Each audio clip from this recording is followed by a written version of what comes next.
Good morning, everyone. Welcome to the 2024 Aquifer Storage and Recovery Peer Review Panel Workshop. My name is Liz Caneja, and I'm the Project Manager in the Ecosystem Restoration and Capital Projects Division here at South Florida Water Management District. And I serve as the Planning Project Manager of the Luca Watershed Restoration Project, also referred to as LORP. LORP has an aquifer storage and recovery component, and I am continuing as the project manager as we transition from the planning and design to implementation of this feature in the future.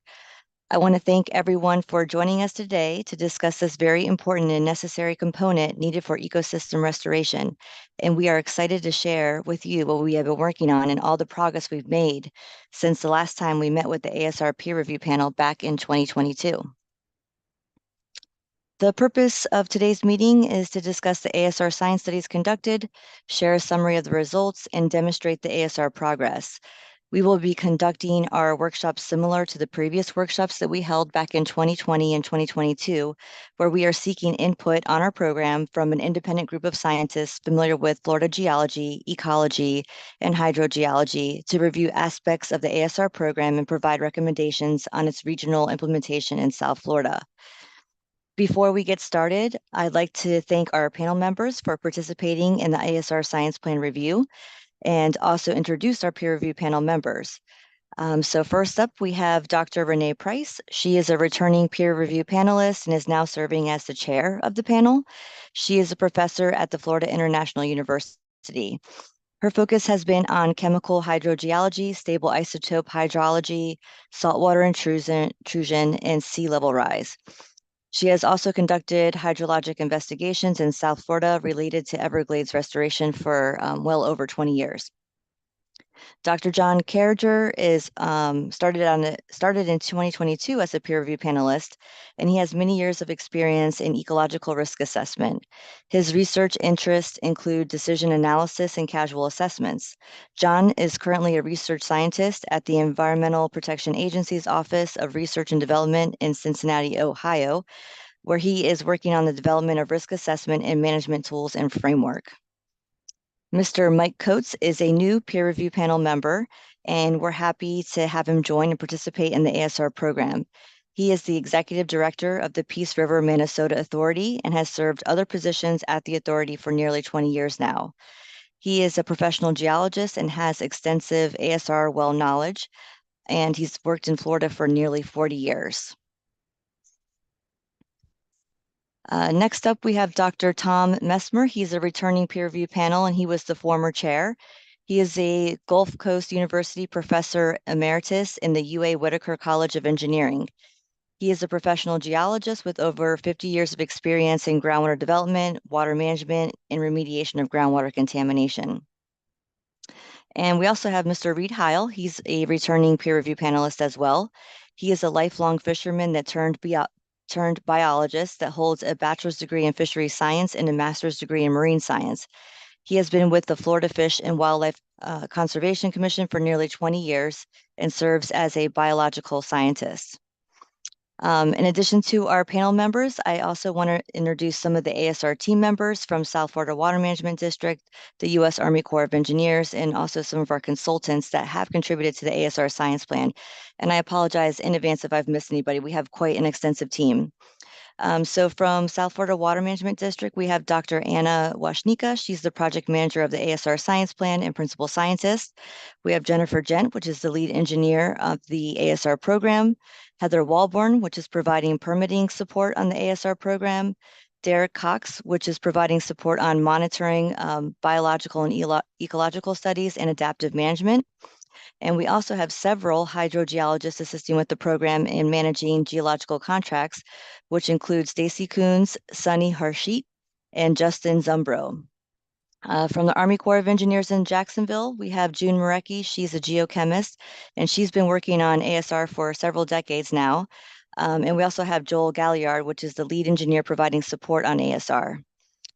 We also have staff from the Corps that includes Engineering Research and Development Center, and they're conducting scientific studies to help address some of the Corps' main concerns with ASR technology. From Hazen and Sawyer, we have Tara Van Eyck and Angela Giuliano, and they're providing technical support on the LORP ASR project and are managing several ASR contracts. From Stantec, we have several team members that, again, I'm not going to be able to list them all, but I'd like to list the two key project managers, which is Rick Cowles. He's the lead geologist responsible for overseeing many aspects of the project with a focus on drilling activities and geological studies. And then we have Heath Wentz, which is the lead engineer and designer of the demonstration facility and water treatment for ASR facilities. So yesterday we had a site visit to one of our active ASR drilling sites, which is the L63 North location. It was open to all of the ASR peer review panel members and project team members. So we went over all the progress made over the last couple of years and showed some of the construction that has been done at our sites. Today, we will have a series of presentations from subcontractors, consultants, staff from universities and federal agencies. And all of these people have been assisting the district with the ASR program to address some of the uncertainties with ASR wells that were identified by the National Research Council. So the format today is going to be after each presentation, we will have approximately 5 minutes for the peer review panel to have a discussion and ask any questions or provide any comments on the specific topic that was recently presented. And then we will also have 2 public comment periods. So here is the agenda for today. And as you can see, we have a pretty packed agenda. We do have some slight changes, and I do apologize for that if it causes any inconvenience, but agenda items 5 and 13 will be swapped due to a schedule conflict. So as I mentioned, there will be 2 public comment periods, one before noon prior to breaking for lunch, and one prior to closing remarks in the later part of the afternoon. And just to remind everyone, the public comment period should be focused or directed on the ASR materials presented today and not on the Lake Okeechobee Watershed Restoration Project or any other projects that have ASR.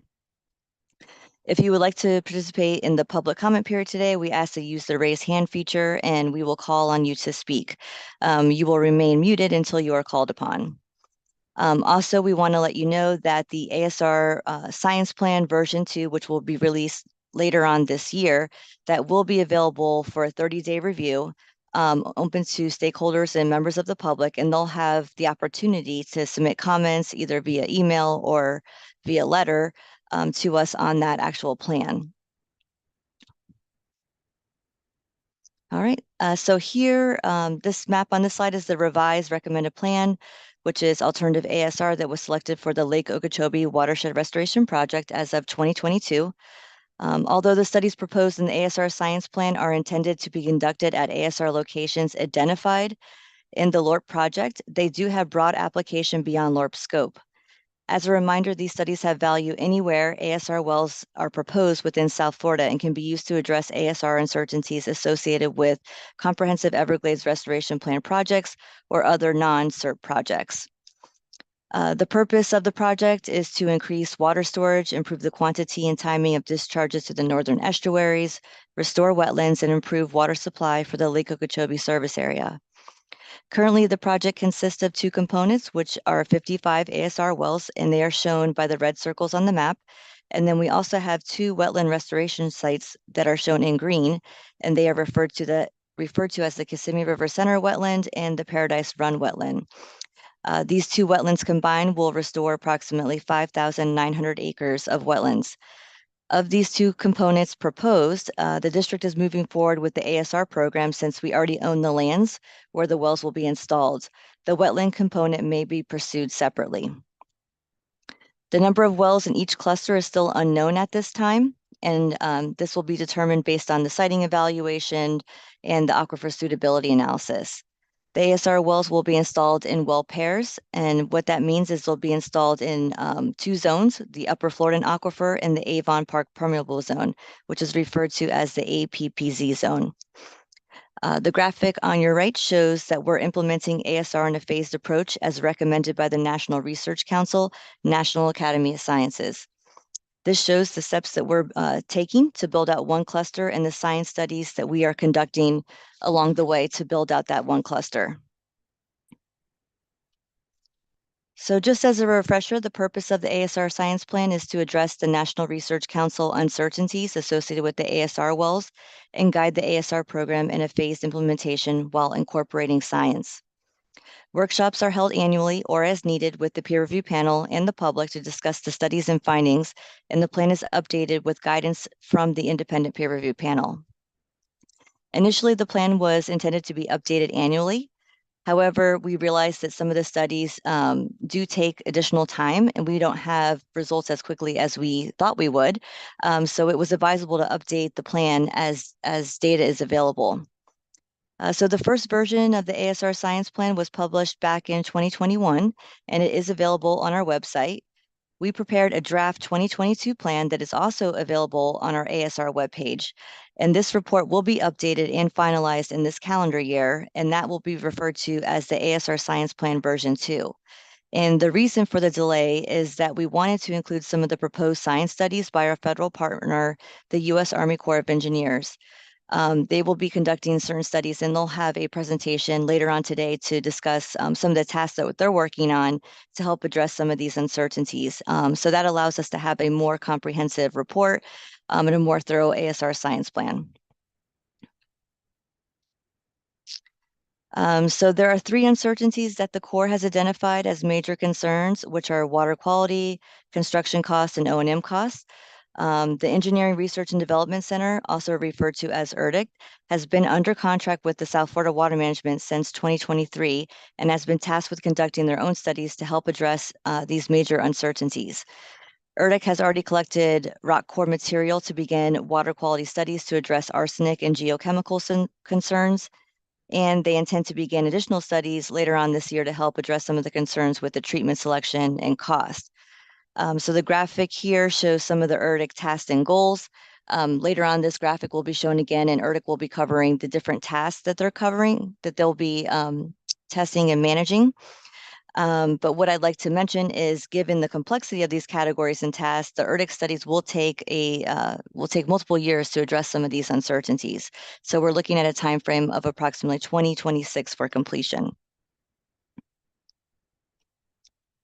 The photos on this slide show some of the drilling activities that have been conducted for the ASR program. We have already completed continuous cores at C38 South, L63 North, L63 South, and the C59 location. We have completed our first set of test wells at the C38 North and C38 South site, meaning that we have completed 2 wells in each zone, the Avon Park Permeable Zone and the Upper Floridan well. So aquifer pump tests, or they're referred to as APTs, are already completed for both the C38 South and C38 North sites for the first set of 2 test wells. What these pumping tests do is help us determine the spacing for subsequent wells as we continue to build out these clusters. Also ongoing is the drilling of test wells 1 and 2 at the L63 North site, which is the site we visited yesterday. And also ongoing is the design for the demonstration facility. The demonstration facility is going to be a smaller facility. It's going to be 10 million gallons per day, or MGD, and it's going to be operating with just 2 ASR wells. And we're doing that instead of moving into a full-scale design of an ASR cluster with 10 wells at 50 million gallons per day. By doing a smaller facility, it allows a conservative approach to manage some of the risk and cost. It will also allow the team to test membrane technology for longer durations and begin answering some of those uncertainties that we do have with ASR wells. Treatment technology is a project concern, and we have been taking significant measures to manage the cost and choose the correct treatment for the ASR systems. A treatment technology evaluation was conducted to meet permit requirements. So prior to injecting water below ground into the aquifer, the water must be treated to meet FDEP regulatory requirements for underground injection control, including primary and secondary drinking water standards. The photo on the left was taken during the setup for the proof of concept testing at the existing Kissimmee River ASR well site. It was a pilot well. And several technologies were tested, and that included media filtration and UV, ceramic membranes, and polymeric membranes. And the results of this test indicated overall what we saw was membrane technology performed the best when compared to media filtration and UV. It was also noted that ceramic membrane performed better than polymeric membranes because it consistently met drinking water criteria for color. We also determined that the color and the surface water requires high amounts of UV dose. And unfortunately, with the color of the water in our project area, especially along the C38, it would be difficult to remove coliform bacteria using just UV treatment. The photo on the right shows the color difference between the raw water pulled from the C38 canal versus the color of the sample once it has been run through some of the treatment trains during the proof of concept testing.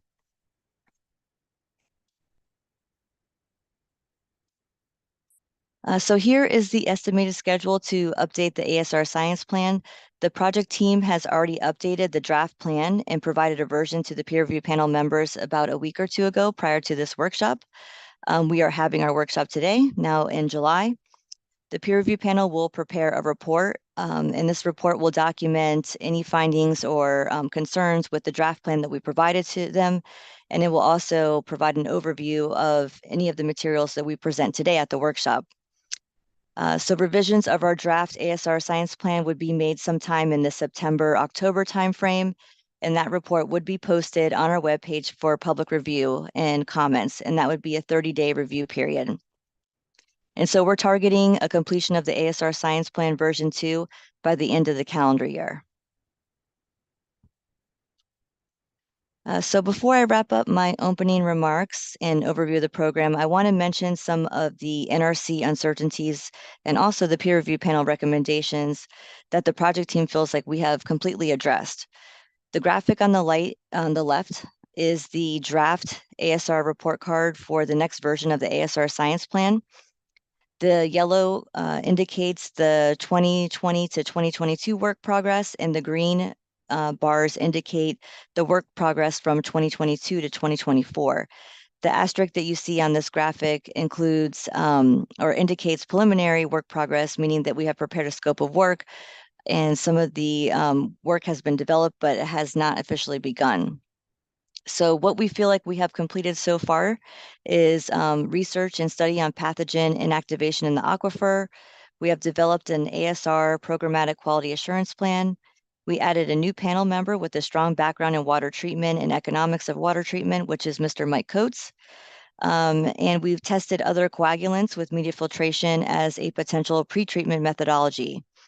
And some of these items will be covered in more detail in subsequent presentations. And as always, we encourage members of the public to visit our web pages for LORP and ASR, shown at the links below. We will be posting this meeting's presentation on there later this week, and this meeting is being recorded. It will be posted on the district's YouTube channel. And so that's all I have for right now. Is there any comments from the peer review panel before we move on to the next presentation?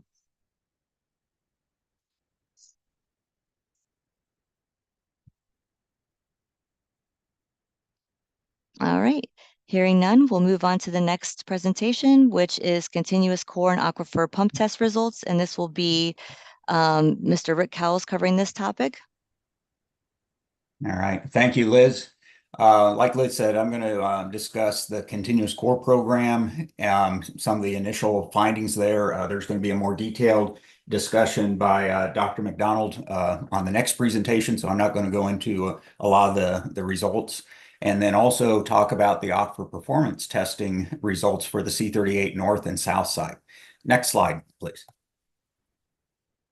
All right, just a quick reminder of some of the hydrogeology at the site. We have a series of confining units and then a series of aquifers.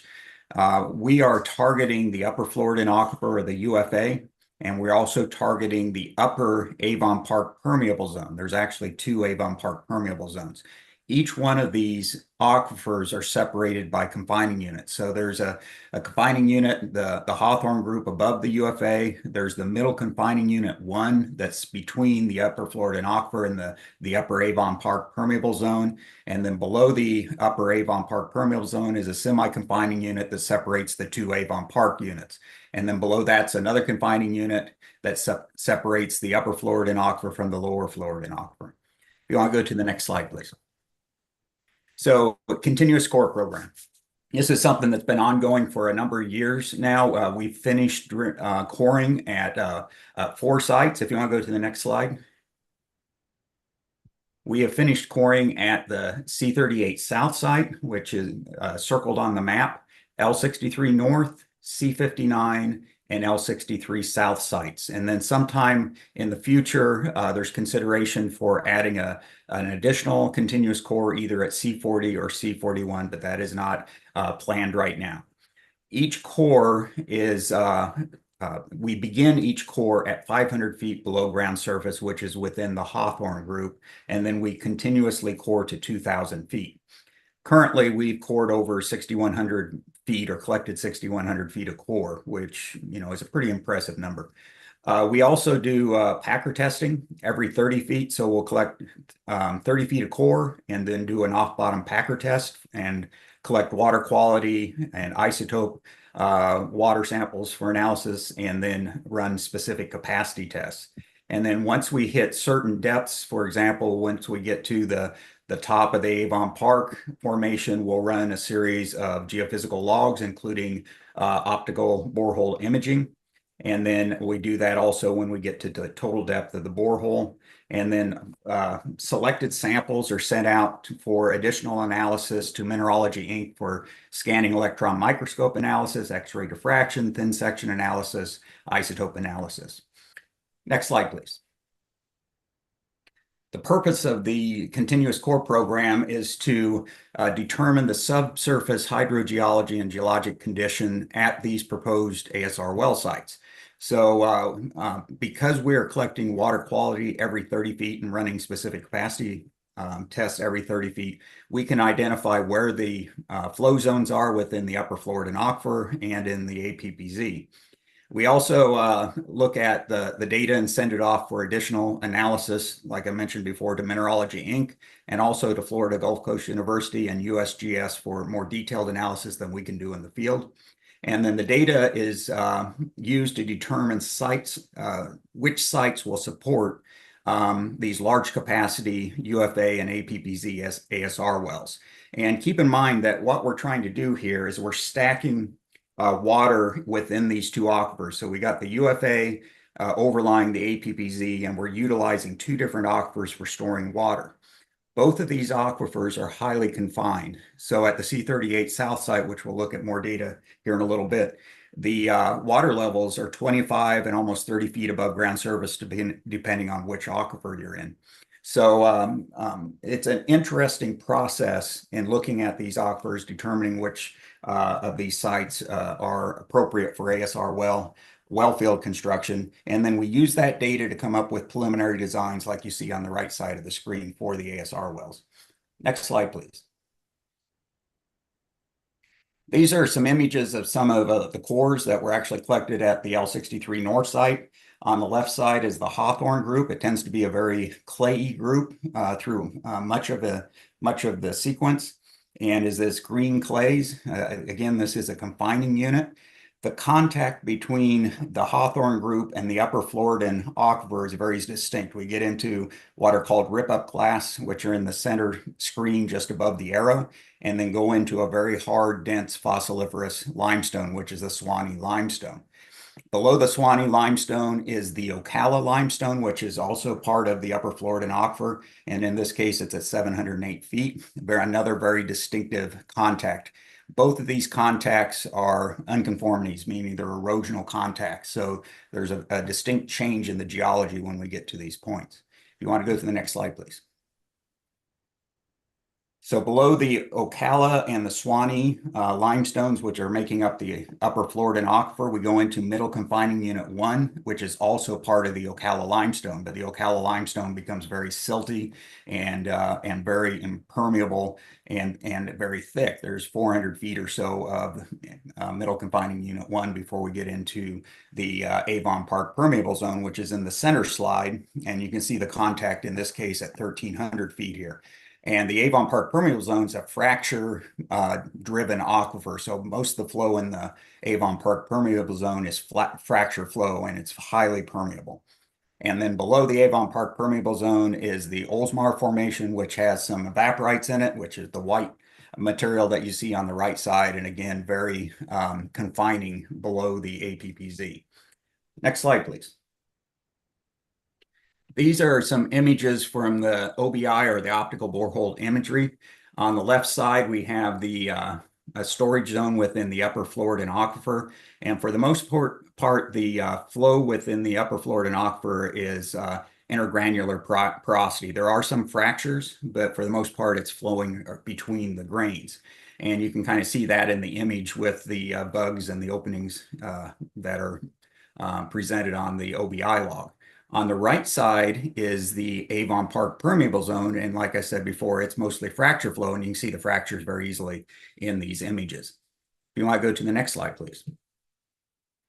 So this is kind of a simple cross section from the four continuous core holes that were advanced at C38 South, L63 North, C59, L63 South, going from west to east. At C38 South, we were only able to advance the continuous core to a little over 1,400 feet when we ran into some difficult drilling conditions and had to abandon the core hole. So we didn't get down to the base of the upper floor, or the Avon Park permeable zone, into the upper Floridan aquifer. But what's kind of unique about this is water quality collected every 30 feet in these core holes, starting just at toward the base of the Hawthorne.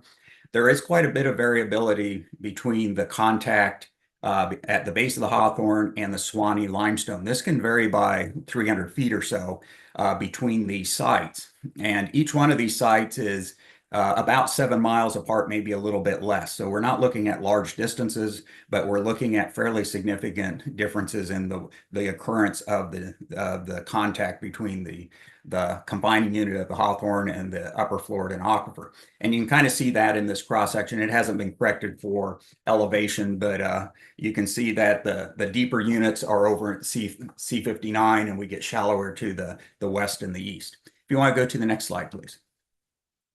This is the same kind of cross section. This time it has specific capacity on it.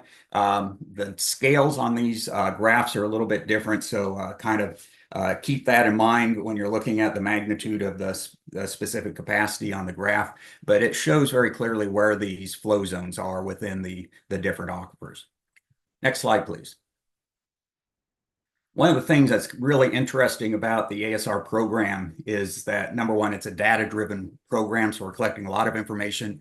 But secondly, we're able to do some things that are somewhat unique. And the Corps of Engineers Engineering Research and Development Center is doing a study on arsenic mobilization, and they wanted to collect some cores so they could take a look at the occurrence of arsenic within the upper Floridan and the Avon Park permeable zone. But the way the cores are generally collected is that we are using air to cut those cores. So we came up with this idea on the back of an envelope that if we could immerse the cores in anoxic water and actually collect the cores in an anoxic condition, that would preserve the arsenic within those cores a little better. So we drew something up on the back of the envelope. Contractor came up with these tanks that you see up on the screen, and we actually collected the cores using upper Floridan water from a nearby monitoring well, which the water has no oxygen in it. And we used that water to remove the cuttings as the cores were being cut. And then the core was taken from the borehole, put in these tanks, still in the core barrel, and then use this hydraulic ram you see on the right side to push that core out of the core barrel. And then we put it into containers. If you want to go to the, hit the button one more time, Liz. And there's the containers that the cores were placed in. So this worked very, very well. These cores were not exposed to oxygen for any kind of period of time, really. And I believe ERDEC is very pleased with how this came out. Next slide, please. Excuse me. So let's talk about aquifer performance testing real quick.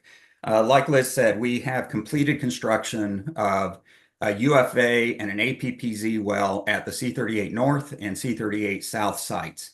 And that construction's gone all the way through aquifer performance testing. If you want to go to the next slide, please. Oh, and before we get into the aquifer performance testing, I just want to mention real quick how these wells are constructed, because it's pretty interesting. We do put in different size casings so that we can isolate the different aquifers and the different confining units from each other. So for the APPZ, we have 4 different casings: 62-inch, 52-inch, 42-inch, and then 26-inch fiberglass reinforced plastic. And for the UFA, it's 52, 42, 26. You want to hit the button one more time? And this is just an image of the 26-inch casing. This is one of the largest FRP or fiberglass reinforced casings that is used in water supply wells. These are threaded together and then torqued to 1,500 or 1,400 pounds. And then the bottom 200 feet has a coarse material added to it, so it helps hold the cement behind the casing so it doesn't fall out. But I just wanted to kind of give everybody an image of what these casings look like. Go ahead, next slide, please. So here's a list of the aquifer performance testing that was completed at C38 South. We had a 30-day monitoring period, background monitoring period that started at the end of August. And then toward the middle of September, we did a combined artesian flow test on the UFA APPZ well. And then we did individual pumping tests on the APPZ and UFA wells, each one of them for 5 days. All these tests were 5 days long. And then once the individual pumping tests were completed, we did a combined pumping test for 5 days. And the combined pumping test kind of mirrors or represents how the system will be operated, because we will remove water during the recovery periods from the UFA and the APPZ at the same time. And then in between each one of these tests, we had a 48-hour recovery period, which was more than enough time for these aquifers to recover. At the C38 North, it was a very similar pattern. We did have a shutdown where we had a generator stop at the end of day 3 on our last test, so we had to rerun that last test, so we ended up with 5 tests. But right before Christmas of last year, we finished all 8 or 9 of these APT tests. Based on these tests, we did add one additional test moving forward, and that is a 5-day, what's called a variable rate test, where we increase the pumping rate throughout the test. So day 1 or 24 hours will be at one test or one rate, and then that'll increase each day. And the purpose of that is to look at upconing in the APPZ. We're only going to do this on the APPZ because we have water quality or poorer water quality below us. So we want to see when that starts to change. If you want to go to the next slide, please. This is a list of the analyses that were done on all the test data. We're only going to take a very small look, a snippet at some of this analysis, actually the Cooper-Jacob analysis. But all these tests resulted in around 80 different graphs that were produced, including graphs that were showing the correction of the data. And the purpose of all this testing is to help us with our well spacing, our ASR well spacing, and it's going to be used in what's called a local scale groundwater model. So the data has already been input into that model, and the model is expected to be completed sometime at the end of this month or beginning of August sometime. You want to go to the next slide, please. This is just an example of some of the corrected data. It turns out that just the APPZ data needed to be corrected. So the blue line is the raw data, and the orange line is the corrected data. Next slide, please. So just a reminder that all of these wells are artesian. On the far right side, you see a manometer tube. That piece of pipe is 30 foot long, and each one of those black lines is 6 inches. So the water level in this particular well was almost 29 feet above ground surface. And the people on the ground, that's a district staff and a Stantec staff person, measuring or recording water levels using binoculars because it was hard to see. But we do have a measuring tape alongside that manometer tube. We put food grade dye in the water so we could see it easier. But it was an interesting process measuring water levels, because for the most part, the monitoring well stayed 25 feet or more above ground surface. Next slide, please. This is just a slide of the pumping rates. We did measure pumping rates using an orifice plate as well as a flow meter. We had more confidence in the orifice plate, so that's what we used in our analysis. But during the artesian test, you can see at the C38 South site, APPZ flowed at 2,500 gallons per minute and UFA at 1,500. And then during the pumping test, we were able to get 5,100 gallons per minute or more out of the APPZ and 45 out of the UFA. Our goal for the ASR wells is 3,500 gallons per minute. We tried to pump them at 1.5 times that goal, and we were able to achieve that in the APPZ and almost in the UFA. Next slide, please. So this is a drawdown graph of the APPZ semi-log. You notice at the top of that graph is the monitoring wells, the APPZ monitoring wells, and we only had about 0.2 feet of drawdown in those wells, and the closest monitoring well is only 500 feet away, and we only had a 0.2 of a foot of drawdown in the monitoring wells.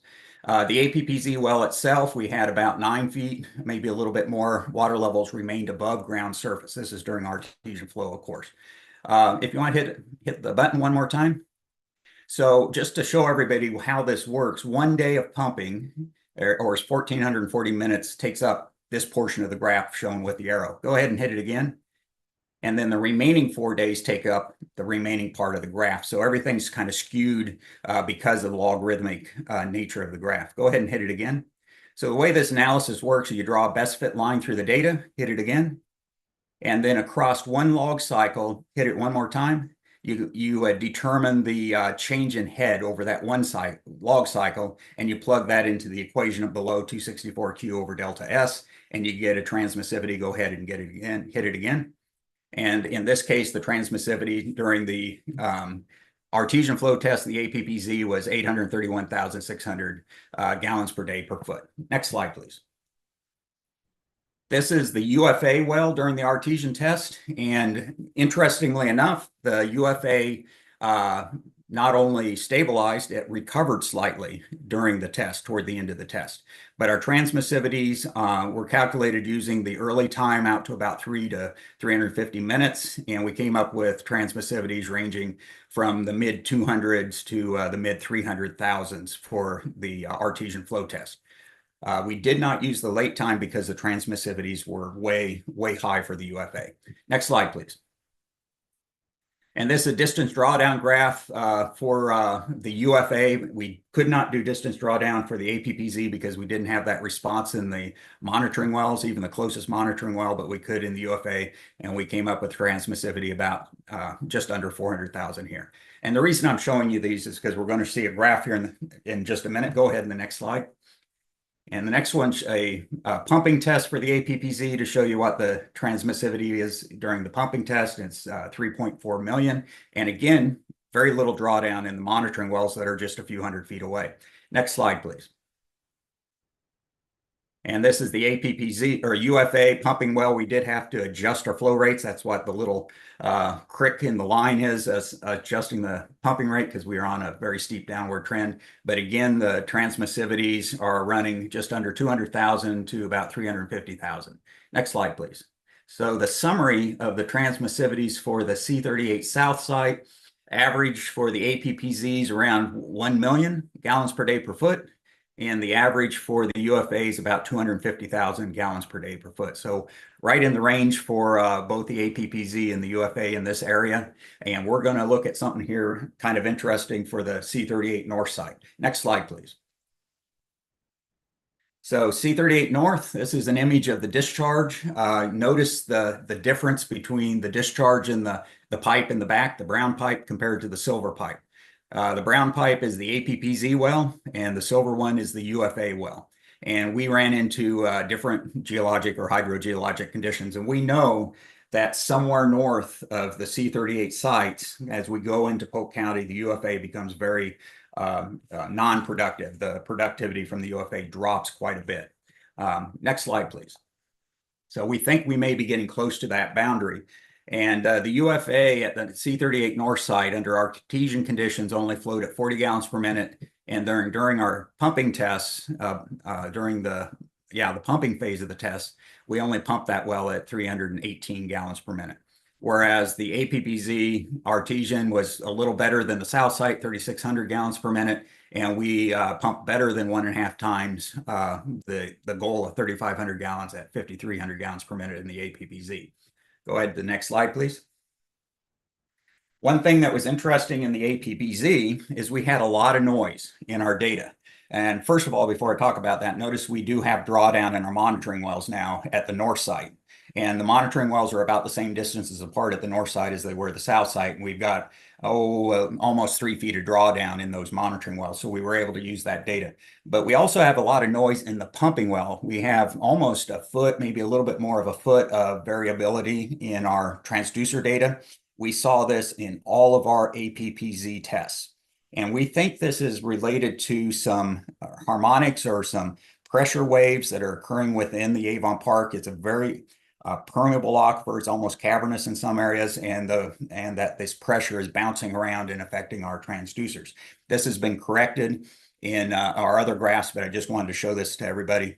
The transmissivity for the APPZ is 1.4 million. Next slide, please. And this is just the monitoring wells. You can see the diurnal effect or the tidal effects in the data in the monitoring wells for the APPZ, and our transmissivities from the monitoring wells are almost 2 million gallons per day per foot. Next slide, please. So this is a summary of the C38 North test data, a little larger graph, but the average for the UFA transmissivities is 25,000 in change for gallons per day per foot. And then for the Avon Park permeable zone, we're just over 2 million gallons per day per foot. Next slide, please. And this just compares both the C38 North and C38 South sites transmissivity. So order of magnitude difference in the UFA transmissivities, C38 South's about 250,000 versus 24,000. And then the C38 South APPZs right at 1 million gallons per day per foot versus 2 million gallons per day per foot. So quite a bit of difference and disappointing on the UFA performance up there. There may be some things we can do with additional acidation, but right now the UFA up there is, we're not going to pursue that aquifer any longer. Next slide, please. And this is images from the C38 or L63 North site that were just finished TDing these two wells. We're reaming out the storage zones right now, and we'll go into APTs here probably in 2 to 3 months. So any questions?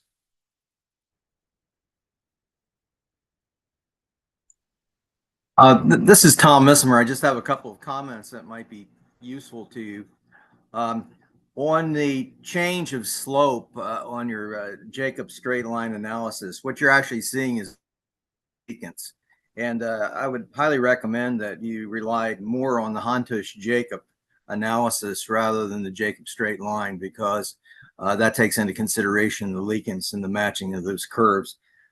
The other thing, too, that you can do, since you do have tidal flux in the Avon Park high permeability zone, you can use tide data at the shoreline with a distance calculation and calculate the diffusivity. So you can probably recover a tide data for the same day from NOAA. And then by using the diffusivity, you can cross-check the transmissivity value that you get locally. So those are the only comments. And overall, it was a very good job.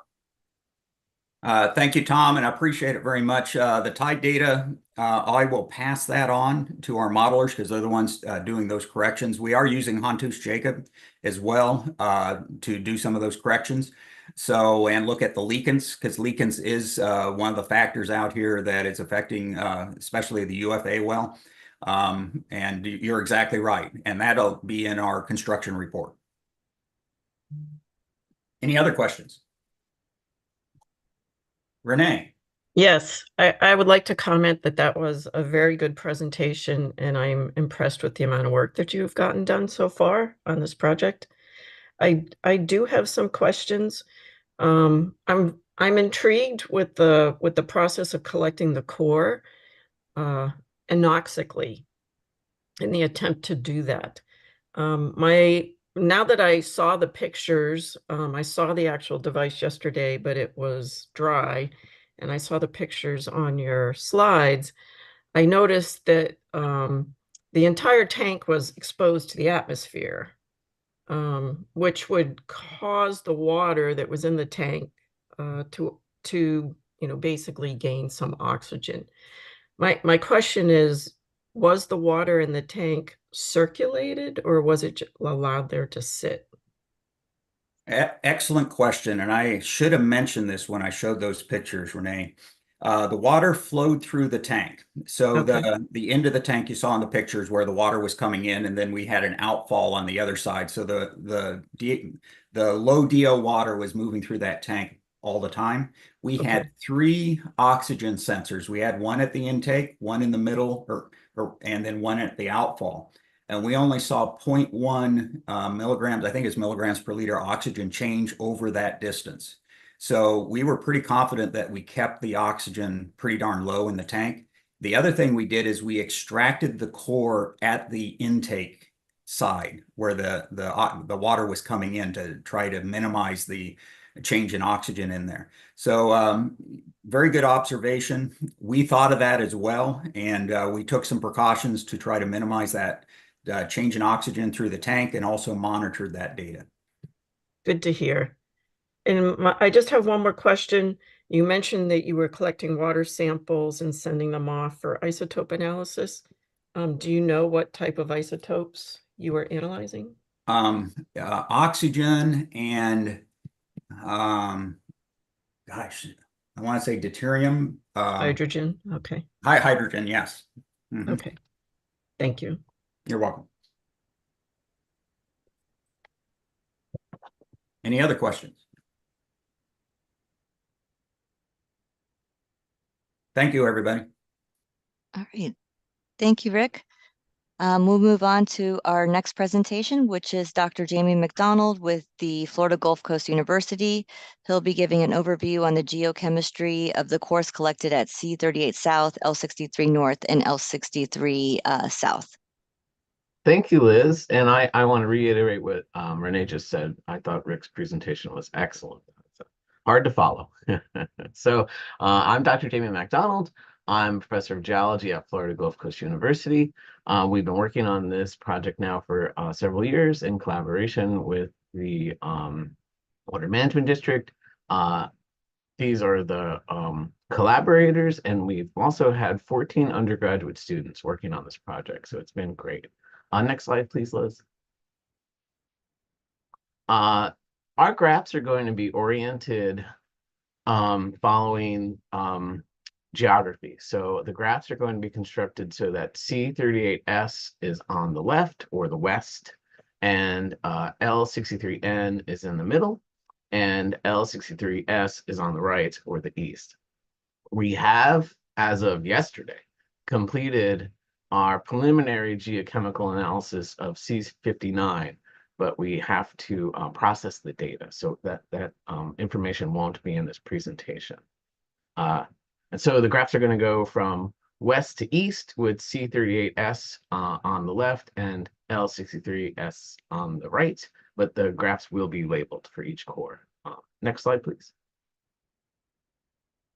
As Rick just very astutely went over, this is just a general stratigraphy and hydrostratigraphy of the Lake Okeechobee area. Our analysis begins in the Hawthorne Formation and the confining unit, and then goes through the upper Floridian aquifer of the Suwannee and Ocala limestones. It goes through the middle confining units, the Avon Park permeable zones, and the middle semi-confining units, which make up Avon Park Formation, and then down into the lower flow zone, which is in the Oldsmar Formation. Next slide, please. This is a figure from Arthur's et al.'s 2005 paper, just to give some background information about the issues that come up with aquifer storage and recovery. Because we don't want to make the assumption that you know that. This is a slide or graph from John Arthur's 2005 paper that shows arsenic and uranium mobilization during 3 ASR cycle tests in Hillsborough County, Florida.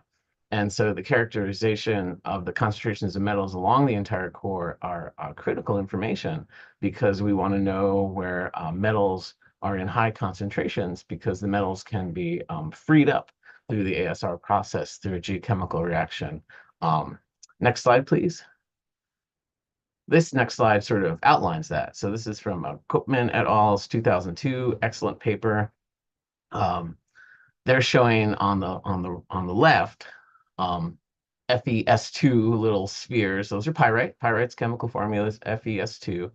And oxygen-rich water comes down into the deep aquifer. You heard Renee and Rick talking about the anoxic water or oxygen-depleted water that was, and how they were trying to be careful to make sure the water didn't become oxic or oxygen-rich as it came back up. When you put the oxygen-rich water down into the aquifer, the water is naturally acidic and it chemically reacts with the minerals that are in the rock as well. The oxygen and the acidity in the water can disassociate the cation, in this case iron, from the anions, in this case sulfur, in the pyrite. It can free up any metals that are substituting in for that 2+ iron in the iron sulfide. So you can put a number of other metals in pyrite, substituting for iron in small amounts, such as arsenic, molybdenum, zinc, so on and so forth. When that begins to free up, you actually release the metal into the water in solution, but you also release sulfur. And the sulfur then chemically interacts with the water and makes sulfuric acid and helps accentuate the dissolution process. From their paper, they were showing these little organic matter zones annotated as OM on my revision of their figure. And once the sulfuric acid gets into the water, the rock can be more highly dissolved, and then even more metals or metals that are very similar to the ones that come out of the sulfides can get released into the water too. In this case, I annotated mercury and molybdenum, as well as dissolves organic carbon. And so this is the process that's happening. This is the process of concern. And so if we know where the metals are in high concentrations, possibly we can avoid them during planning of the aquifer storage and recovery. Next slide, please. So our methodology, we used a handheld portable X-ray fluorescence unit, or PXRF, to analyze the continuous cores at approximately 1-foot intervals. Additional analyses were performed in the flow zones when needed and in organic rich intervals when we encountered them. The cores from C38S, L63N, and L63S are completely analyzed, and as of yesterday, C59 is also completely analyzed. The bottom 300 feet of L63S are still being processed, and so they won't be shown in this graph and our graphs on the following slides. And then because we just completed C59 yesterday, all that data needs to be processed, and so it also won't be displayed. The portable X-ray fluorescence instrument analyzes 31 elements, including a number of metals, but we're going to focus in on arsenic, which is AS, mercury, which is Hg, and molybdenum, which is MO, sorry. Next slide, please, Liz. We want to make sure the instrument is giving us quality data. So we did 2 things to approach that and to really answer that question. We took 5 standards, which are essentially powdered rock samples that have known elemental values. And we analyzed those 5 standards 8 times each. And then we have a statistics professor, Senthil Gurumorgan, and he did a quality control statistical analysis of that data to display that the instrument was giving really good, precise results from those 5 knowns. We additionally, under the advisement of Dr. Gurumorgan, picked 20 depths within core C38S, and we repeated those analysis 8 times each for, again, a precision analysis. And again, using statistics, Dr.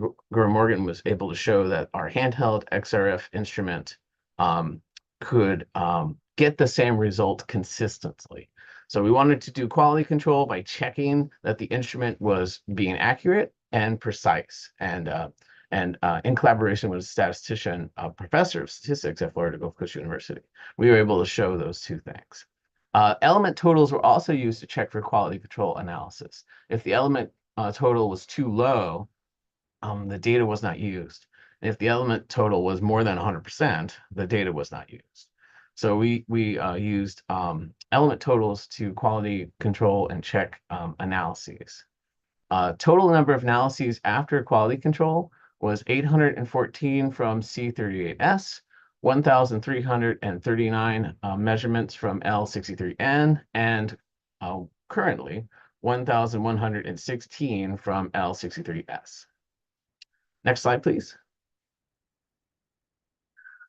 So this first geochemical diagram is going to be the magnesium-calcium ratios of the three cores, C38S on the left, L63N in the center, and L63S on the right.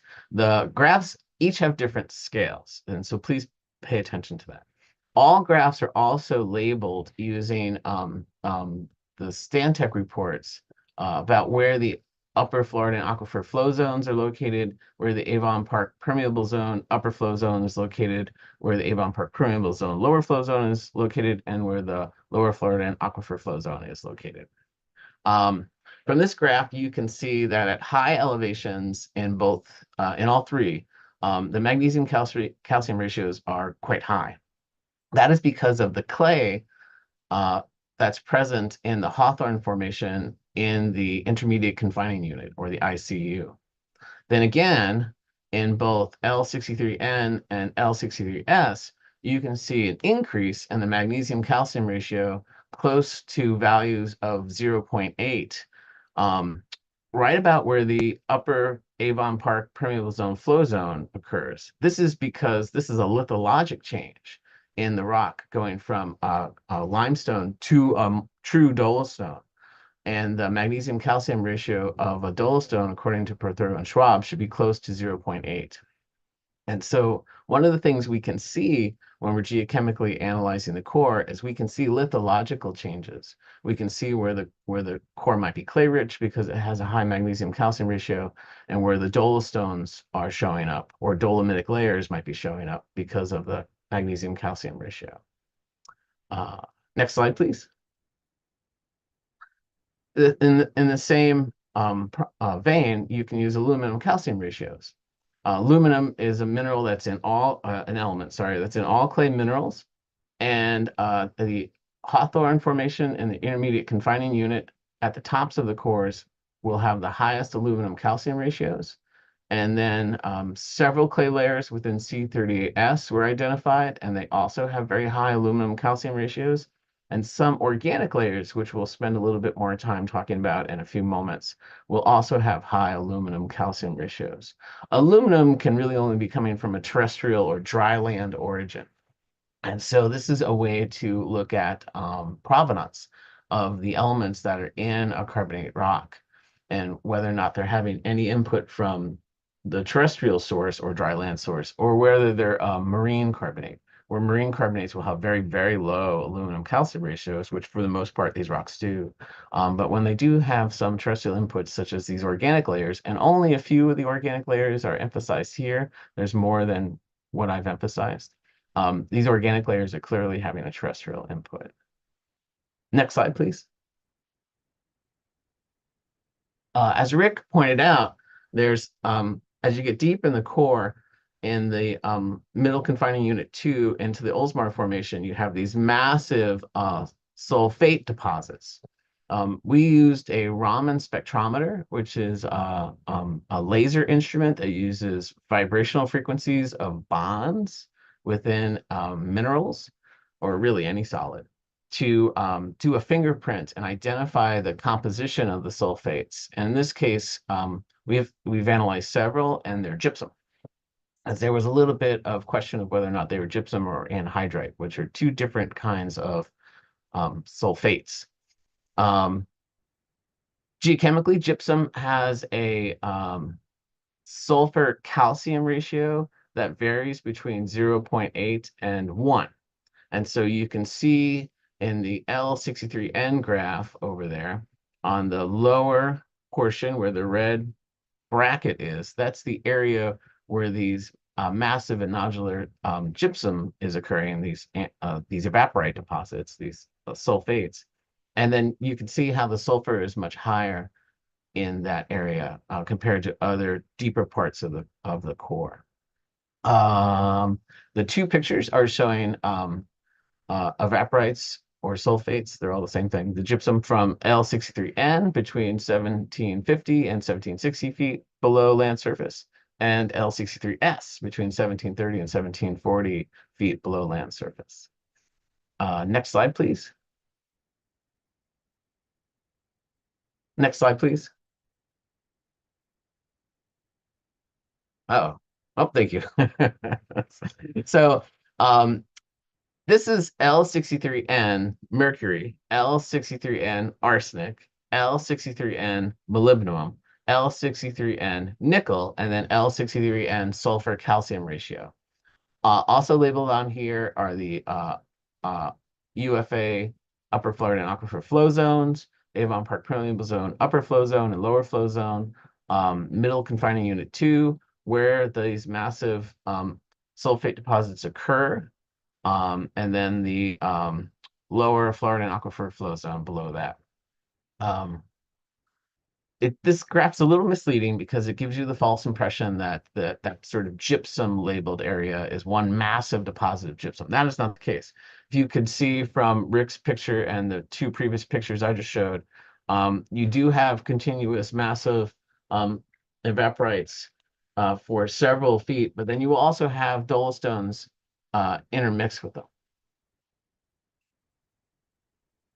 This is shown to emphasize that where these where the gypsum occurs, you tend to have lower mercury, arsenic, and molybdenum. That's because gypsum itself is, as a mineral, doesn't have an affinity for any of these metals that are shown. They can't really substitute into the formula of gypsum, and so therefore they have no place to go within the gypsum.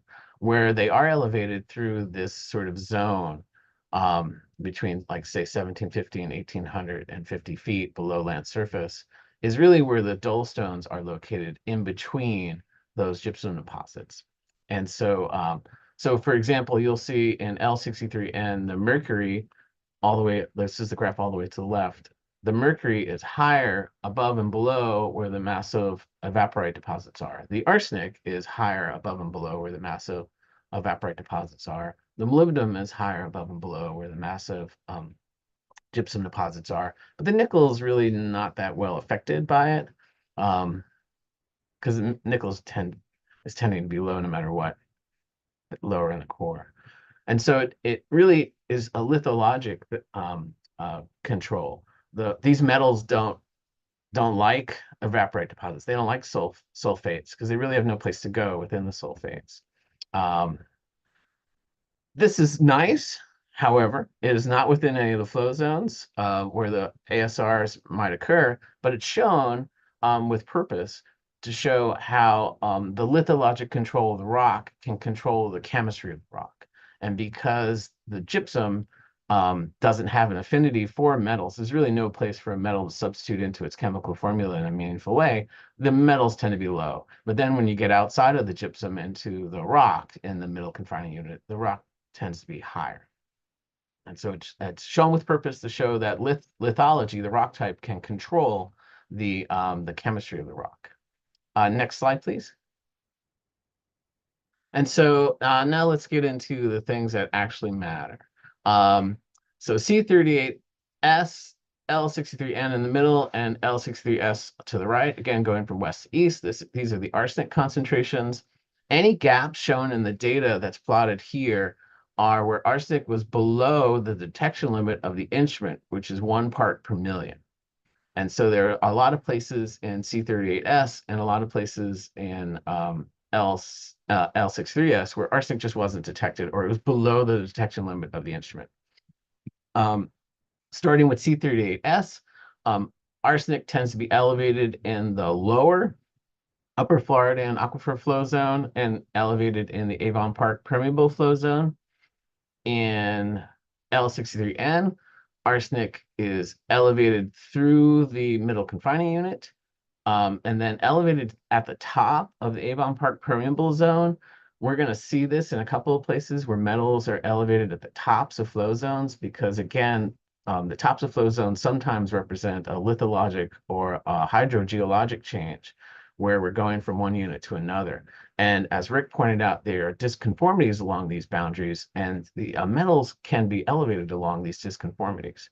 And so those elevations at the top of the Avon Park permeable zone, upper flow zone in L63N, they might be controlled by disconformity. Then the arsenic's also elevated in the lower Avon Park permeable zone flow zone and elevated in the lower Florida aquifer flow zone. And L63S, again, along the boundary, which turns out is the boundary between the Hawthorne Formation and the Swanee. You have a little bit of elevation at the very top of the UFA flow zone, and then arsenic tends to be high in the Avon Park permeable zone lower flow zone. Next slide, please. These are mercury concentrations. In C38S, all the way on the left, the mercury tends to be elevated in the lower upper Florida and aquifer flow zone, and then elevated in the confining units, both above and below it. In L63N in the center, the mercury tends to be elevated through the confining units. It's elevated again at the top of the Avon Park permeable zone, upper flow zone. And again, that might be a lithologic or disconformity elevating the mercury.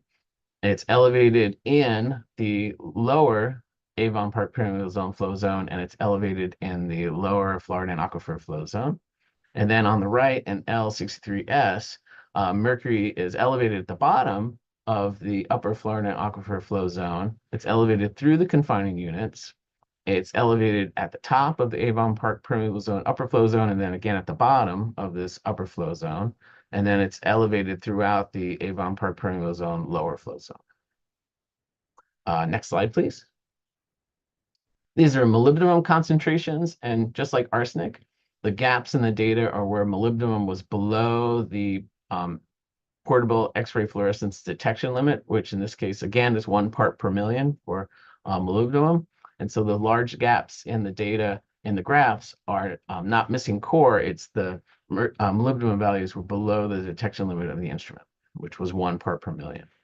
And so if we generally, the molybdenum concentrations are highest in L63N. These three, I should have said this before, I apologize. These three graphs, including the graphs prior, are semi-logarithmic, and they are not at the same scale.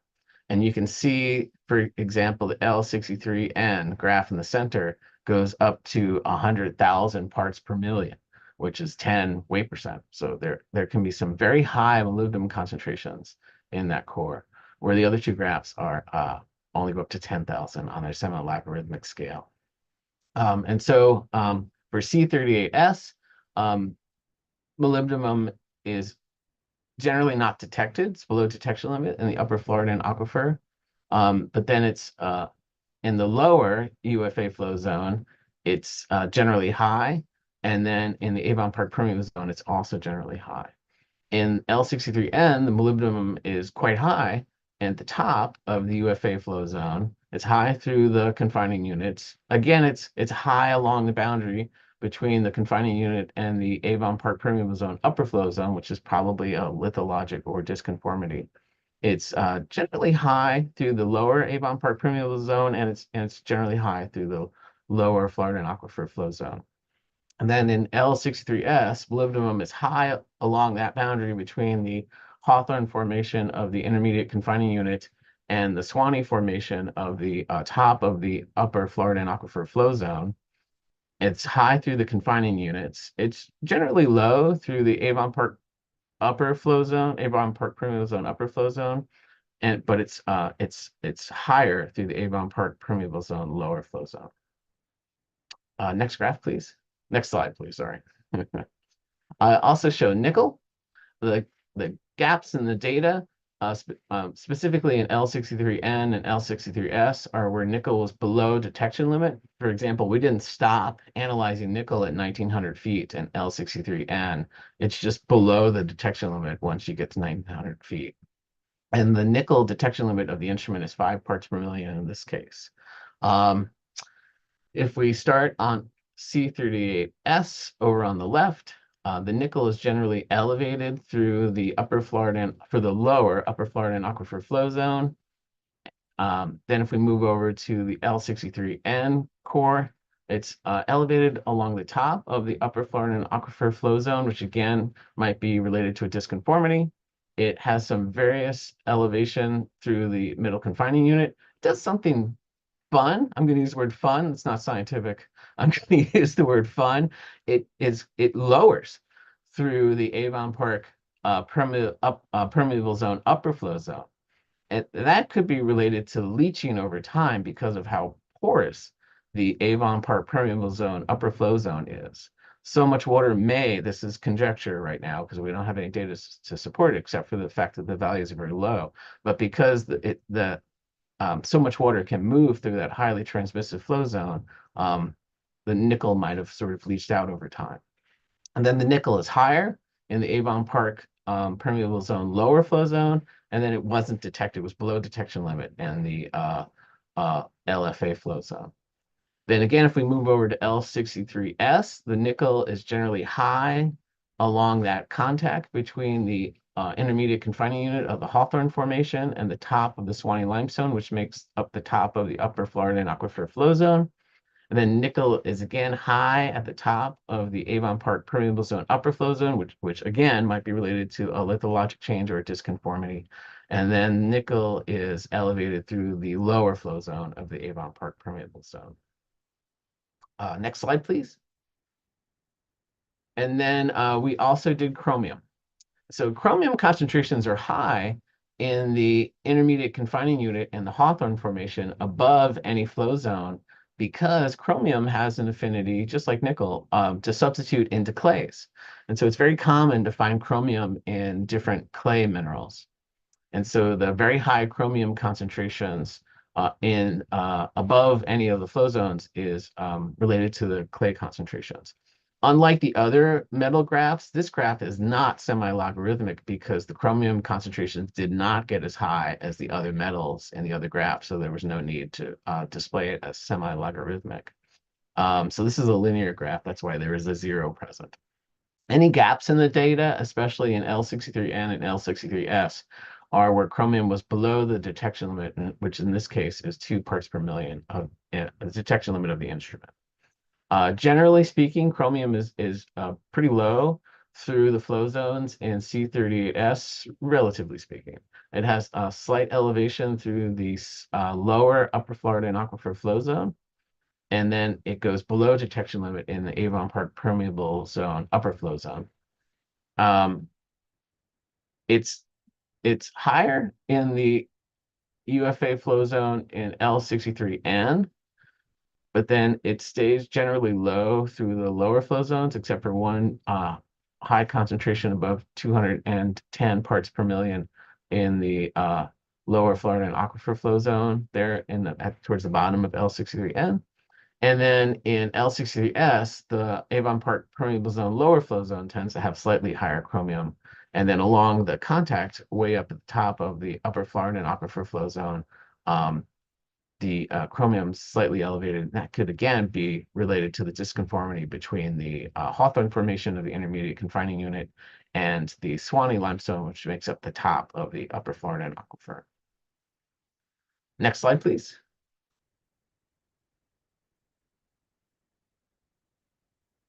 There are several really interesting organic layers located throughout all of the cores that we've been analyzing.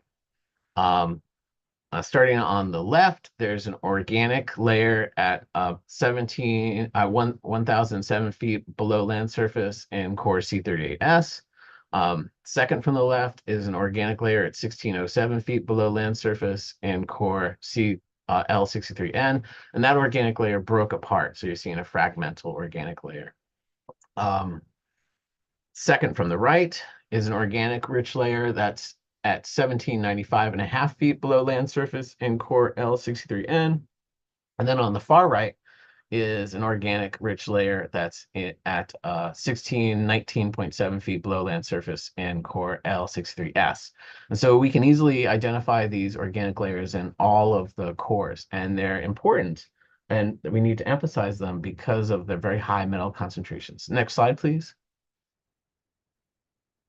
So the number of organic layers in the different flow zones varies. And this graph would have been better if I had a pointer, but that's okay.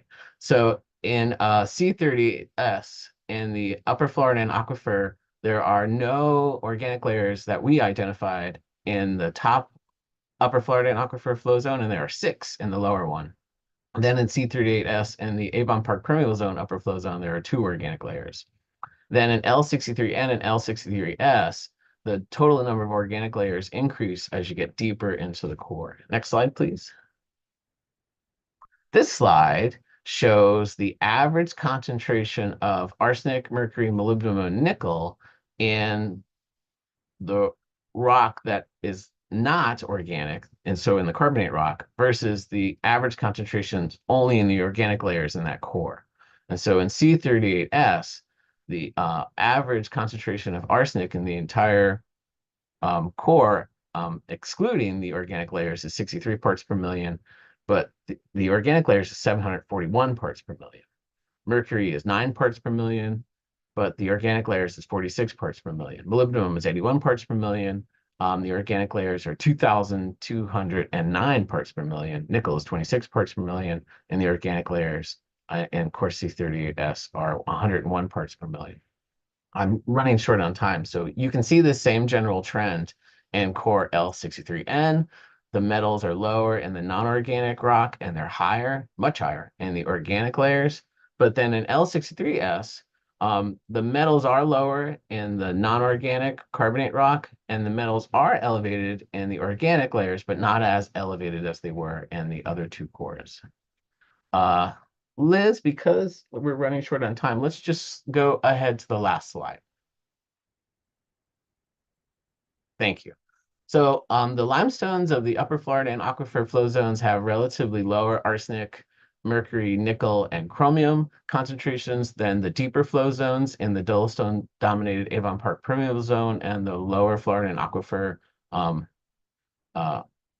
upper flow zone. Molybdenum, however, can be elevated in the upper Floridan aquifer flow zone, especially in core L63N. Metals in the analyzed cores are elevated in organic rich layers. They can be elevated in clays and locally along boundaries and disconformities. Organic rich layers have a terrestrial source, and they contain very high metal concentrations and higher aluminum concentrations. These organic layers are found within flow zones. They should be considered when selecting injection and recovery zones and during well design. Of the 3 continuous cores so far, L63S has the lowest arsenic and molybdenum concentrations in their organic layers and lowest overall concentrations of arsenic, mercury, and molybdenum. Rock, mineral, elemental solubility, as well as aquifer parameters from aquifer testing should all be combined with the metal concentrations that we've obtained through this study when considering where ASR well designs and planning should be efforted. I'll take your questions.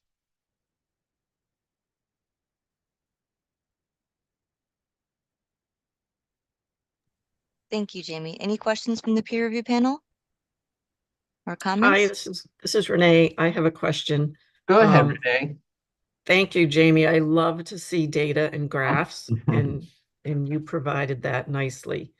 First is a comment related to your metals analysis and the gaps. And I think for the final report, it would be best that instead of showing the data as gaps, that maybe you choose maybe an open circle plotted at the left-hand side of those graphs to show that data was taken there. It was just below the detection limit. Renee, let me comment to that real quick, because Justin Zambrano and I, for several months have been trying to figure out how to deal with areas on graphs where the data is below detection limit versus where there's no core. And we've tried several attempts, and it's been very difficult to show diagrammatically where there's no data present. So the thing we're going to do in the reports moving forward is we're going to make a special table that shows where the core was missing so that a reviewer or reader of the report can see, okay, at these elevations in the table, at this depth in the table, arsenic was not detected, but core was present. But we are trying different approaches. I will keep that in mind, but we've been having trouble successfully displaying it diagrammatically. But I'll take your recommendation in mind, and I'll run it by Justin Zambrano and see how he likes it. What was your Okay. second point? About the clay layers, I'm just curious what about the clay layers that make you say that they're from a terrestrial source? Oh, in a Or carbon. the organic rich layers, Oh, excuse me. I apologize. I wasn't able to show my external ICP-MS data because I talked too much and I ran out of time. You see this on this conclusion slide, you can see cerium divided by cerium with an asterisk on it, right? So there's a cerium anomaly. And a cerium anomaly is a way to normalize the element cerium to lanthanum and neodymium. And then you also would normalize all three of those elements by post-Archean average sediment from Australia, PASS, right? And and the conjecture, not conjecture, I apologize, I've misspoken. The suggestion is that a cerium anomaly will be very strong in a marine carbonate and will be not present when a carbonate has a inland or marginal, some sort of interaction with a terrestrial source. And so the organic layers have very high cerium anomalies, meaning that they don't have a cerium anomaly close to 1, meaning that they don't have a strong marine component in the carbonate rock. They're having some sort of input from land.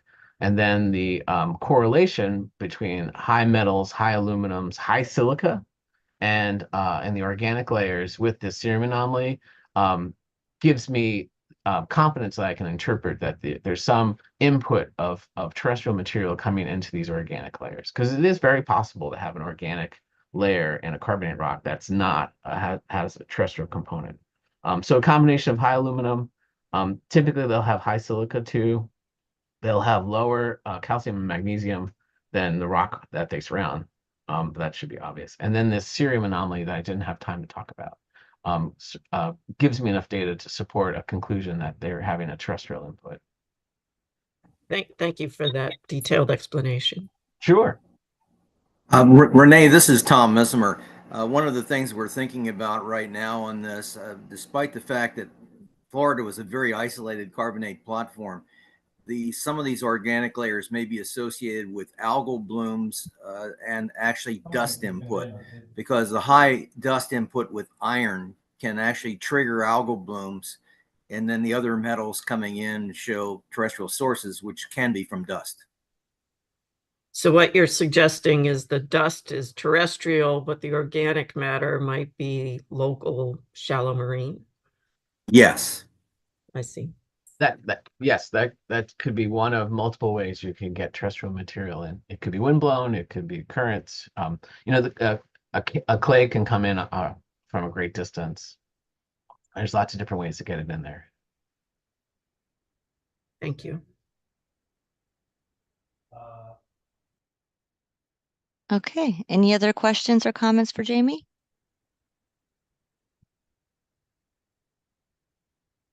Okay, excellent. Thank you. All right, thank you. So we're going to we're going to do a 12-minute break. We're going to resume back at 10:05, and we'll be starting on agenda item 13. We're going to skip to that item, which is going to be on water treatment system update. So start back at 10:05, please. Thank you.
Please see attached. I was missing a T in district.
Okay, welcome back, everyone.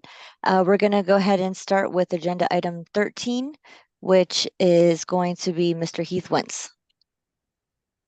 Great, thanks, Liz. Great. Well, really excited to be here with everyone today. Since our last presentation to the peer review science panel, we've been busy conducting additional testing and treatment and working on the next phases of design. So if we want to go ahead and get started. So just a quick overview of what we're going to talk about today. I'm just going to go over a summary of work that's been done to date. We'll go over technology selection and testing, and we'll talk a little bit about treatment systems, general process overview, membrane filtration systems, the treatment facility site plan and phasing, recovered water considerations, particularly with regard to DO reduction, dissolved oxygen reduction, and arsenic sequestration, as well as backwash thickening and dewatering, the projected schedule, and next steps. So next slide.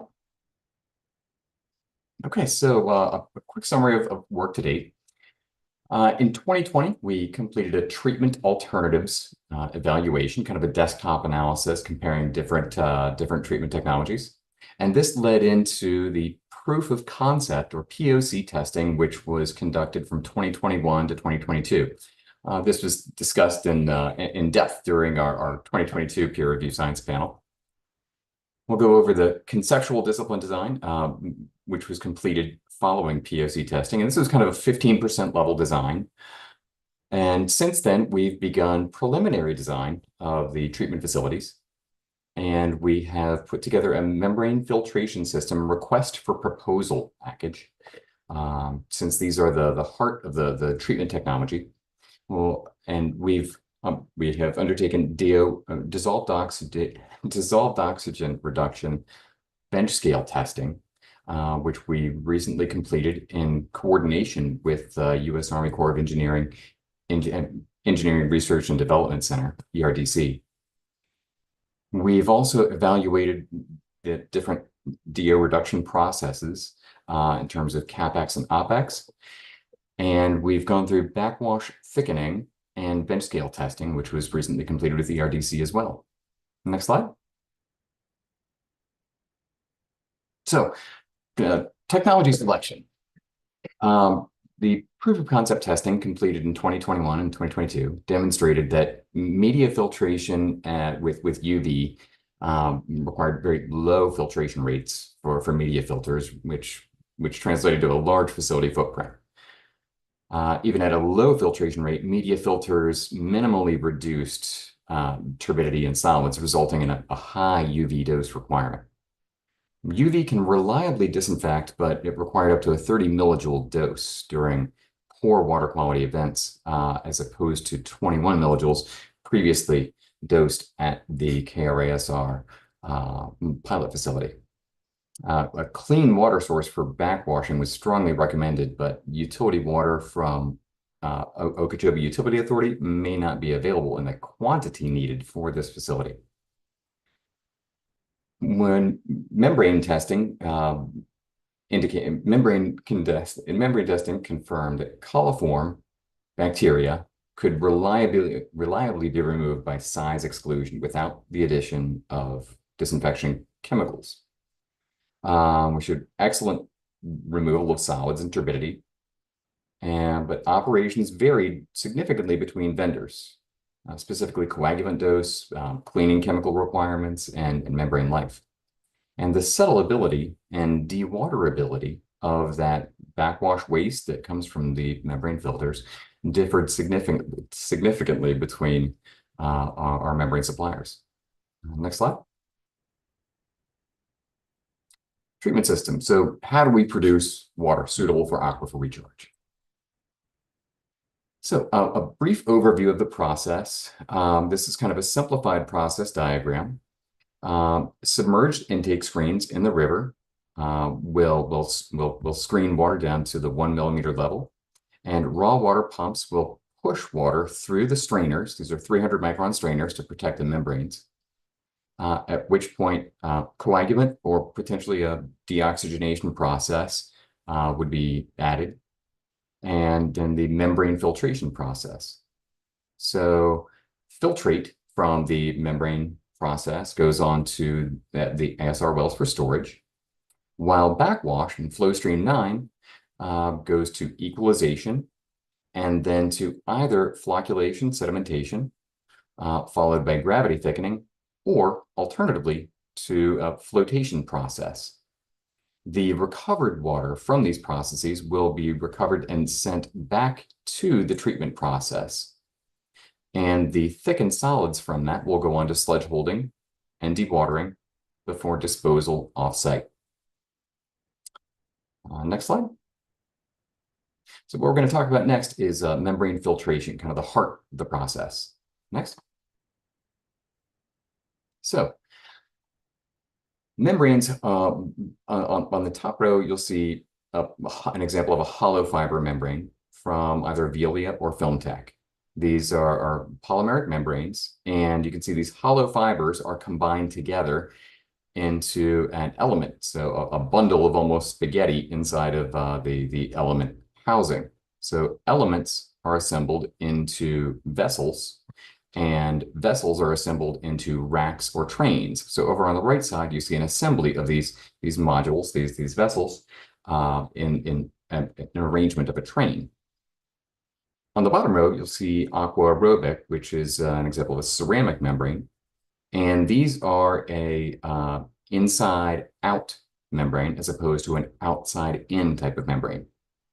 So a scaled back view, you'll see the hollow bores within that ceramic structure, and those elements are then assembled into the train that you see on the right. Next slide. So the facility for demonstration testing will house 3 different types of membranes from Veolia, FilmTech, and aqua aerobic. So if you click the next slide, should trigger the animation. So we're going to be talking about this little area of the plant right over here. So all these membranes are able to remove coliform bacteria reliably. However, a filtrate color differs between polymeric and ceramic membranes based on the coagulant dose. So next slide. So these, in an enlarged view, these are the membrane trains for each of these suppliers. And if you want to go to the next slide. So our site for this demonstration scale facility is at the C38 South site and on the west bank of the Kissimmee River. And if you want to click to the next slide, you see an enlargement. I'm sorry, the enlargement is a later slide. So the facility will use a phased design. Design of the C38 South treatment facility has been developed with a phased approach. The phase 1 will be for 10 MGD, and will construct the facilities necessary to enable demonstration testing of membrane filtration technology and cycle testing of 1 well pair at a total capacity of 10 MGD. Membrane treatment capacity will be evenly split between 3 suppliers, 3.3 MGD each. This will enable us to collect operating data and quantify consumables, energy, and OpEx costs, which will set the stage for a competitive net present value based selection of the membrane filtration supplier for expansion in phase 2. So phase 2 involves expansion to a 50 MGD capacity for build out of the well field. A competitive net present value based selection of membrane supplier will be used for this full scale expansion. The design and expansion of the facility from 10 to 50 MGD will be based on the lowest net present value option for the district. And this will enable the facility to connect to 4 additional well pairs at the C38 South site. Next slide. And if you click the next animation, it should show that. So this is kind of an overlay of the facility site plan on the site. And if you click the next animation, this is kind of the building on the site. And this encompasses both the building and our backwash treatment systems. So as you click the next slide, then we'll see, maybe trigger one more animation. Here we go. So as we zoom in on this, you see the raw water pumping is kind of located at the heart of the treatment facility.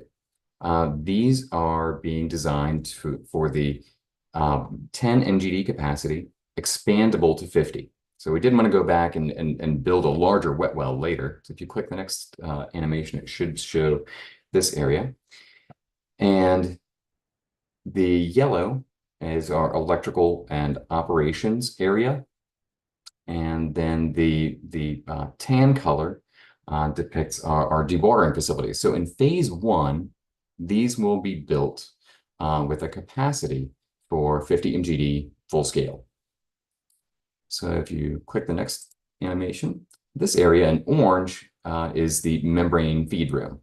So this is being designed to a 10 MGD capacity. If you click the next animation, and then if you click the next animation, then you'll see over on the left, the magenta highlighted area. This is our backwash treatment area.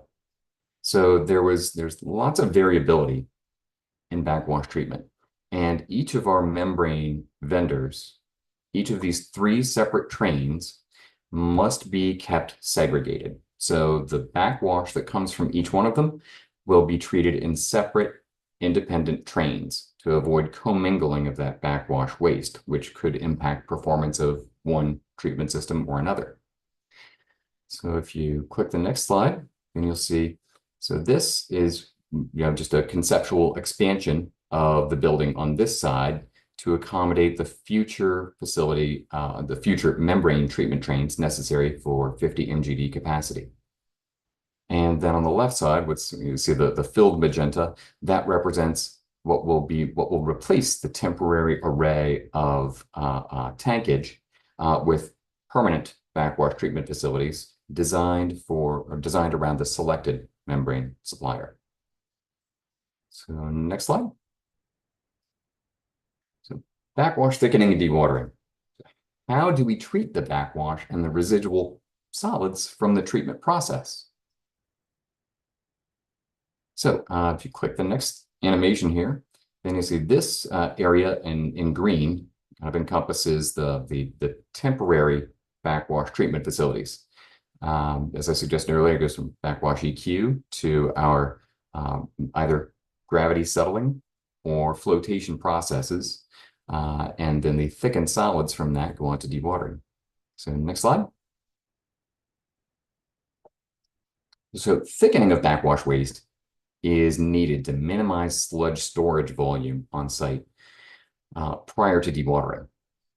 So backwash wastewater from ceramic and polymeric membranes differ significantly. And bench scale testing recently conducted was recently conducted to thicken backwash waste from the ERDC pilot membrane filtration process. And pilot scale thickening trials were conducted for gravity settling and flotation processes. And the results of this testing are being used to inform the preliminary design criteria. So in the front row of this picture, you can see backwash waste that is settled from polymeric membranes. And in the back row, you'll see backwash waste that is settled from ceramic. Next slide.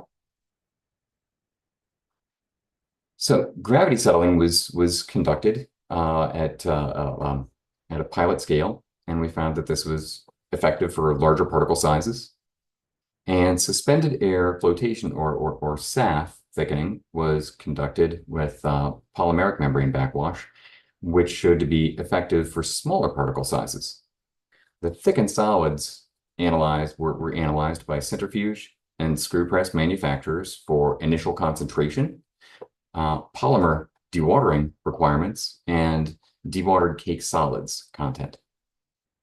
Next slide. So recovered water consideration. So how do we handle potential arsenic issues during recovery? So as I'm sure you heard in the earlier presenters, arsenic is stable as a sulfide solid, as pyrite and arsenopyrite under native aquifer conditions, reducing. Storing water, surface water, even with low concentrations of dissolved oxygen, will temporarily disrupt this redox environment. So cycle testing at the Kissimmee River ASR facility, during cycle testing, arsenic was present in recovered water, and arsenic was around 7 times the MCL during cycle test 1, conducted around 2000, I believe 2010.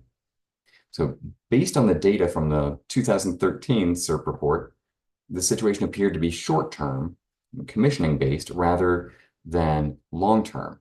As we see through progressive cycles, the arsenic levels in recovered water attenuated. Next slide. So we've seen 3 potential options for arsenic management. First, a mixing zone. So a regulatory approach to establish a mixing zone could help achieve compliance with a 50 part per trillion surface water MCL, depending on the initial recovered water concentration and hydraulics of the C38 canal. The second option is retreatment. So a retreatment approach using the membrane filters to treat water could remove arsenic from recovered water. And the treatment facility is being designed with flexibility to add hypochlorite to oxidize arsenite to arsenate, and then to precipitate that as a solid, which could be captured with coagulant and removed by the membrane filters. However, our best option appears to be sequestration. And to reduce the dissolved oxygen from our surface water before aquifer recharge to reduce the risk of arsenic mobilization. So next slide. So Stantec assisted the district with looking at evaluating 6 different technologies for DO reduction, and we conducted a survey of utilities around South Florida. So conceptual treatment of this process has been developed and evaluated on economic and non-economic criteria. And chemical DO reduction was bench tested.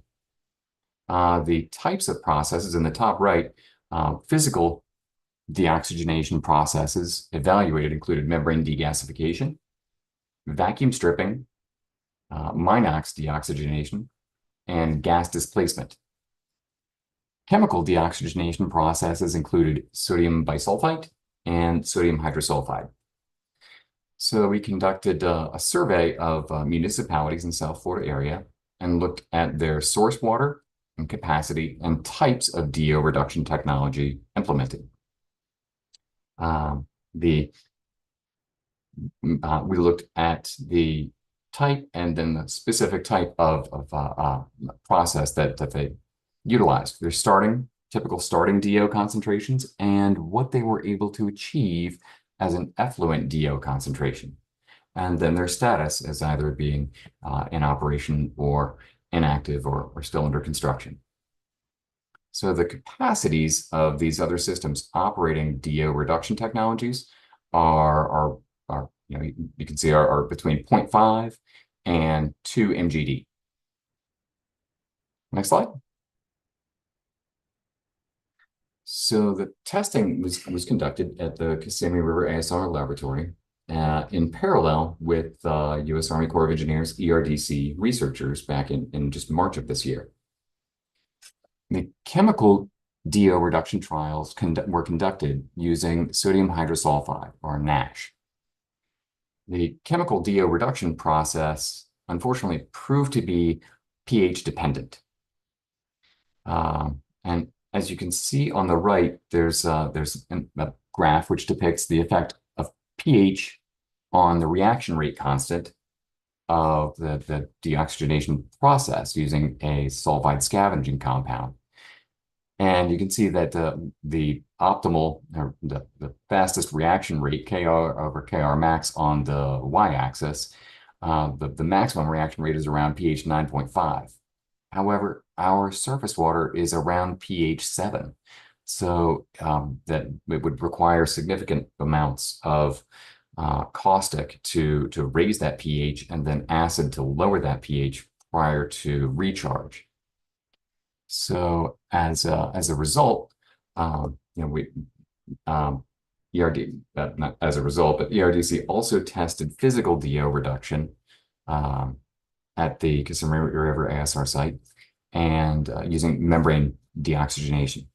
So physical DO reduction processes will be evaluated further and technology selected for the next design phase. Next slide. Schedule. So what are our milestones for design, bidding, and construction of the demonstration scale testing facility? So our currently projected design and construction milestones, preliminary design will be completed around mid to late October, and final design then, if we are able to proceed forward with significant design detail to meet the requirements of intermediate design, may allow us to proceed directly to final design, which could be completed around November 2025. Construction then conceivably be completed around August of 2027, and then cycle testing completed around mid-2029. Next slide. So how do we advance ASR thoughtfully and efficiently from a treatment perspective? So the next steps to advance treatment systems are issuing the membrane request for proposal package to our membrane suppliers to solicit their responses, and then to use that information to inform and finalize our design of the facility. The next steps include integration of thickening and dewaterability results into the preliminary design, and then to submit the preliminary design package for review by the district and the Corps. We'll help prepare and submit an FDEP permit application package, and then to integrate our membrane supplier equipment into the next design phase, and to integrate the most appropriate DO reduction technology into the next design phase as well. So with that, I'll open it up to any questions that our panel may have.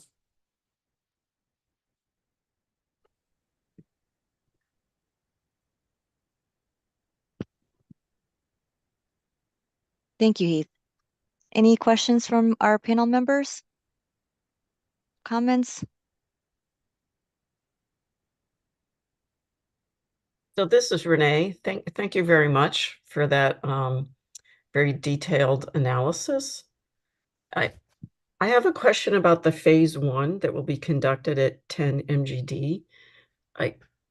Was that in your schedule? I didn't see it in your schedule. Like when will that occur?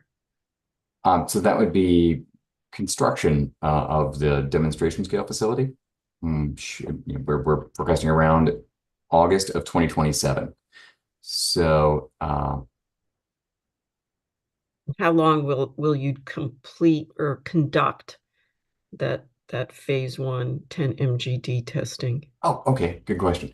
And that 10 MGD demonstration scale testing would be cycle testing. So from the time of construction completion to startup and testing, going through 3 progressive testing cycles of recharge, storage, and recovery. The duration of those, and I'm sorry, I got cut off on this Gantt chart. The durations of those would be approximately a 1 month recharge, 1 month storage, and 1 month recovery period for cycle test 1, followed by a 2 month recharge, 1 month storage, and 1 month recovery period for cycle test 2, and then I believe a 3 month period for recharge for cycle test 3, followed by a 2 month storage, and then I believe a 2 month recovery period for cycle test 3.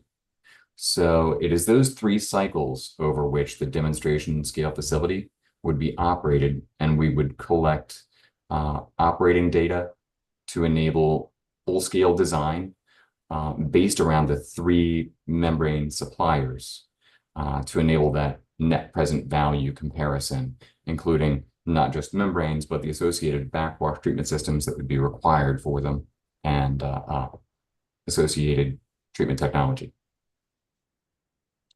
Thank you. Certainly. And I think Mike Coates had his hand up.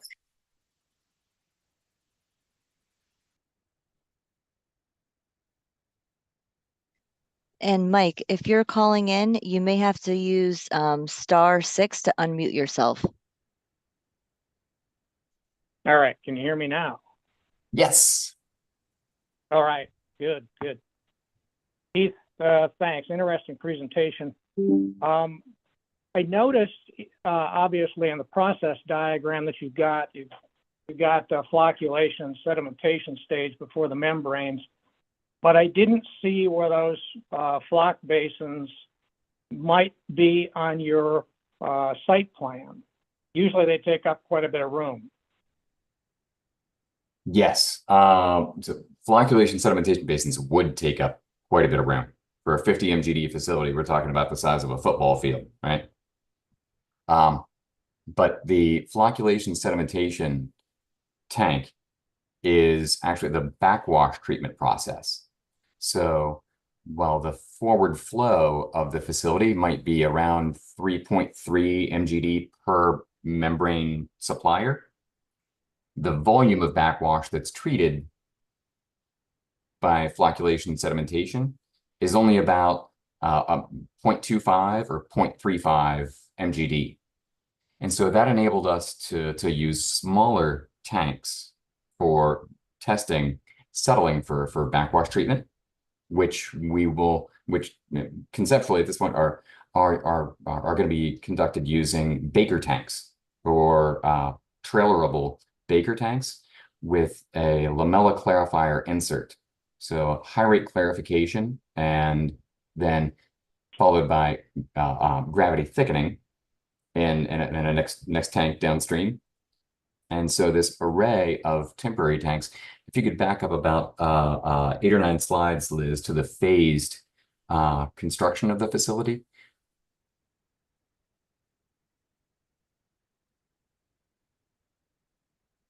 There we go, this one. And if you can just kind of back up the animation, there we go. On the left side, you see the series of rectangular tanks? Yes. Okay, so the backwash waste from the membranes, the red dashed line at the bottom, first goes to equalization tanks, and then would proceed on, and it's kind of difficult to tell with the blue dashed line, but that represents backwash waste from ceramic membranes going to gravity settling, flocculation, sedimentation, settling. The magenta line depicts equalized backwash waste from polymeric membranes going to a flotation process. So does that help answer the question about the placement of floc-sed? No, I'm apparently missing something. Typically on the front end of the process, you would have a coagulation sedimentation process before you put the water on the membranes to reduce fouling. I don't see that. Okay. So the question is, are we doing floc-sed upstream of membranes? And the answer to that question is no. This is designed as a direct filtration, which is adding coagulant directly before the membrane. So it goes through a straining process, the 300 micron strainer, and then we add coagulant to remove solids and to coagulate dissolved organic carbon so that the membranes can remove that. Putting a floc-sed basin upstream of those would require, almost a tankage about the size of a football field for 50 mgd conventional floc-sed. And so one of the requirements for this project was, condensing the footprint to a very small footprint.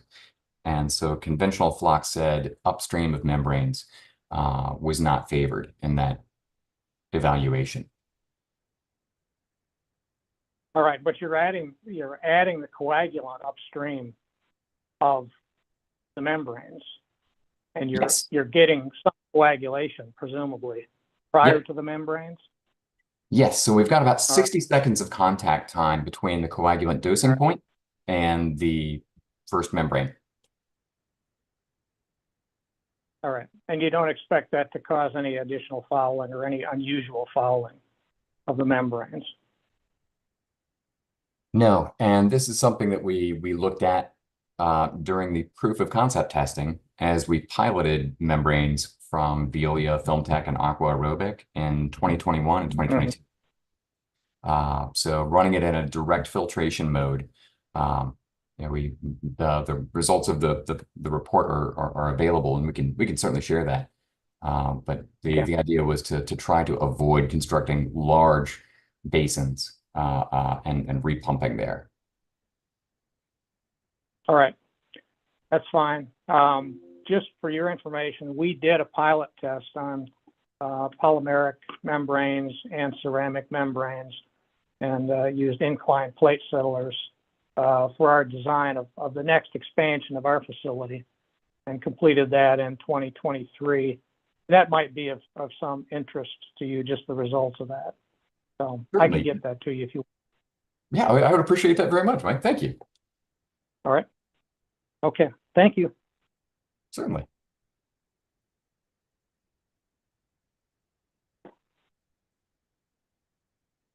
Are there any other questions I might be able to help field?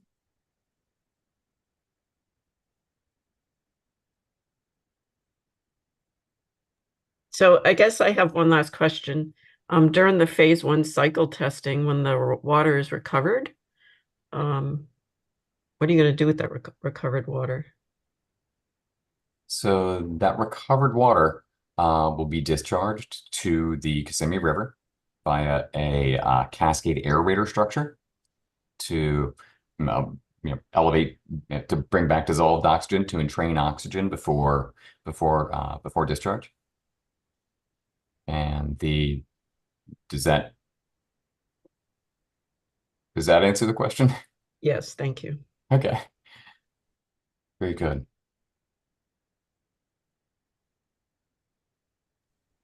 Mike, I see you still have your hand up. Did you have another question, or Nope, I forgot to take my hand down. And *9 will unraise your hand. All right. All right. So if there's no more questions, we'll move on to the next agenda item, which is agenda item number 6. That's with USGS. They'll be covering a presentation on fracture porosity in the Florida aquifer system.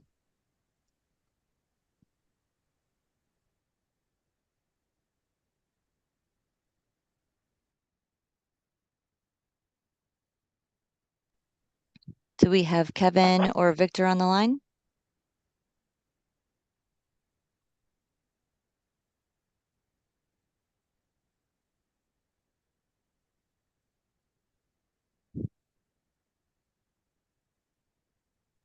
I see Kevin online, but he needs to unmute.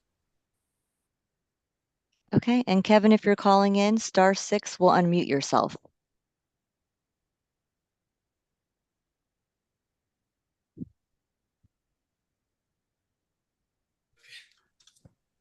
Yes, hi, this is Kevin Cunningham. So I'm filling in for Victor Flores today, who did most of the preparation on the presentation and has been doing a lot of the heavy lifting on this project.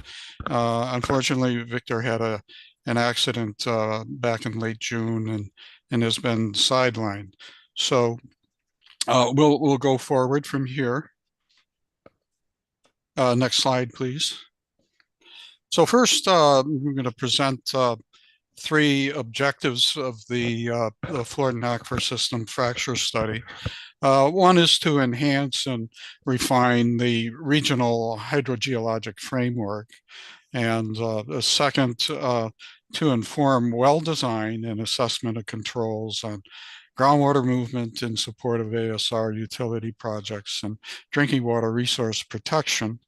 And three, to provide information on aquifer zone suitability for aquifer storage and recovery water supply at the 4 core sites that are on the map on the right that we've been focusing a lot of focus on during the previous talks, the C38 south to the west, L63 north, C59, and L63 south.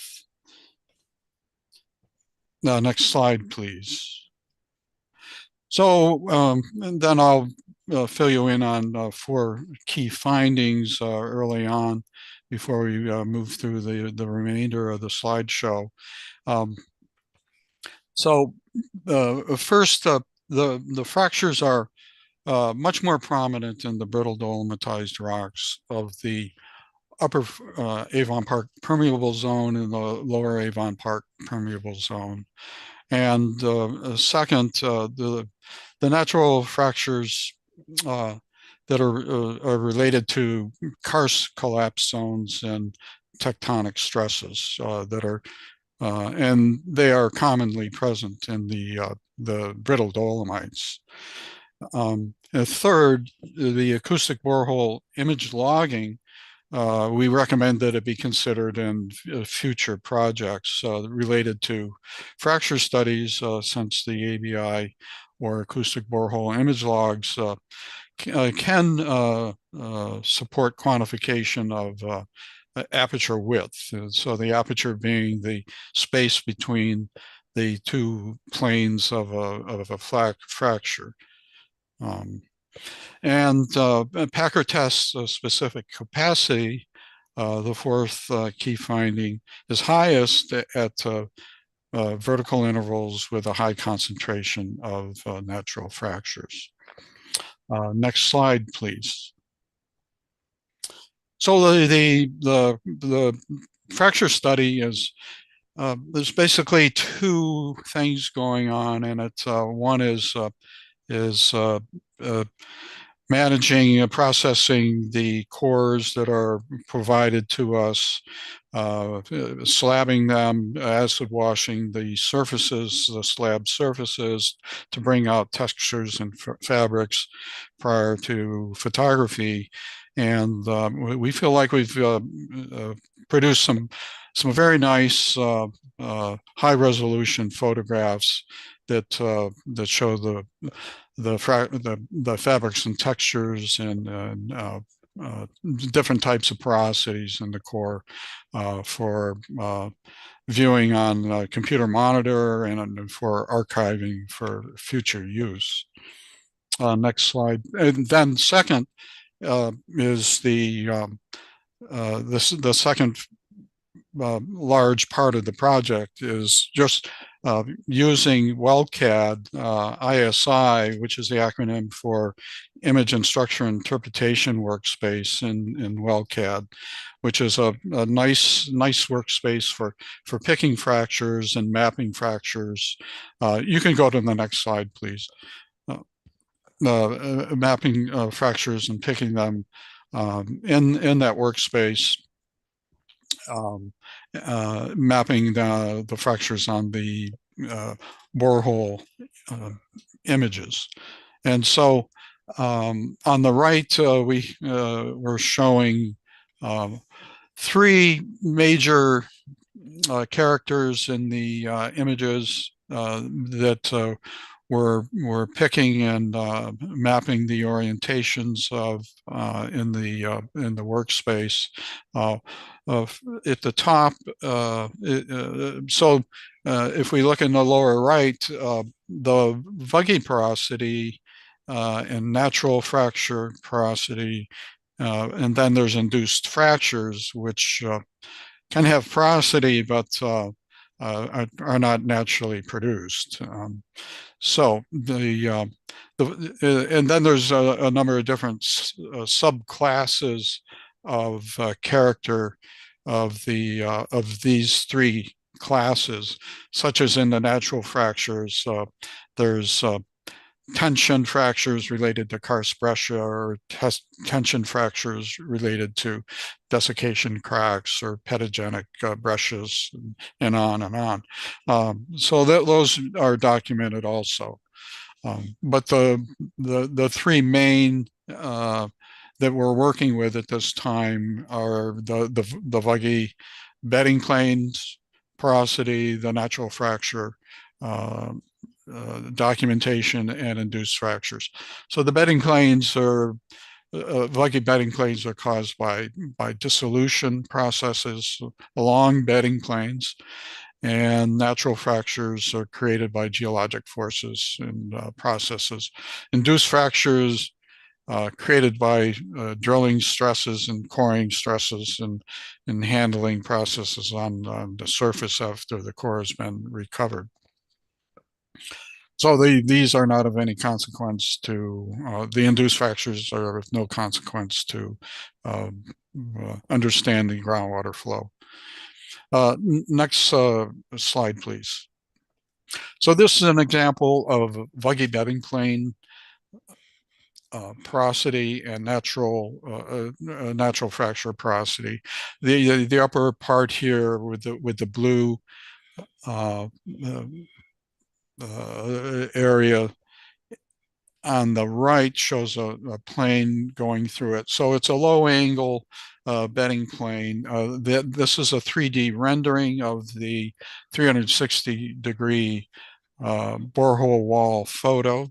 And below the bedding plane, the Vuggy bedding plane, is a high angle natural fracture. The Vuggy bedding plane has some pretty wide openings in it that are created by dissolution. And if you'll press next slide, please. So you can see, if you go back to where the arrow is, yes. So you can see that irregular upper surface area that could be a dissolution front, very irregular, along forming the top of the bedding plane Vug, at least a portion of it.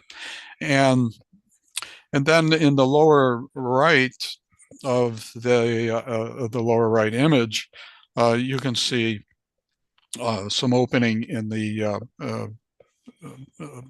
natural fracture. So not surprising that there would be good groundwater flow in zones like this, good concentrated flow. Next slide, please.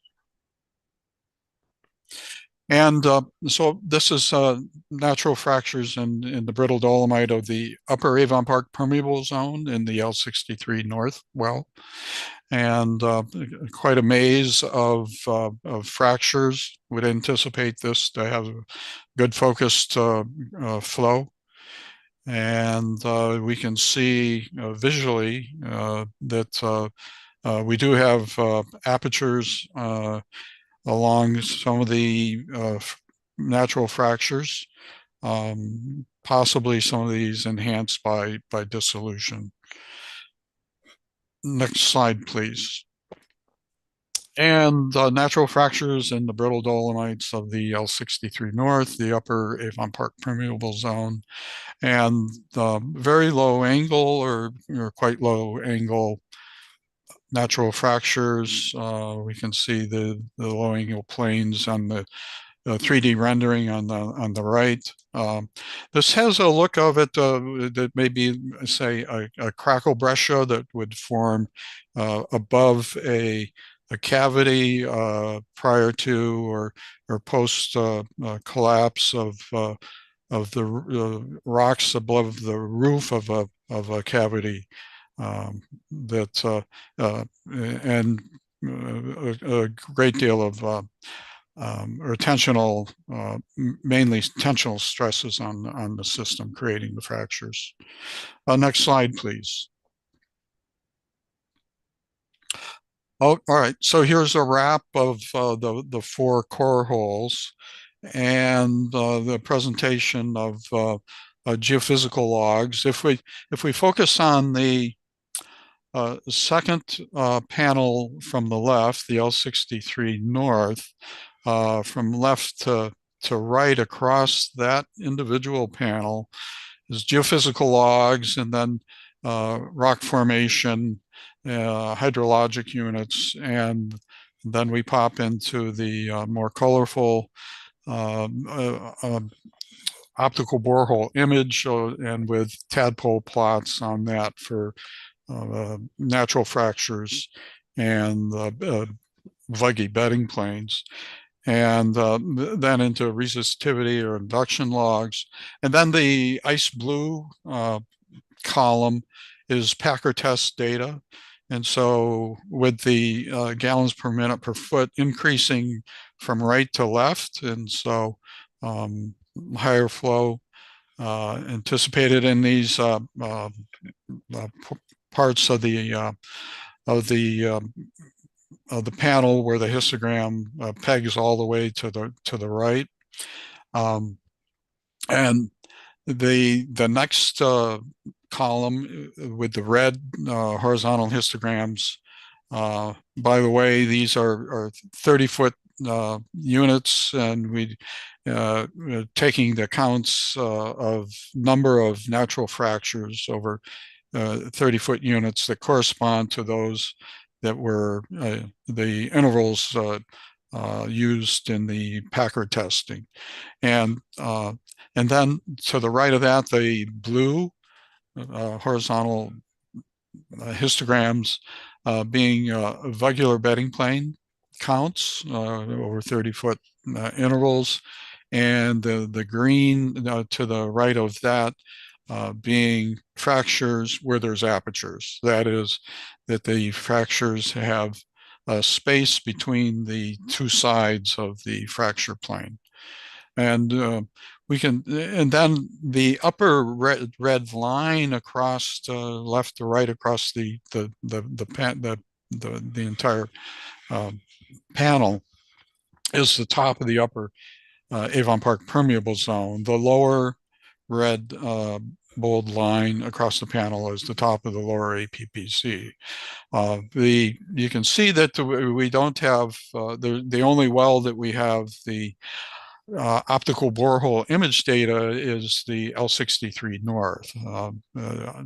Unfortunately, we don't have it in the lower portion of the C38 South, the C59, and the L63 South. And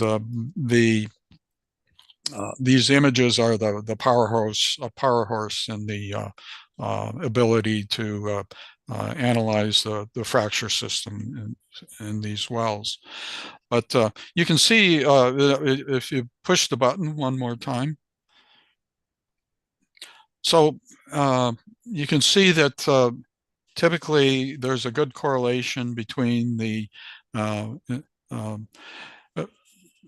specific capacity of from the Packer tests and the occurrence of natural fractures that we've logged from the optical borehole images, and pretty good correlation between the vuggy bedding planes and also fractures with apertures. And if we look down to the base of the L63 North, the three blue horizontal excursions on the histogram are indicative of increased specific capacity in the upper flow zone of the lower Floridan aquifer.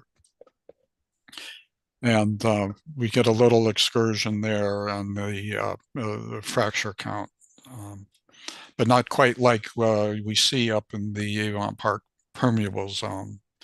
Next slide, please. So this is the natural fractures data from the upper Avon Park permeable zone. And there are rows diagrams with from the center of each of the circles out to the perimeter, the count on the number of natural fractures observed over 10-degree intervals over 360 degrees are displayed. And you can see that there's typically at least one and often two dominant directions of a high count in the strike of the natural fractures, indicating anisotropic conditions and groundwater flow in these fracture porosity systems of the upper Avon Park permeable zone. But they don't, the dominant directions of the strikes don't necessarily correspond between each of the wells. The next slide, please. And so there's only two wells. If we go back, there's only two wells, the L63 North and the C59 core hole, where we have data in the lower Avon Park permeable zone on natural fractures. And it's a little more blurry here as to dominant directions of the counts on natural fracture orientations, but again, suggestive of anisotropic conditions in groundwater flow in this part of the aquifer system. The next slide, please. And so in the future, there's two things we'd like to do, among some others that will probably come up. One is the display of natural fractures with apertures in Rose diagrams to further investigate anisotropic groundwater flow in the system in this area. And then investigate the relationship between geological features and fracture orientations with the use of correlation to lineaments identified on maps such as Landsat, as shown in Mike Fee's report he did for the Army Corps of Engineers back in 2004. And also correlation and analysis to potential control by tectonics using such material from papers like Ehrlich and Pendel that came out 3 years ago on the tectonic elements and crustal features of Florida. And you can see the major strike slip fault going through the Lake Okeechobee area, the Bahamas, Florida fault zone, although it goes by other names also. So that wraps it up for what I'm presenting today. If you go to the next slide. If there's any questions, please let me know.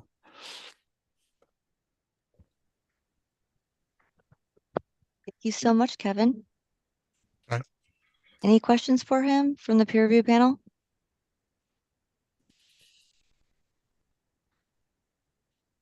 Hi, this is Renee. Kevin, a great presentation on the fracture analysis. And I just have a question. If you were able to identify a confining zone in between the upper and the lower APPZ from your core analysis. It's a good question, and there is a the fracture data. Typically, we get a lower count in fractures in that thin vertical interval between the two Avon Park permeable zones. But we haven't conclusively or come to any conclusion with calling that a confining unit. It could be investigated further through the image logs and what data we have. Yeah, I think that would be I think it'd be. important. I think it'd be. Yeah, I'm sure it is. And Okay, thank you. you bet.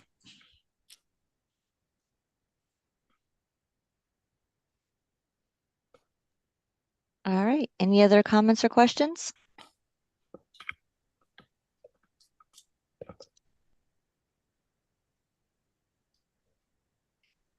All right.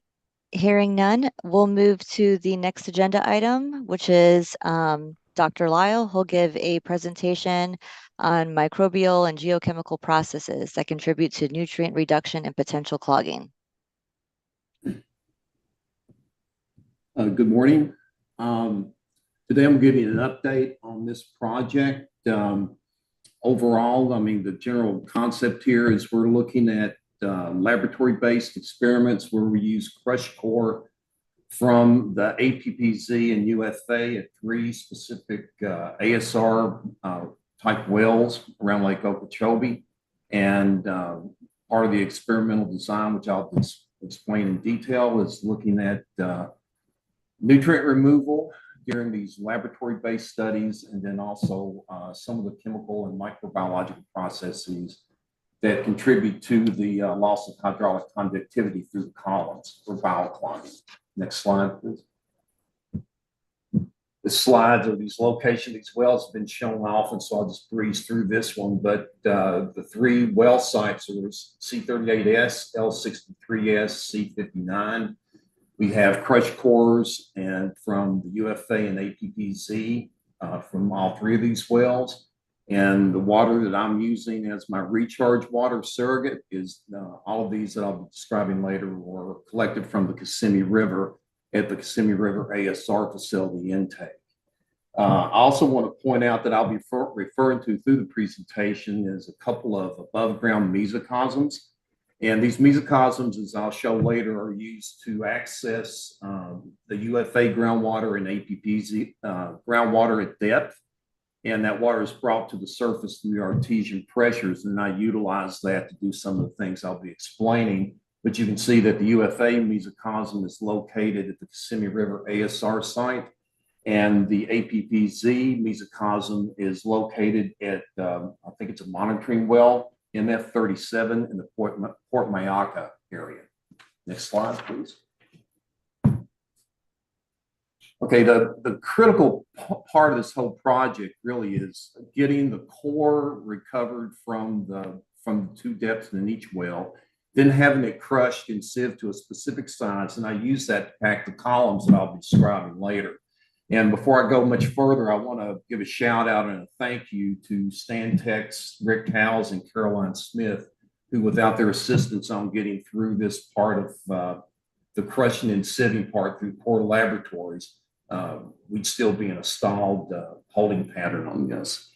But what we do is that the cores are recovered, which have been described in some of the other presentations at the 3 wells that locations. Now, those cores come out, they're archived by the geologist, and then they're sent off from specific depths within the APPZ and the UFA. Those then are collected about 20 foot of core from each zone. It's then sent to core laboratories in Houston. Houston, that's the group in crushes and sieves the rock to a specific size. About number 20 is what we're using for this. Then I use that material to pack 2 types of columns. They're identical in dimensions. However, the way they're treated before the experiments are quite different.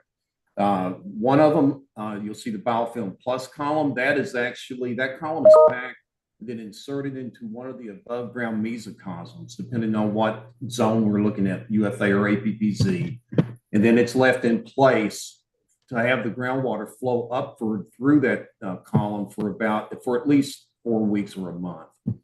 The material then, the dry material then, at the day that I collect the biofilm positive column from the above ground mesocosm, then I wet pack on site using the same material from the same storage zone, the second biofilm negative site. So what I've got there at the end of the day is, which I'll show here in a second, is I have a biofilm positive column, which is colonized by the native groundwater microbial communities. Then I have a biofilm negative column, which has not been colonized by the native groundwater communities.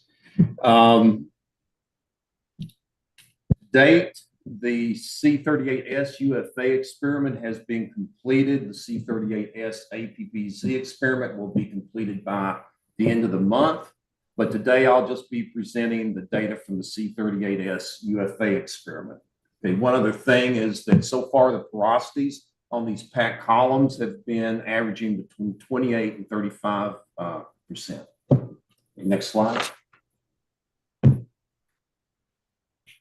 Okay, this is how these columns are set up. And you can see on the left, there's the biofilm plus column, which is packed there on site.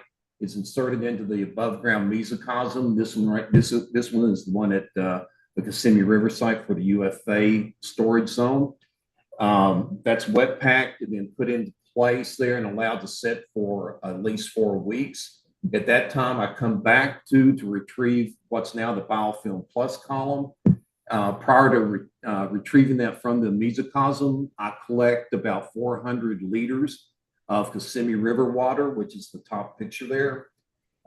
Then I go back to the mesocosm, wet pack the biofilm negative column. And again, this is using native groundwater and the same crushed core material that's in the biofilm plus column.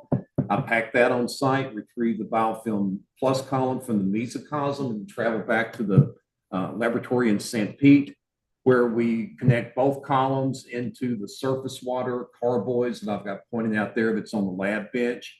And I'm only showing one column here, but in real life, I've got these columns running in parallel beside each other. Okay, next slide. The experimental design, all experiments go through these different phases. The conditioning phase, we do this, we take the native groundwater and we pump that through both the biofilm plus and the biofilm negative columns for about 14 days. We also pump that water through a biofilm development rate column, which is really glass beads. I'll talk about that at the end of the presentation.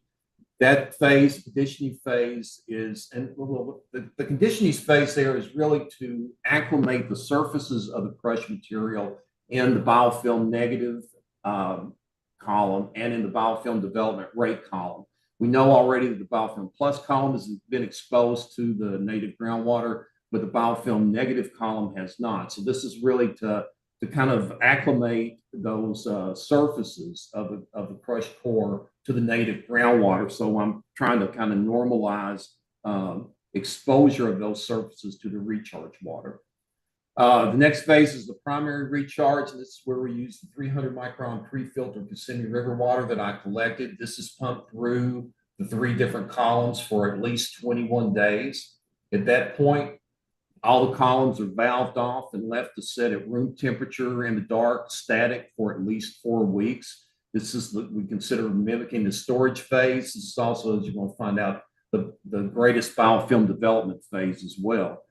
After this is over, this 4 weeks, the valves are opened up and I collect the recovery phase water from the pore water from each of the biofilm plus and the biofilm negative columns.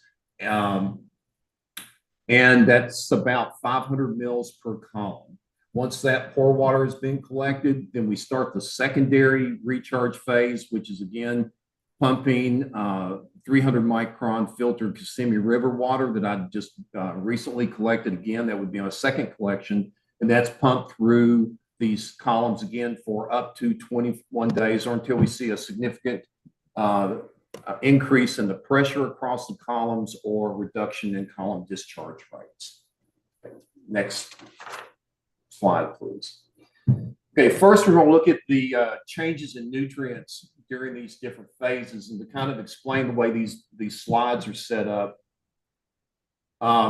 You can see the different phases that I just described on the top of the charts. The concentrations are on the y-axis of the respective analytes that I'll be talking about, and then you can see across the x-axis which types of samples these are relative to, and I've kind of, you can see that I've colored those based on conditioning phase, recharge phase, and post-storage phase, which that post-storage would be the pore water I collected after it had set for about a month.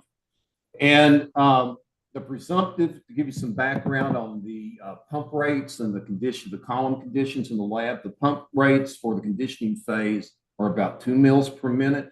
It gives me a residence time in those columns of about 3.5 hours. The pump rate for the recharge phases is an increase to 5 mils per minute, giving me a residence time of about 1.5 hours per column. One other analyte that I won't be describing here is dissolved oxygen, and the dissolved oxygen flowing through these columns it very closely mimics that of the recharge water or the Kissimmee River water, and at about 5 milligrams per liter, with no significant reductions across any of these any of the columns. But once the columns are put into the storage phase where they're locked down, the DO goes to below detection limit in less than 48 hours, very similar to what's been shown in cycle testing. And what we can see here, the first one I'm going to talk about is the DOC. And you can see that the DOC in the conditioning water from the upper Floridan gives us about 4.2, 4.3 milligrams per liter. The Kissimmee River has about 5 times that in it. And you can see that across the columns, whether it be the biofilm plus or biofilm negative column, there's not much removal of the DOC during those residence times. However, after the 1 month of storage, static conditions, you can see there's an incredible increase in the DOC in both the biofilm plus and the biofilm negative columns. And this is contributing this to possibly dissolution of the core material, because we know that the core material does contain inclusions of some of these ancient carbon substrates. And also, at this point, I haven't done the adsorption desorption calculations yet, but I'm assuming at this point that there is some adsorption of the organics and the color that's in the recharge water that adheres to the surfaces of the carbonate crushed core. And then during the storage phase, they're utilized, and thereby promoting the dissolution of the core material. So we see that during the storage phase that there is an increase in the DOC. Next slide, please. Okay, now looking at the nitrates and nitrites in the system, the combined is that there's very little, if any, in the conditioning water, the groundwater. Then you can see in the recharge water, the Kissimmee River, there's considerable more. There's a little bit of increase in these the nitrogen compounds through the biofilm negative column. But during the post storage water, or during the storage phase, most of that is utilized.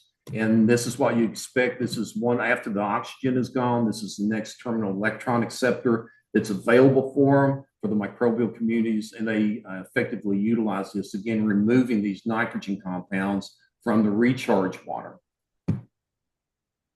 Next slide, please.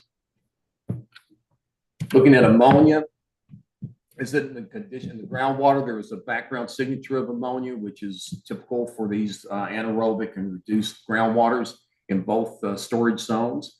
There's almost at detection limit of ammonia in the recharge water, And actually, there's no removal of what there is in the Kissimmee River water as the recharge water. There's very little of that removed, if any, through the columns. Now, there is a little bit more removed through the biofilm plus columns, which suggests that the biofilms in the biofilm plus column are a little bit more either quantitatively there in larger amounts or more active than those in the biofilm negative column. But during post storage water, there was an incredible increase in the available ammonia. We've seen that in other experiments that I've done with these groundwater systems.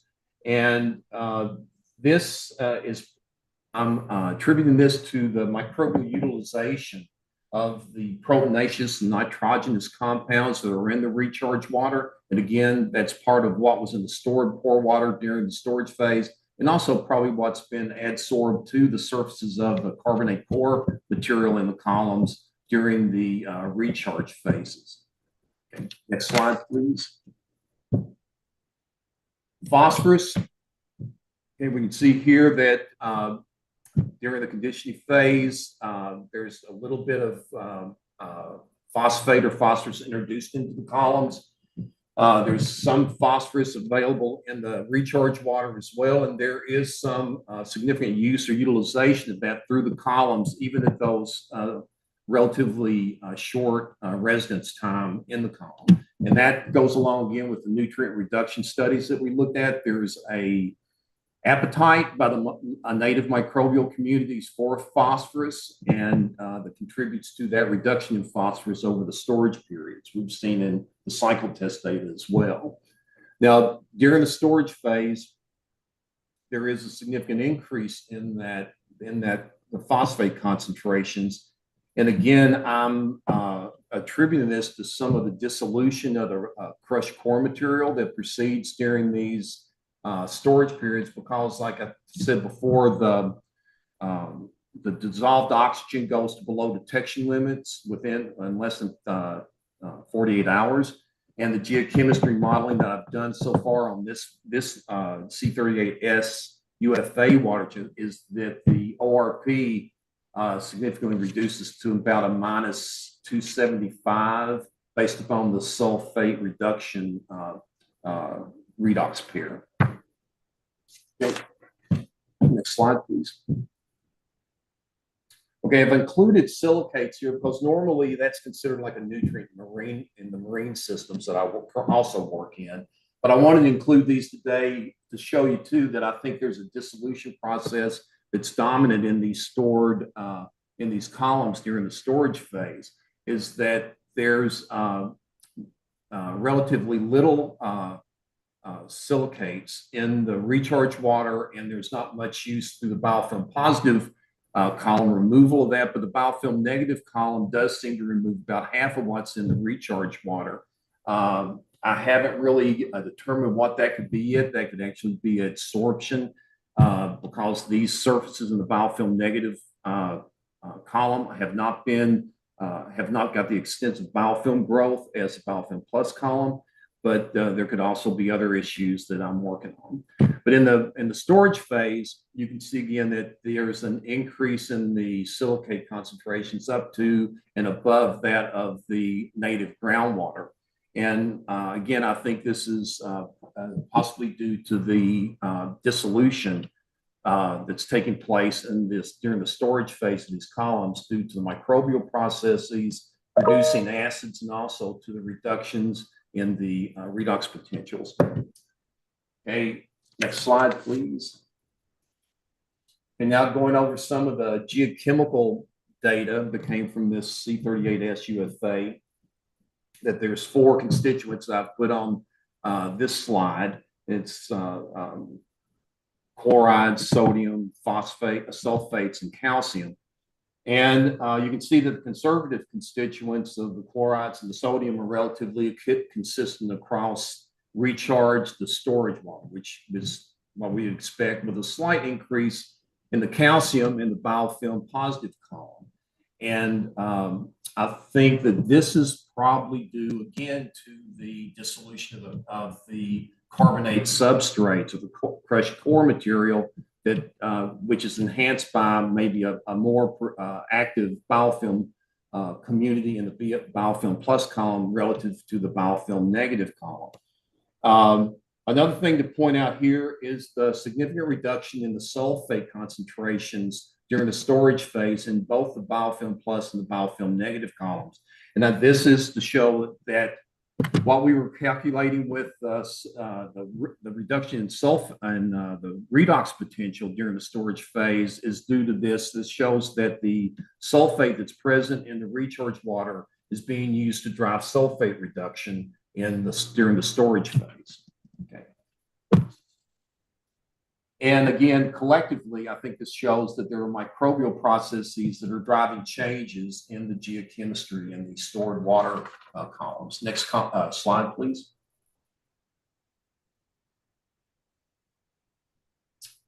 Again, the manganese concentrations were almost below detection limit in the recharge water and through the columns. And after the storage phase, there is significant increases in both biofilm positive and biofilm negative columns, with more so in the biofilm positive column.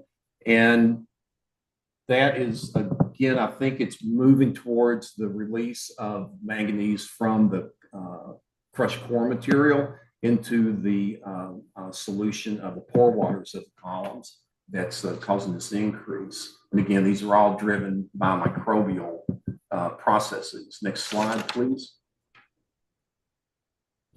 Molybdenum, which has been a point of interest. It was mentioned a couple of slides that we've presentations previously.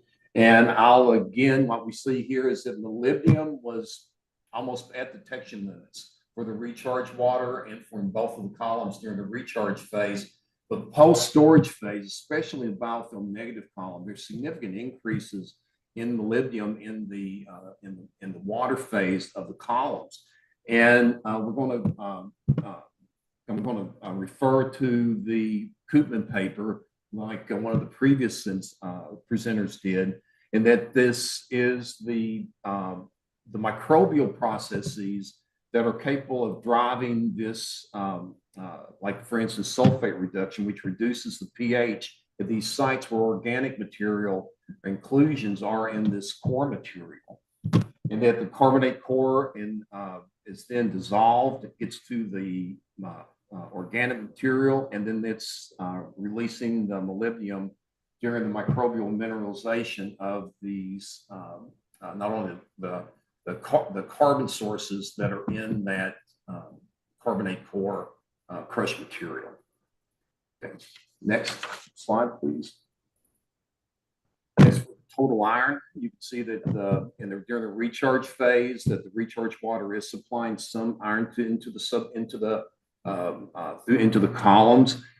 There is some use of that, removal of that through the column in both the biofilm plus and negative columns, almost equally in that. But after the storage phase, you can see increased concentrations of iron in the recovered water.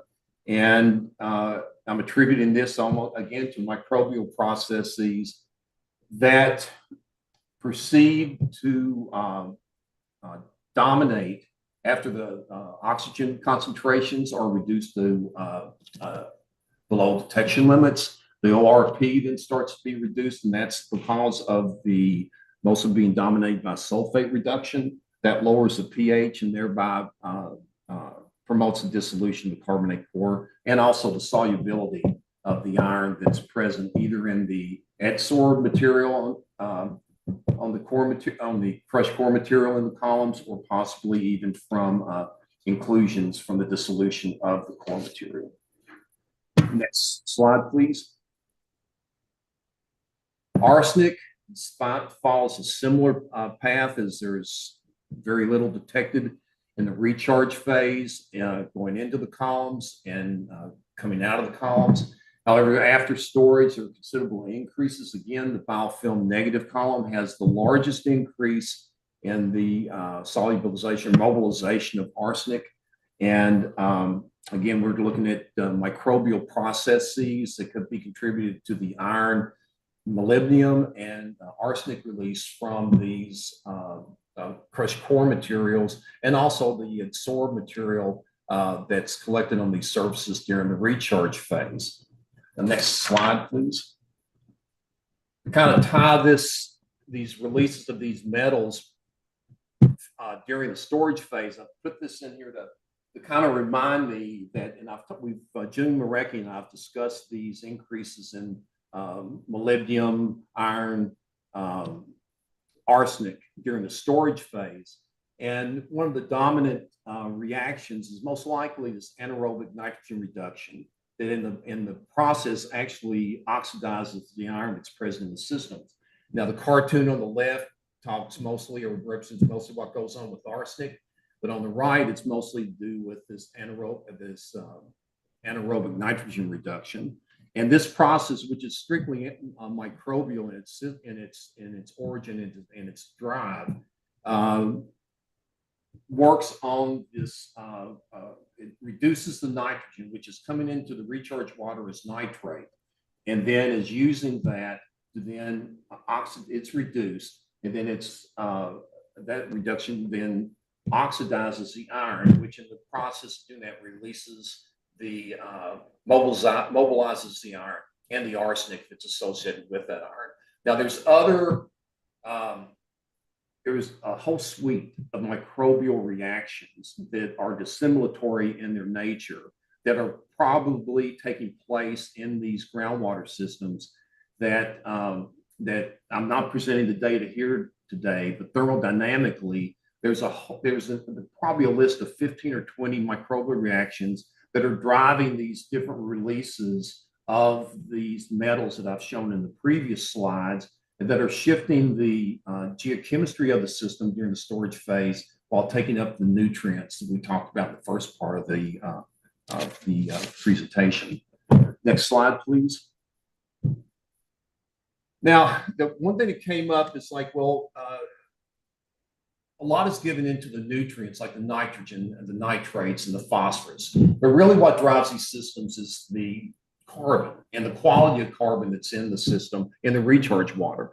So what I did here is we modified an existing BDOC experiment that's used in drinking water systems to fit what we're doing with these aquifer systems.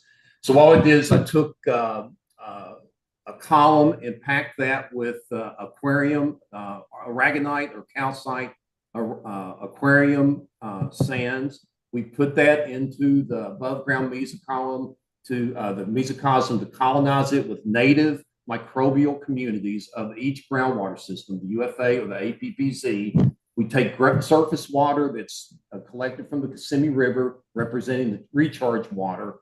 I filter sterilize that river water, so there's no, and then I put the colonized sediments into the bottom of the flask. I put filter sterilized river water into the same flask in a specific sediment to water ratio. And then because I've taken out all of the bacteria from the river water, the only bacteria that are in this reaction are those that are associated with the sediments, which represents your native groundwater microbial communities. Then I mix them and I take samples out on a routine basis, and then we look at the DOC concentrations over time. Next slide, please. Now, this is a little bit busy, but the blue dots represent the DOC concentrations over time. Now, the modeled line, which is the heaviest orange line, that comes out, you see there's a significant decrease, and it reaches an asymptote and falls out for the next, from about 3 days to 16. And that rate gives you a maximum rate of about 2.41 milligrams of DOC per day removal rate. Now, if we look at the rate, just to look at the linear part of that curve, that gives you about 0.84 milligrams per liter per day removal of DOC from that that's present in the recharge water, in this case, the Kissimmee River water. And what it comes out to, because I'm running out of time, what it comes out to is that ends up that based on these calculations of the 14 to 24 milligrams per liter of DOC that's in the Kissimmee River, there's only about 14% of that that's readily utilized by the native microbial communities in the subsurface And I think that's where you get the sudden burst of activity at the beginning of these recharge events. And then it kind of, the nutrient removal aspect slows down as time goes on. Next slide, please.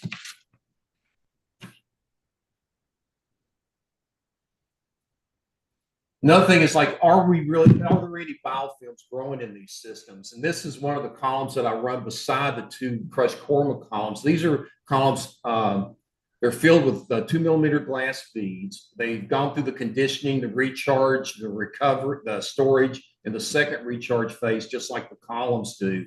And what these glass beads are doing, because I know the surface area of these systems, so what we do is go in and we extract all the biofilm that's collected on these glass beads over the whole length of an experiment. Then we look for the total protein and total carbohydrates that are in that extract that comes off these glass beads. And the reason we go with proteins and carbohydrates is because in these anaerobic reduced nutrient systems, like the groundwater systems in the Florida aquifer system, about 95 to 98% of the biomass of a biofilm is made up of protein and carbohydrates. So what you can see here is that we extracted this from the Kissimmee River for the UFA C38 experiment, is that there's quite a bit, honestly, of biofilm that grows over the length of the experiment. And it comes out to a biofilm growth rate of about 0.2 milligrams of biofilm per square meter per day. This is the first time I've seen work like this done. This is something that I kind of modified to address an issue the question that we're asking. So that 0.213 milligrams of biofilm per square meter per day is kind of a standalone number. It'll mean a lot more in context when you get the data from the other 6 experiments that are going to be conducted over the next 6 months. Next slide, please. I'll hurry up with this. To also show that we've got biogenic bacterial production that's driving all these reactions that we talked about in these columns is that we looked at the biogenic gas production. And if you look at the far right column, you can see that in the pore water I collected, that there's a significant increase in CO2, which is, of course, a byproduct of anaerobic respiration.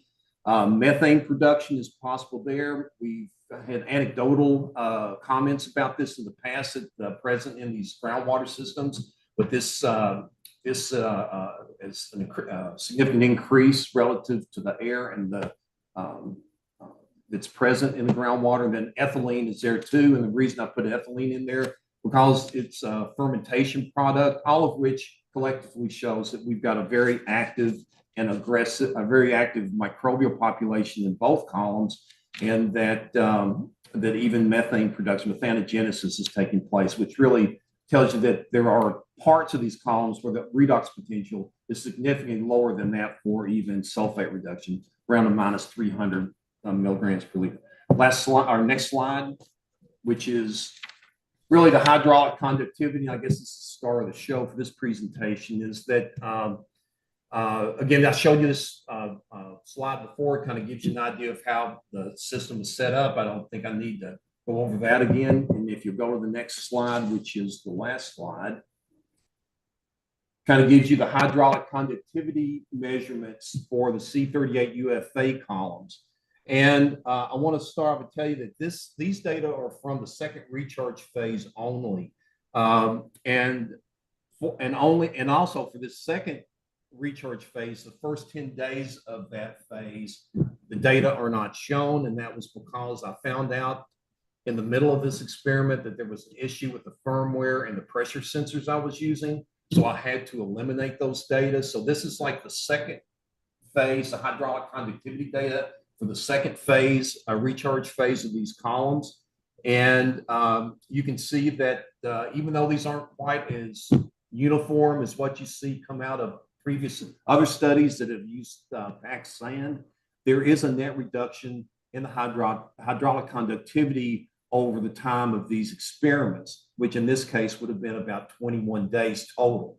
And for the biofilm plus column, I've got a net reduction, I think, of about 70% between the high and lowest point there, and then for the biofilm negative column, approximately about a 40% reduction in hydraulic conductivity. So these biological activities that I'm characterizing, that I'm detecting, are actually contributing to the clogging of these columns at the same time, which is caused by the increase in biomass from the nutrients they're taking up and the dissimilatory energy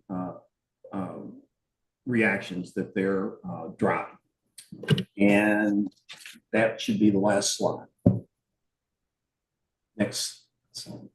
Oh, my next steps is completion of the C38 APPZ experiment. That'll be done by the end of the month. And then to initiate and complete the L63 and C59 experiments, which are scheduled to be completed by the end of the year. Okay. Sorry for the overrun. Any questions?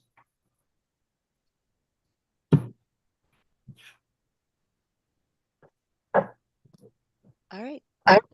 Thank you very much, Dr. Lyle. Any comments or questions from the panel about Dr. Lyle's presentation?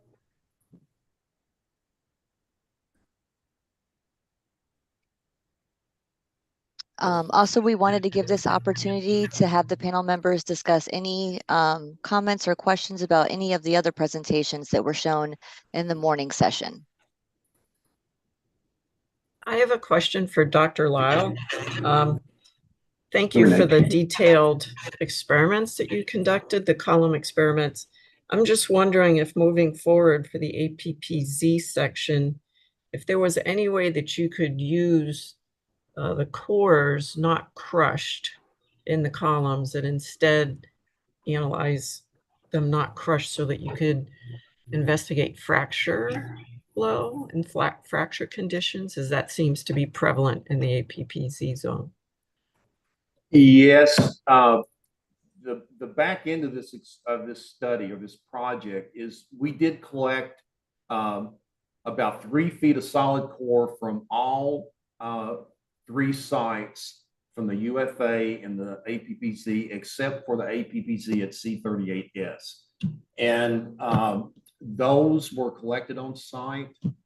They're preserved at 4 degrees in a pressurized sleeve under argon gas. And the plan is to purchase a high pressure permeameter and to take a slice of those cores that I've got in storage right now, and usually they're about 6 inches, 4 to 6 inches, and then use this same Kissimmee River water to pump through that under pressure, and then to look at the hydraulic conductivity measurements.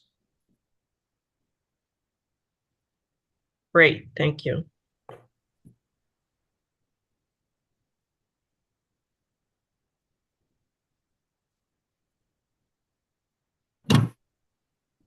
Any other questions or comments for Dr. Lyle, or if there's any other comments on the previous presentation shown?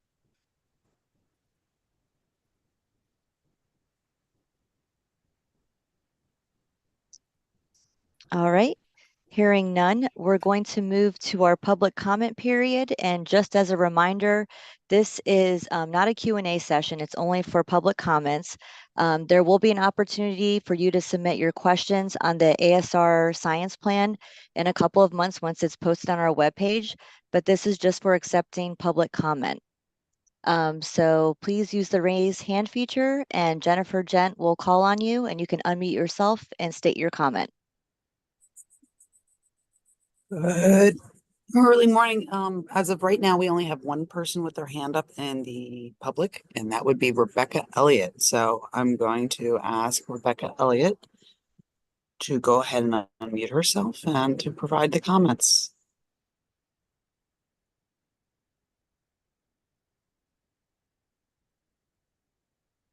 Rebecca Elliott, she's had her hand up since earlier this morning, so it might be an accident, but I'm not sure. Okay, and just as a reminder, if you are calling in, instead of using the Zoom link, in order to unmute yourself, you're going to have to press *6. If you want to raise your hand and are calling in, you need to press *9. So Rebecca, if you're with us, please select *6 to unmute yourself and state your comment.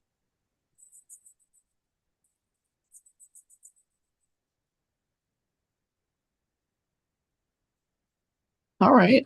Does anybody else from the public have any comments they would like to add for today? Oop, got a second hand up.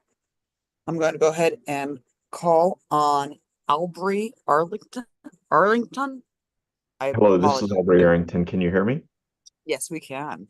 Excellent. I very well may have missed this in the beginning of the most recent presentation, but the columns, were those conducted in the dark?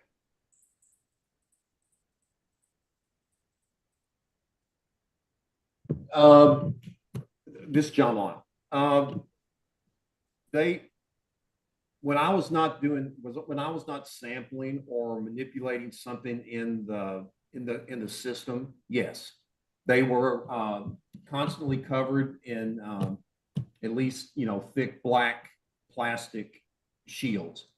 That included everything from the source water, carboys, all the way to the discharge points for the columns, and all of the 400 liters of Kissimmee River water that were stored in the carboys in the lab. They were covered with black plastic sheeting as well. Thank you. All right.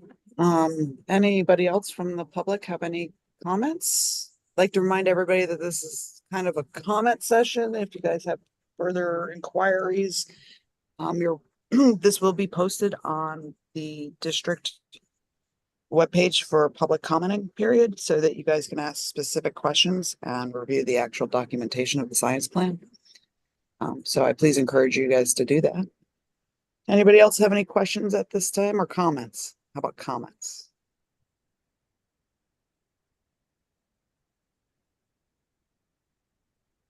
All right. Well, that concludes our public comment period. So now we're going to break for lunch and we'll resume around 1 p.m. this afternoon. Thank you very much.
Good afternoon. We're going to begin our afternoon session for the 2024 Aquifer Storage and Recovery ASR Science Plan Peer Review Panel. We're going to start off with Joe Allen's presentation, which is on quantitative ecological risk assessment plan, and it's going to include the next steps. So Joe, do you want to go ahead and take it away? Absolutely. Thanks, Liz. Hi, everyone. Welcome back. My name is Joe Allen. I'm a risk assessor with Formation Environmental. We serve as the district's ecological risk assessment contractor for the ASR project. Just going to take a couple minutes today to give you a fairly high-level overview of the ecological risk assessment work plan that we completed in 2023. If you were on the peer review panel at the last meeting, we gave a similar presentation, but we weren't very far along in the process at that point. So this should complete that presentation. So can I have the next slide, please?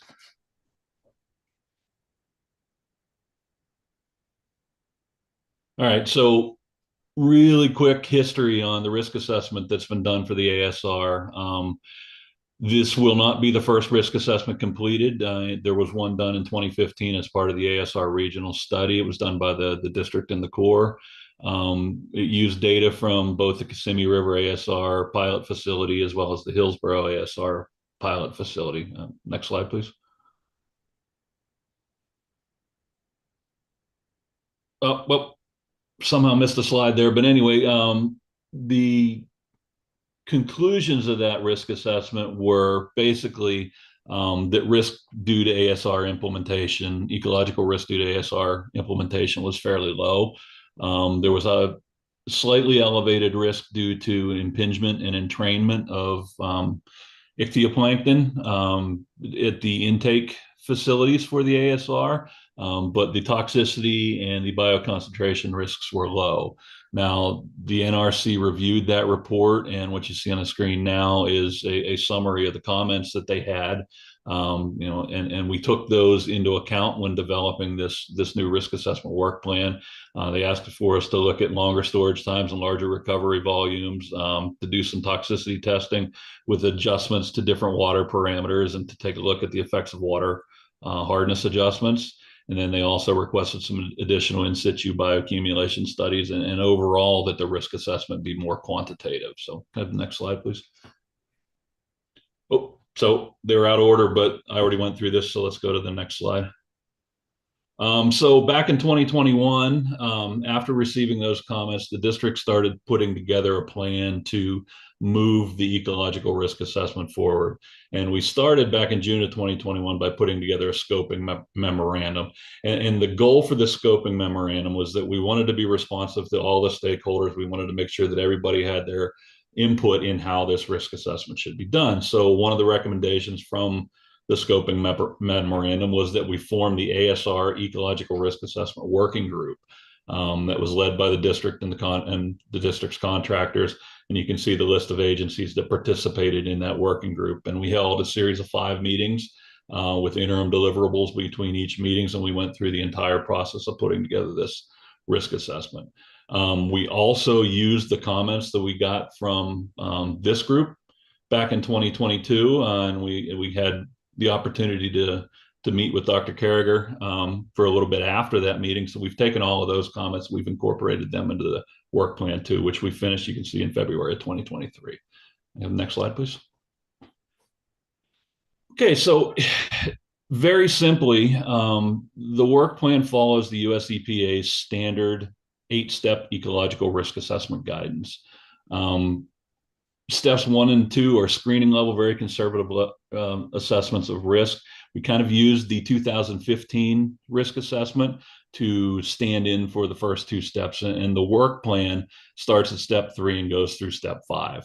So it develops a baseline problem formulation. We take a look at the design of the risk assessment study, what are our lines of evidence, how do we measure things, and we put together a work plan and sampling plans. We looked at the sampling design, and right now we're currently in the site investigation and data analysis phase, and the next presentation by Jen Mathia is going to get into a lot more detail of that. But basically what the EPA guidance does is gives you a nice repeatable stepwise process to get through the risk assessment. Have the next slide, please.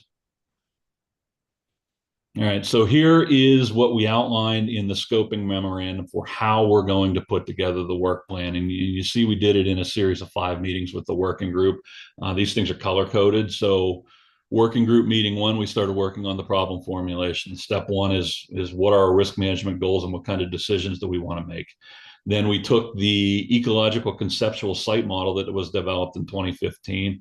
We revisited it and we refined it. That was the first meeting. The second meeting, we determined what our assessment endpoints are for the risk assessment. What do we need to look at? How do we need to look at it? And then we also refined our list of what the stressors might be. To do that, we used the data from the 2015 risk assessment. We ran it through a little more quantitative assessment. We compared the data to water quality benchmarks, tissue risk benchmarks. We ran the data through food web bioaccumulation models, and we refined the list of chemicals and other stressors that we want to take a look at in more detail in this updated risk assessment. So from all of that, then in the third working group meeting, we sat down and we looked at what are our data gaps? What kind of data do we have? What kind of data do we need to get us through that problem formulation? The fourth one then got into the nuts and bolts of how the risk assessment's going to work. Put together an exposure analysis plan and an effects analysis plan. And then we also put together a plan for how we're going to characterize the risk. The fifth meeting then was the entire risk assessment work plan that was reviewed by the working group, commented on, revised, and then we finally finished that up at the end of 2022. It was early 2023 before we published the final report. Next slide, please. So now I'm going to walk you through all of the pieces that were in that flow chart. Again, this is a fairly high level presentation because there's a ton to get through in 25 minutes. So at the end, if you have any more specific comments, please let me know. But the first step of this thing is to define what your goal is for completing the risk assessment. And we need that so we can decide what kind of data we need, so we can guide how we collect the data and how we make decisions based on the data. So you see in the gray box here, this is the risk assessment management or risk management goal that was agreed on by the working group. And I'll read it quickly. It's site conditions due to the operation of the planned ASR wells should not cause significant risk of adverse ecological effects to receptors from exposure to stressors directly related to the operation of the ASR wells. So it's a mouthful, but basically, we want the risk assessment to be able to define whether or not there are adverse effects based on the discharge of the ASR water and on the intake of the ASR water. So next slide, please. Okay, so we wanted then to make a plan for how we're going to do this. So we came up with a 3-tiered risk assessment. Tier 1 looks at the most conservative, most localized effects to subpopulations of ecological receptors that are within the vicinity of the well discharges. The work plan itself is defined or defines clearly the Tier 1 risk assessment. Tier 2 and Tier 3 are much more data intensive. They will be much more focused on specific endpoints. So it's not as well defined in the work plan because we don't know what we need to assess. But Tier 2 will basically be population and community level effects within the vicinity of the well. And then Tier 3 will be regional effects. But again, those aren't defined in the risk assessment work plan, but the risk assessment work plan defines a path to get to Tier 2 and Tier 3. The whole goal of this thing is so that we have a useful tool for streamlining how we assess risk throughout the ASR project.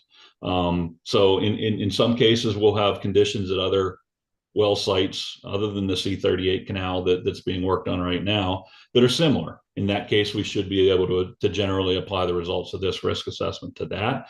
And then if there are differences, we can focus the risk assessment on other areas to just in those conditions that are significantly different from C38. Next slide, please. So what are the questions we want to be answered by the risk assessment? There's 4 of them here. They're pretty simple. The first one is, what are the stressors to the ecological receptors that are directly related to the ASR wells? 2 is, what groups of receptors have the potential to be impacted by those stressors?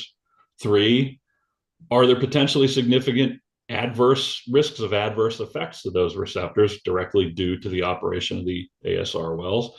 And then 4, can the conclusions of this risk assessment for the initial well clusters be applied to other clusters? And how can the conclusions of this risk assessment be used as a tool to both streamline future risk assessments and to potentially change the management or improve the management of other risk or well clusters down the road?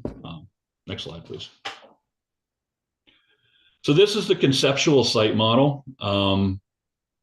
Basically, in risk assessment, what we do with this is we use this to give us a visual representation of what the stressors are, how they get from the source to the receptors, what's the route of exposure, and what the receptors are. And basically, we have 3 primary groups of stressors that we're going to deal with as part of this risk assessment. We have physical stressors, and that's the physical interaction with the intakes.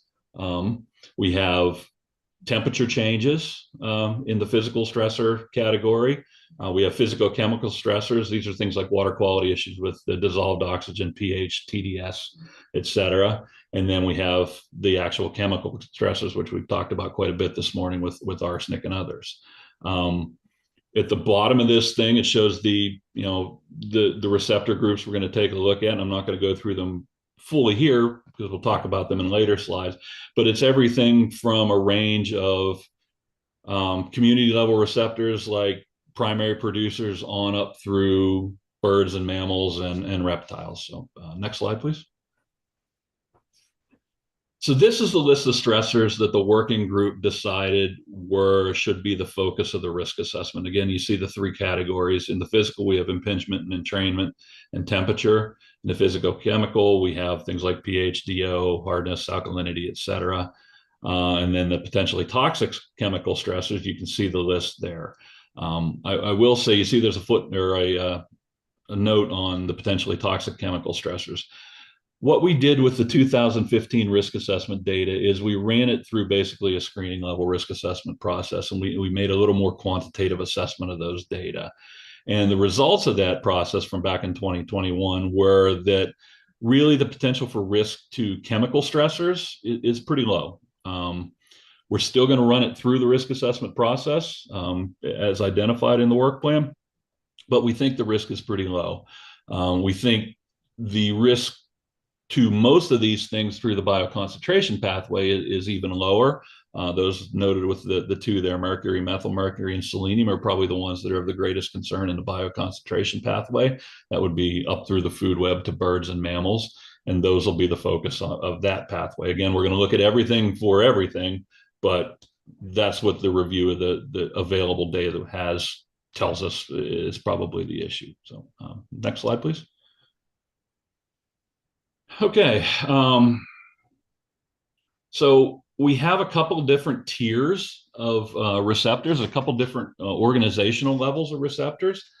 This is kind of the middle tier here. Looks like they got out of order a little bit, but this is kind of the middle tier here. These are the population levels of receptors, and these are species that are representative of individual feeding guilds. So we're going to take a look at risk to a couple of different fish based on their trophic level. We'll look at the fathead minnow, which is the lower trophic level fish.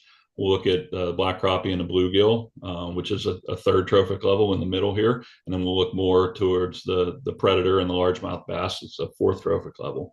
We'll assess risk to aquatic and semi-aquatic mammals, both the raccoon and the river otter. Have the next slide, please.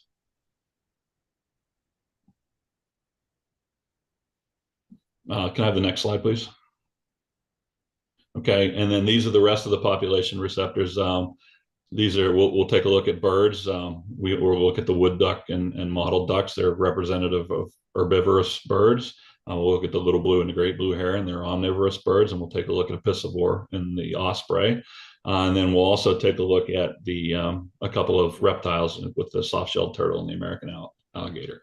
So what we define as an assessment endpoint is this is the type of risk we're assessing for this level of receptor. So for these population receptors, our assessment endpoint is survival, growth, and reproduction downstream of the ASR discharge, adequate to sustain populations of each of these individual species. Liz, can you go back a slide? Okay, so this is the highest level set of receptors, and these are the community level receptors. These are things that we don't necessarily assess risk to individual species, but just as a community as a whole. These are the lowest end of the food chain. We got the primary producers here, paraphyton communities, submerged aquatic vegetation community, primary consumers like aquatic macroinvertebrates, the ichthyoplankton, and we'll also take a look at the amphibian community. And for these, it's a little higher level of assessment endpoint where we're looking at the maintenance of community composition and function downstream of the ASR. Can you go forward 2 now? One more. There we go. And then finally, where we have the kind of highest level of organization for our receptors is those with special regulatory status. These are the threatened and endangered species. For these, effects to an individual may be a lot more important than effects to an individual bluegill because they're rare. So for these, we're going to take a look at the wood stork and the Everglades snailkite, as well as the West Indian manatee. The assessment endpoint for these individual level receptors is survival, growth, and reproduction of individuals downstream of the ASR discharge. So that's the types of receptors we're going to look at in the risk assessment. And on the next slide, we need to define what we need to measure to assess the risk of those receptors. So we start off with measures of exposures. What measures of exposure do is allow us to describe the location and the magnitude of each of those stressors you saw on that table within either the abiotic or biotic media. We use that then to estimate the exposure to each of those receptors. Some examples of that are using measured water quality data. We're currently measuring and estimating tissue concentrations. That'll be used both as a direct measure of risk and also applied into a food web model to determine how much upper trophic level receptors like a bird might ingest. For the next slide, please. And then we also need measures of effects. What happens when exposure happens? We have a lot of different tools in our toolbox that are defined in the risk assessment work plan for this. First is direct toxicity testing. We've got toxicity testing for a whole range of species defined in the work plan. We'll look at direct measures of tissue compared to effects-based benchmarks that have been obtained from the risk assessment literature. We'll look at literature-based exposure measures. We'll look at measures of tolerance and thermal or physicochemical changes to the water. We'll look at direct measures using either in situ caged animals, or the work plan gives us the opportunity to do some mesocosm testing if it makes sense. And we can also use model data too, especially as it's related to the intake structures on these wells. Next slide, please.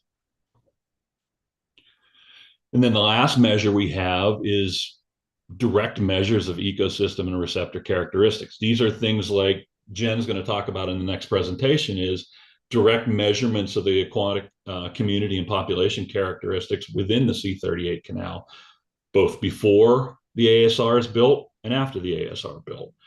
We can also use some modeling data there to look at and see what changes might be predicted in Lake Okeechobee algal communities or aquatic vegetation biomass based on the data that everybody else is generating here. So we're going to pull all of this stuff together in the next slide. We're going to pull all these data together to complete this risk assessment. And I mentioned back at the beginning that we looked at what we needed, and the working group put together a list of the types of data we need. First off is field and lab data. That's the big one. It's in process. It'll be ongoing for a while. The second piece is risk assessment data. These are things like water quality benchmarks, like avian and mammalian toxicity reference values. For the most part, everything that we need to complete the risk assessment is already available, and it's already included in the work plan. So you can take a look at specifics there. We need modeling data like mixing zone areas and sizes. That data collection is all in process. It'll be incorporated into the risk assessment.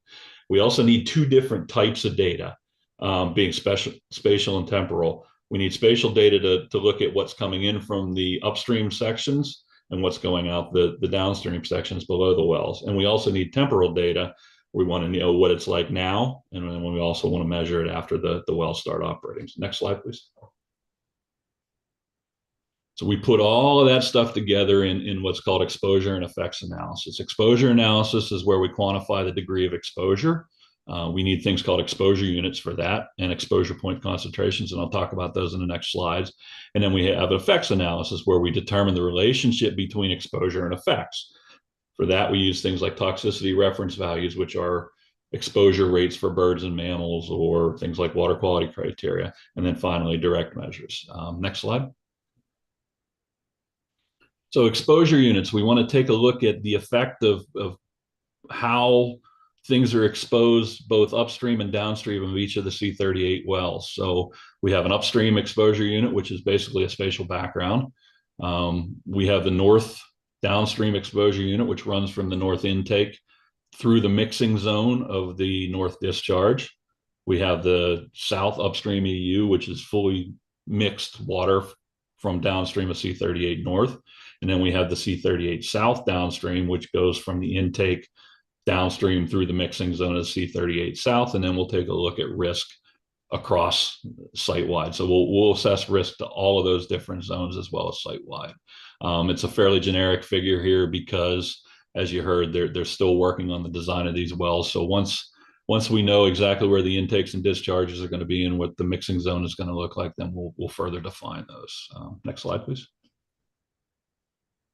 Exposure point concentrations is how we estimate exposure. We start with, we're going to do 3 different levels of that, starting with the most conservative, where we just take the maximum or minimum in terms of temperature of the measured stressor. It's a conservative screening tool. It's designed to make sure we don't miss anything. Then we'll take a look at the upper bound exposure point concentration, which is defined by the 95th upper confidence limit on the mean. It's a measure of central tendency, but it's a measure of the mean that gives us 90% confidence that our estimate of the mean is not less than the true mean. So it's a conservative estimate of the mean. And then finally, we'll do a true central tendency exposure, which is based on the geometric mean to average, to estimate average risk. Next slide, please. Okay, then you wrap it all up in a risk characterization. That has 2 parts. It has a risk estimation and a risk description. The risk estimation is basically we compare those exposure point concentrations to the benchmarks and TRVs, and we do an analysis of the direct measures of effects for the toxicity test and compare the before and after community studies. And then we tie that all up with a risk description that gives us a quantitative and qualitative discussion of the risk using things like hazard quotients. Hazard quotients for the non-risk assessors in the room are a ratio of exposure to effects. Any time where that ratio is greater than 1, you have a potential for risk because your exposure is higher than your predicted effects. And then again, the results of the toxicity testing and things. We'll do a complete discussion of uncertainty and an analysis of the uncertainty of all the different measures. And all of this feeds into what's called a weight of evidence approach that was defined by US EPA. And I'll go through that in a lot more detail in the next slide. But the whole goal of this thing is to provide defensible, repeatable conclusions to give us a quantitative likelihood of risk for each endpoint, for each exposure unit, and for each stressor. Next slide, please. So to do that, we developed a decision-making framework, and I'm not going to go through the flow chart on the right here in detail, but again, it gives us a repeatable and consistent process, and it gives us the chance to define which stressors and receptors need to be pulled into the more detailed analysis and the weight of evidence, and which ones, and those are shown by the green squares here, that have low risk that we don't have to spend a bunch of time and effort assessing. We can say with confidence that the risk to that stressor and receptor is low. We put that aside and we focus the risk assessment on things that we can't say it's low. So next slide, please. So like I said before, we're going to use EPA's weight of evidence approach. And basically what weight of evidence approach is that not every line of evidence we have in the risk assessment has the same strength or reliability. So what the weight of evidence approach is, it allows us to weight each of those lines of evidence and incorporate the uncertainty in those to give us an overall estimate of risk that's based on the strength and reliability of the data that we have. The next slide, show that in a little more detail. Again, this is EPA's process here. I'm not going to go through this figure in a ton of detail because we don't have the time, but there are 4 different things that can come out of this weight of evidence approach. Basically, we can conclude that there's low risk. When we conclude there's low risk, that means all of the weight of evidence scores for all of the line of evidence indicate that there's a low risk potential. In some cases, there may be one line of evidence that shows there's a potential for risk, but those with a higher weight show there's no potential. So for example, if we have 100 samples of a chemical and 2 of those samples exceed a water quality benchmark, we can't say there's low risk based on that comparison. But if we have a range of toxicity tests for a range of species, none of those show effects, and we have the community level of data that doesn't show effects, we're going to weight the comparison of the 1 or 2 samples that exceed the benchmark lower than the direct measures of toxicity. We can conclude low risk in that point. Where we can't conclusively conclude low risk, we're going to recommend a tier 2 assessment. Just because it goes to tier 2 doesn't mean there's high risk. It just means we can't conclusively say there's low risk. And in some cases, there's going to be some equivocal data here where we can't make a decision either way. In that case, the risk assessment gives us the ability to look into an assessment of the uncertainty and do things like probabilistic risk assessment in the tier 1 assessment so that we can try to make a better decision as to whether or not the risk is conclusively low or whether it needs to be carried into a second tier of assessments. Next slide, please. So again, tier 2 of assessment, it's going to be a more detailed assessment of the individual assessment endpoints and stressors and how those things are connected than was used in tier 1. It'll look at things like, again, probabilistic risk assessment. It'll look at interconnected exposure models at the request of Dr. Carragher. In some cases there, we might not be able to finish the assessment in tier 2 and we'll look at tier 3. But we know that these tiers are going to be data intensive. So we don't want to have to run all of the exposure models through that level of assessment where it's not necessary. So as we get through tier 1, we'll define what goes into tier 2 and tier 3, and we'll make more plans at that point. So next slide, please. And so one of the things we really had to wrestle with here early on is we're completing this risk assessment work plan well in advance of the full design and implementation of the ASR well. So we want to make sure that we're flexible in the way we do this risk assessment. We know, as you've heard this morning, we know there's a lot of data being collected between when we completed this work plan and when we're going to actually do the risk assessment.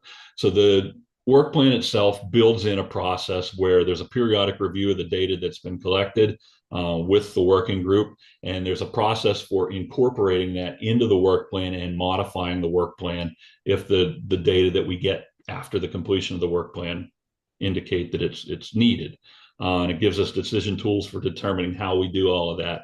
Again, the whole group goal of this is so that we can use this data from this well cluster, both to define risk here, but then to use it to adaptively manage the other well clusters down the road. Next slide, please. That's all I've got. So again, sorry, that's a high level. That's a lot to get through in 25 minutes, but happy to answer any more detailed questions or anything else if you have them.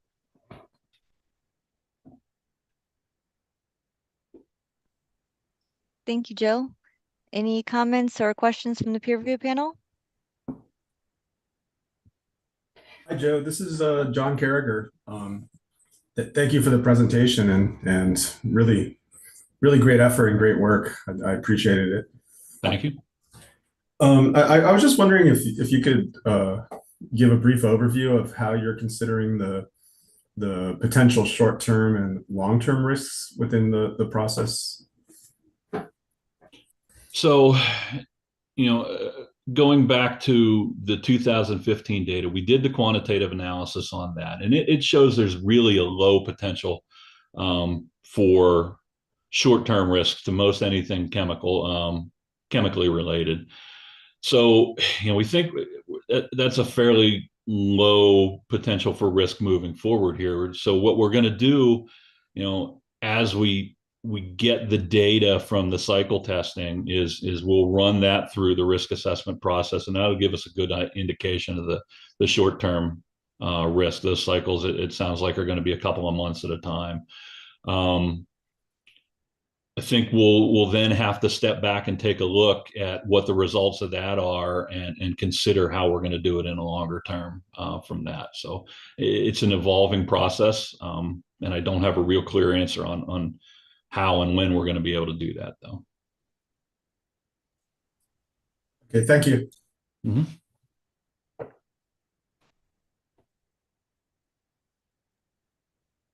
Any other questions or comments?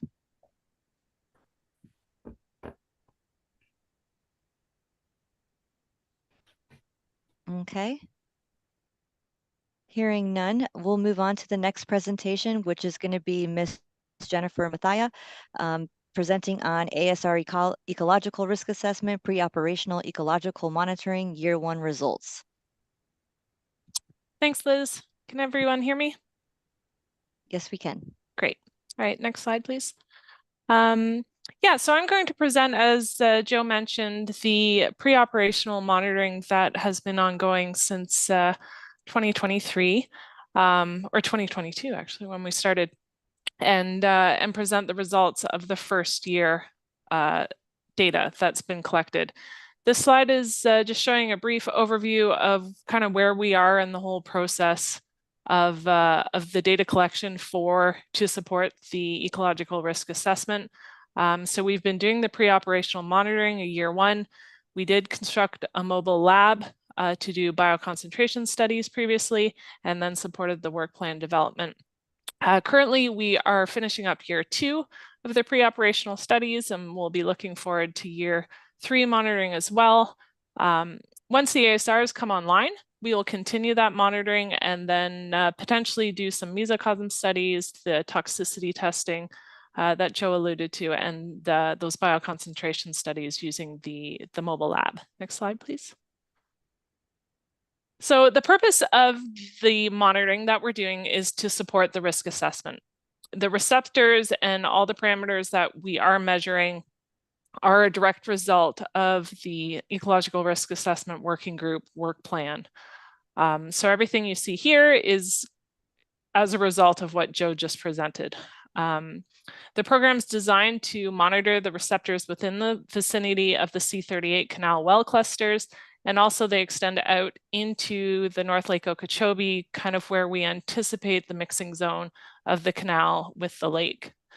The monitoring is designed based on the studies that came out of the uncertainties assessment by the NRC, this panel's recommendations in the science plan, and really to fill those data gaps to support the quantitative risk assessment that were developed through the working group. Next slide, please. So this is a quick overview of everything that we are currently collecting and the parameters that we're measuring. And I'll go into each of these in more detail in subsequent slides. Next one. This is a overview of the year 1 schedule, and year 2 and 3 will follow a similar schedule. Essentially, we are collecting data from each of the wet and dry season at a minimum. For water, surface water and periphyton, we are doing collections every other month. And then most others are just two collections across the year. You'll notice the little bit different schedule with ichthyoplankton and fish population monitoring. That's really to capture when there is active spawning in the lake. We don't want to be doing tows if there's no ichthyoplankton out there. And as well as fish population, we're kind of focusing on areas where we know the fish will be in the canals or near the mouth of the canal. Next slide. This is an overview of the study area, depicting where our monitoring stations are located. We attempted to establish upstream and downstream of each of the ASR well clusters. Again, as Joe noted, we don't know exactly where the discharges are because they haven't been completed. But based on our best estimations at the time, we positioned our monitoring stations there. On the ASR North station, we're restricted upstream by the control structure. So we got as close and upstream as we could, though we recognize there's influences from other inputs at that point. And then downstream, there are shown there by C38 South station. We have a boat ramp to contend with, and then we tried to extend out into Lake Okeechobee with 4 of those stations out there in the lake.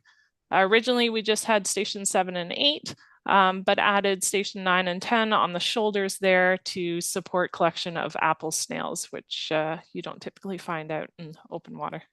Next slide, please.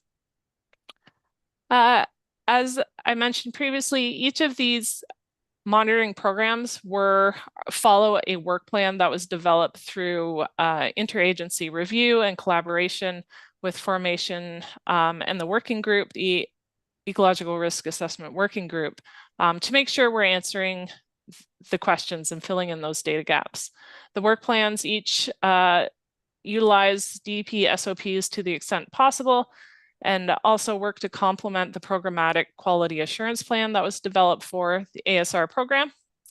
It did go through Dr. Check's review, and we have modified them slightly depending on conditions that were encountered in the field, such as switching to baited traps for our apple snail collection and adding additional paraphytometers to the arrays to just collect more biomass when the seasons weren't producing as much as we needed for all the analysis being conducted. Next slide. So just a shout out to the project team. There's a lot of hours of work being done. ECT, we are in charge of the project management and reporting and analysis. EAI is doing all the field collection for us. They're the ones out there on the water, pretty much feels like every week, collecting the data. We have FIU supporting in the paraphytometer, or paraphyton taxonomy and nutrient analysis, and then Eurofins is running all the laboratory analysis for us. Next slide. So the next slides go into how and what components are measured. So I'll just run through this quickly. For paraphyton, we're looking at tissue metal and nutrient concentrations, as well as community structure and biomass dynamics using floating paraphytometers. You may wonder why we have laundry baskets out there. It's to limit predation. The gators were very much interested in this, so the cage and the baskets help to keep them away. For benthic macroinvertebrates, we're looking at community structure using suspended hesperdendes, suspended to keep them off the bottom so they don't get silted up. Next slide, please. Submerged aquatic vegetation was a parameter, and Joe mentioned it a couple of times. That is part of the monitoring program. However, we've had some struggles with it due to water levels and water clarity. The photo on the left is what the SAV looked like when we did a reconnaissance. And the map there shows all the patches that were identified during a recon. When we went back to characterize those patches, doing a subset of them per the methodology for it, the photo in the middle shows what we were left with. So clarity was very low. And then in addition to elevated lake levels, when we went back the subsequent year to look at it again, the patches were gone. So unfortunately, SAV is not going to be something that we can monitor well prior to ASR operations. Next slide, please. Surface water. These are being collected we are looking at metals, nutrients, and ion concentrations. We're doing this through sampling with a peristaltic pump, as well as some in situ monitoring with multi-probe sondes. Additionally, you see on the photo on the far left, that is a continuous YSI, continuous monitoring YSI. We have 6 of those in the canal that are just monitoring DO, conductivity, temperature, and pH continuously. And yeah, so those are all out there, and they've been out there for 1.5 years, I think now. For sediment, we're looking at metal and nutrient concentrations and collecting the sediments with a petit ponar and doing a 3-grab composite there. Next slide, please. For mussels, we're collecting them with a flea rake. You can see there being held up.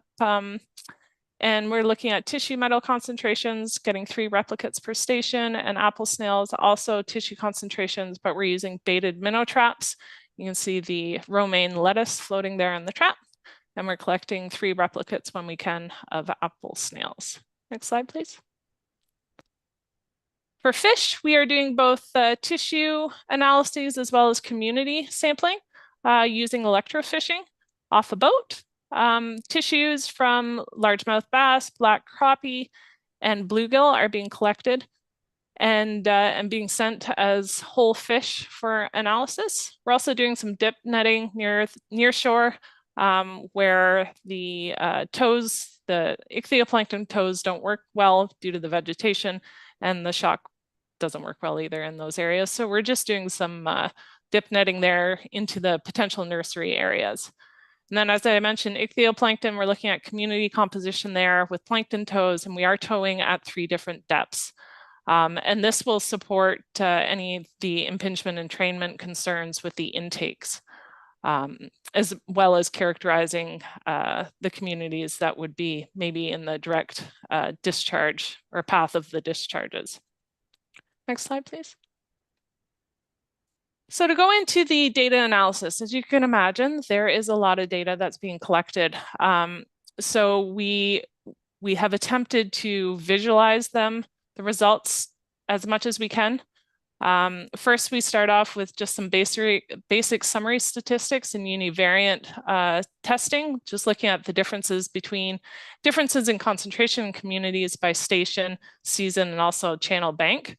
Some of the parameters we look at each side of the bank and that's to be able to capture if there's an outflow from the ASR that hits one bank and bounces back, so we can capture both sides of the canal. For data visualizations, we are using principal component analysis, typically to look at the concentration data for metals or nutrients.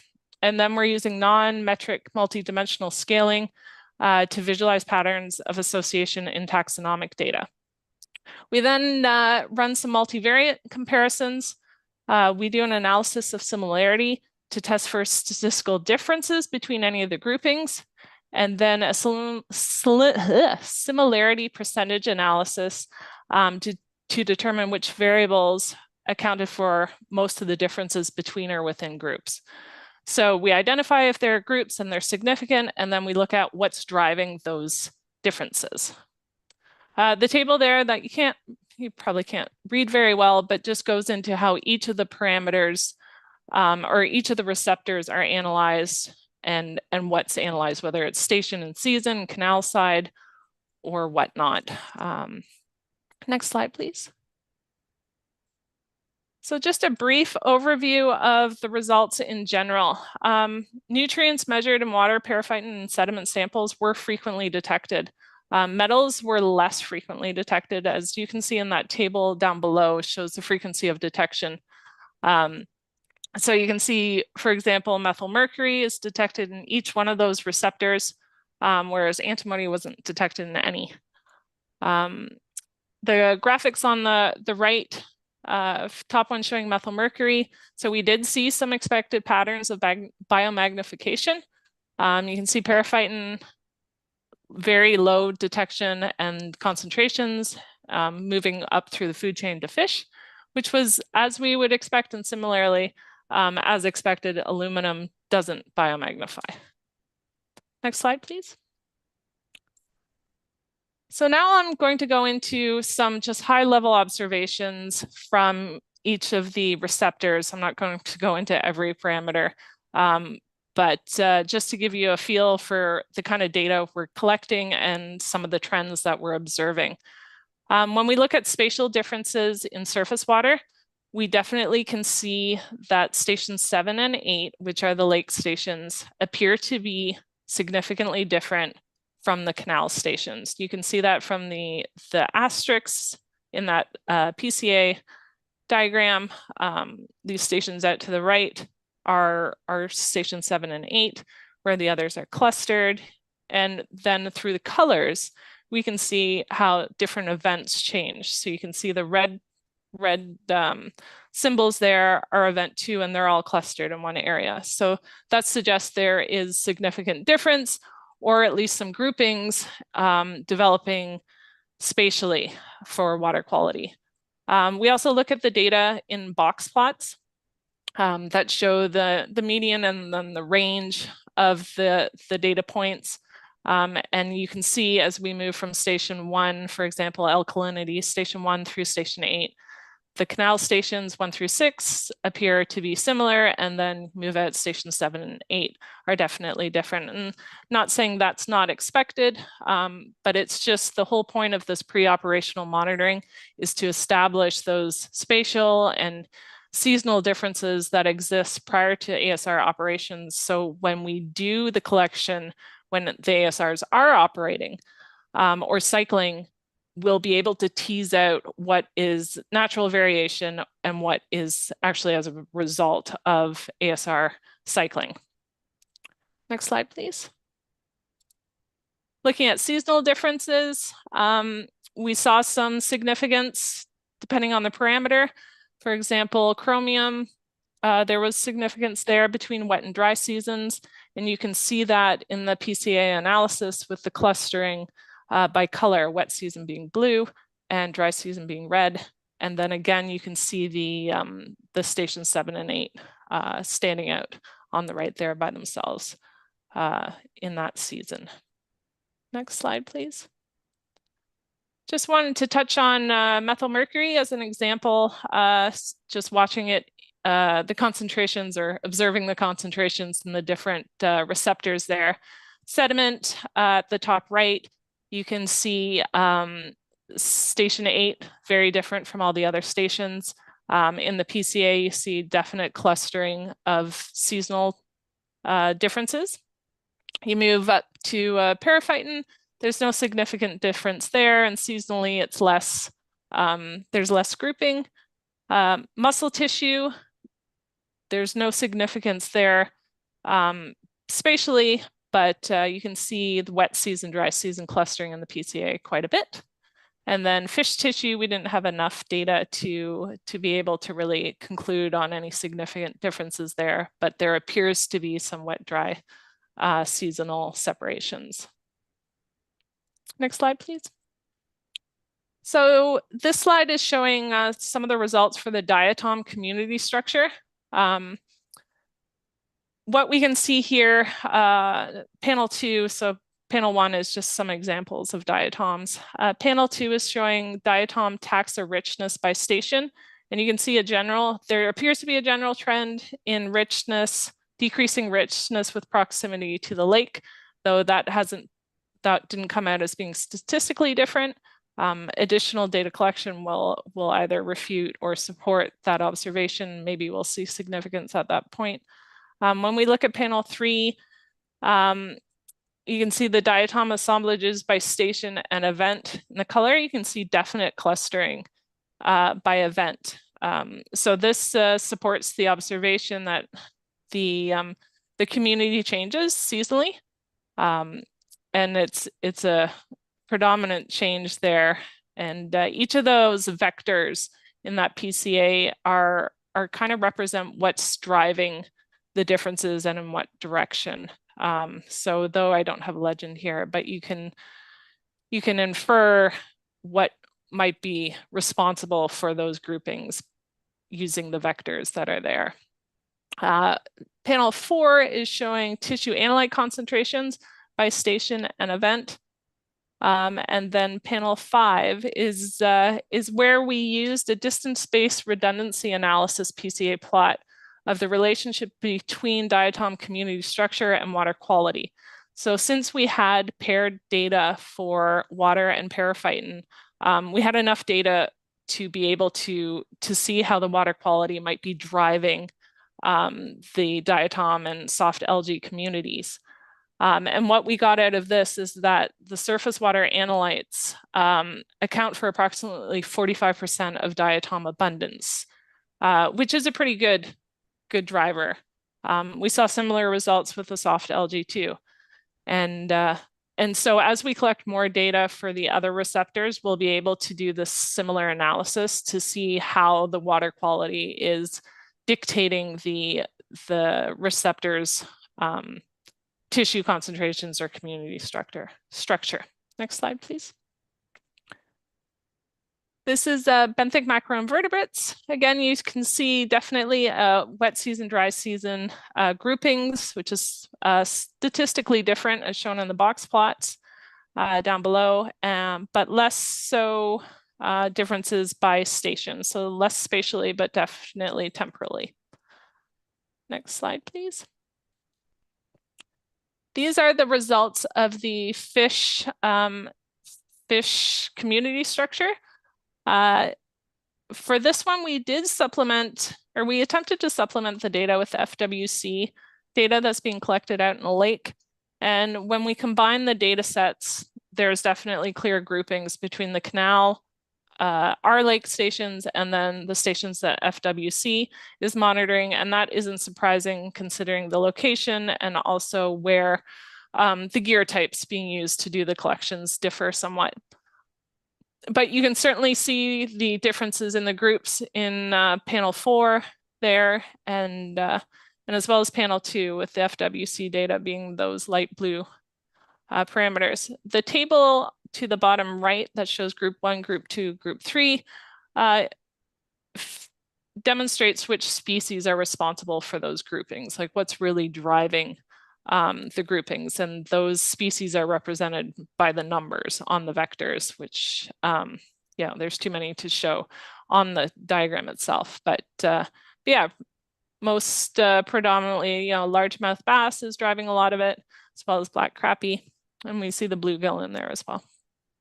Next slide, please. Ichthyoplankton, I forgot to mention we are collecting both day and night samples because there tends to be a difference in ichthyoplankton community structure and densities depending on whether you're sampling in the day or night. So we wanted to make sure we captured that.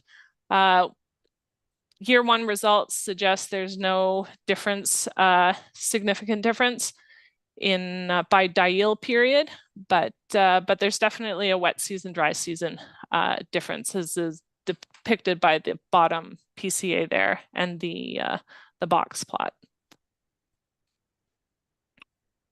So year 1 results takeaway, and Liz, yeah, you'll tab through. Great. So we had various detections of parameters within the matrices studied. As I mentioned before, nutrients were detected quite a bit, metals less frequently. Mussels showed high frequency of detection for metals, which supports them being an indicator species. Mussels were used during the pilot ASR studies as well. And so they are really great for accumulating some of the parameters in the water quality and being able good indicator for these studies.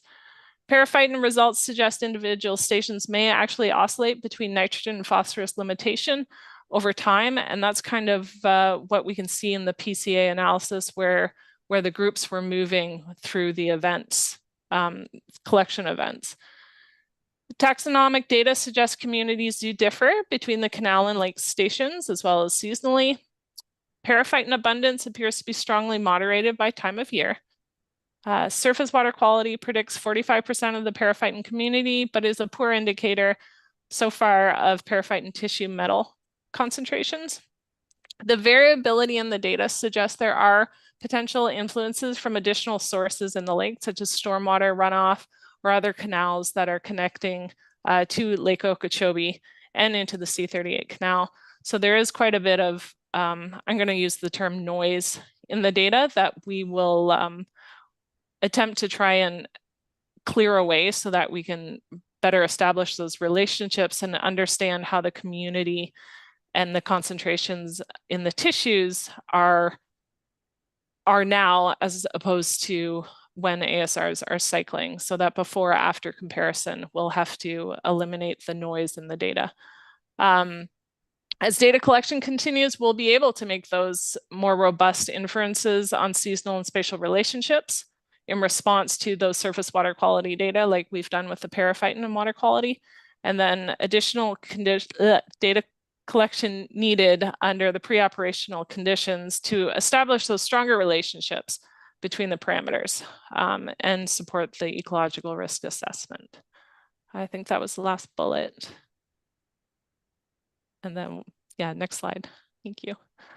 So next steps, we are, as I mentioned, we're finishing up the year 2 and have started on the annual report.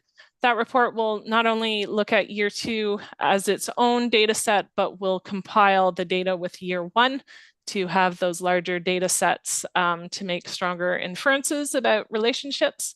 And then we'll be starting the year 3 monitoring.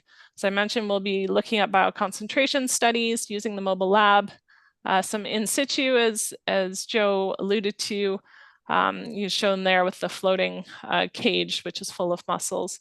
We'll do some in situ bioaccumulation, and then some toxicity testing, and even not only just the regular chronic and acute toxicity testing or ecotoxicity testing with the mobile lab, but also maybe some longer term chronic testing, looking at reproductive trials as depicted with those little icons there with the fish. Next slide. And that wraps it up. So I'll take any questions.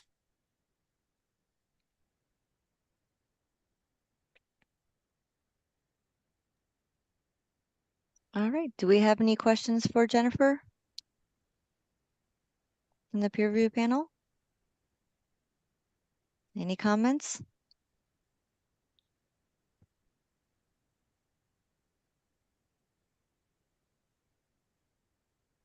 Okay, hearing none, we're going to take about a 19-minute break. We're going to resume back at 2:15.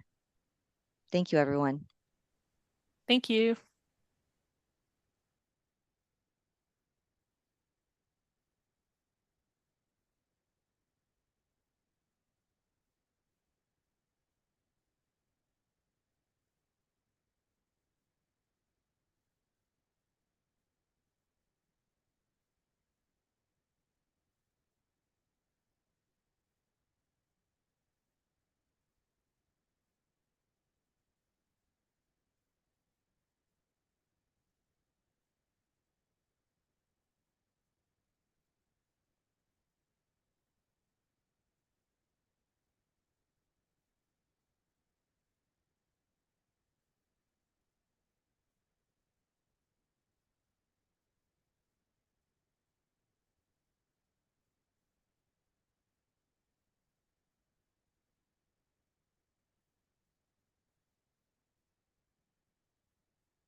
Good afternoon. We're going to go ahead and get started. It's 2:15.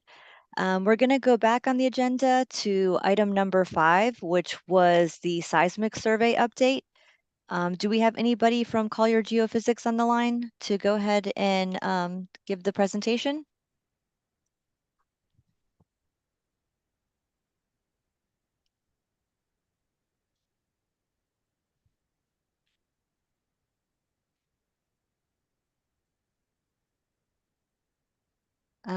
I'm looking to see if John Jansen is on the line. Ted's on the line. Oh, Ted is on. Okay. Ted. If you're calling in, you're going to have to press *6 to unmute yourself. He's unmuted, but I don't hear him. Okay. If not, we may have to skip forward to the next presentation and come back to them. Let's just see if they can have another minute or two to try to figure out their audio.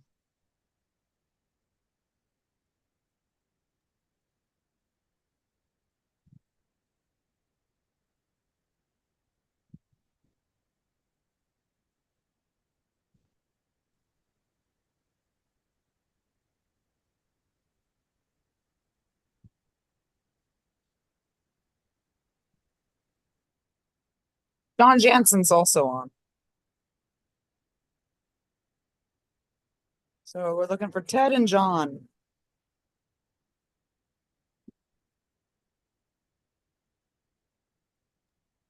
And I apologize to those that are attending. We had a little bit of an issue. There was, I'm sure you guys heard about the storm in Texas, and there was some travel delays. So that's why we're having some potential delays here with this presentation. We may have to come back to them in, maybe another half an hour or so. Let's give them another couple minutes to see if they can figure out their audio.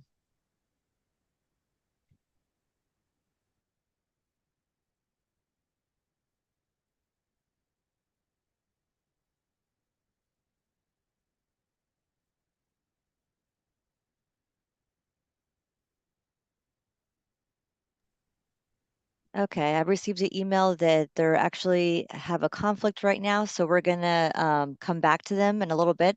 I'm going to stop sharing my screen just for a few minutes and switch over to the next presentation, and then I'll join back in just a couple minutes. Please stand by.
Okay, can everyone see my screen for the next presentation for the ERDEC studies?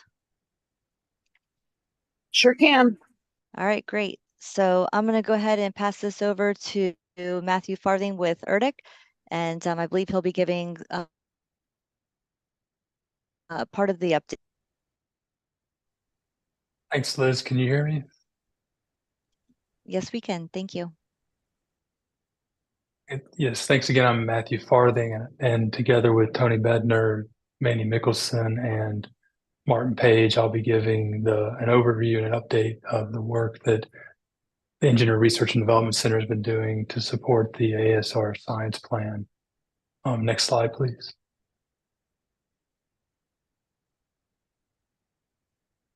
So the way we'll organize the presentation is I'm going to give a high-level overview of the effort as a whole to give some context and background, and then I'll pass the mic on to Tony, and he'll talk about task 1, or task A as we refer to it.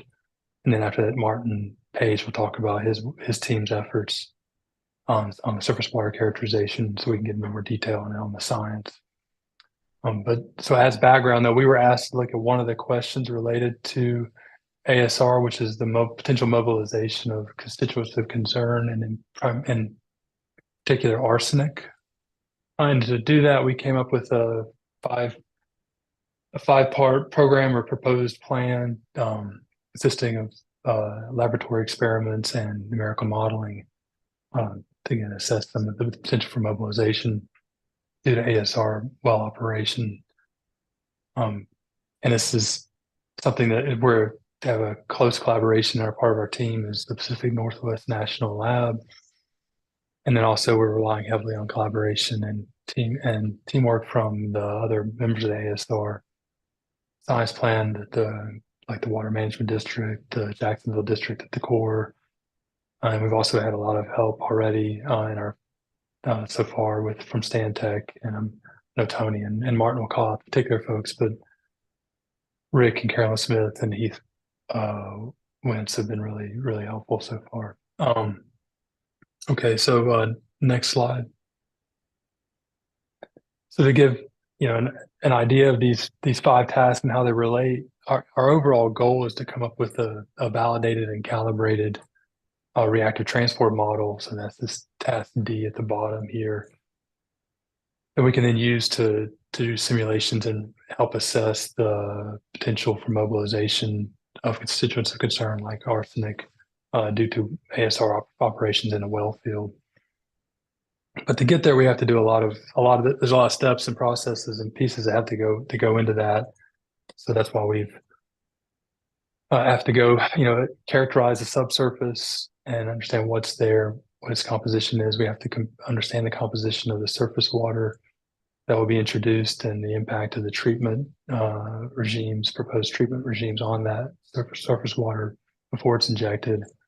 And then we have to understand the geochemistry, the biogeochemical reactions that are going on in the subsurface, and also quantify those so we can take that information and build it into a numerical model for the transport that goes on in the well field.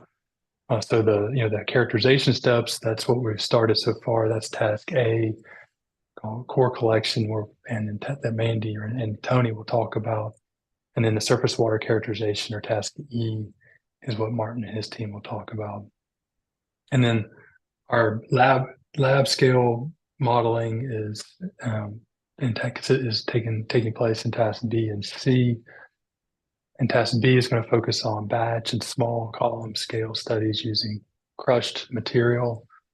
They'll help us understand the reaction kinetics and give us conservative estimates, because they're going to have more exposed surface area, and understand what's going on and potentially mobilizing arsenic or other metals.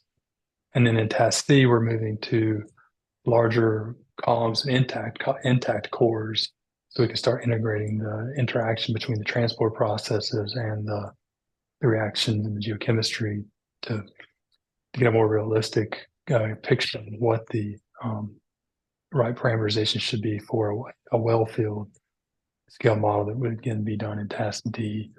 And another thing that we'll do in task C is going to also do some plans to do some local discrete fracture network modeling to help us with this upscaling and transition process to a well field model. And this is an overall 3-year effort that started in December of 2023. And with that, I think the next slide, if you can go to the next slide, Liz, where I'm going to hand it over to Tony.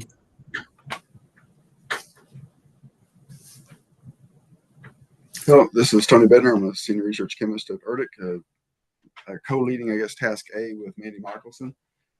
Task A was primarily to collect material that will be used, as Matthew just stated, in tasks B and C.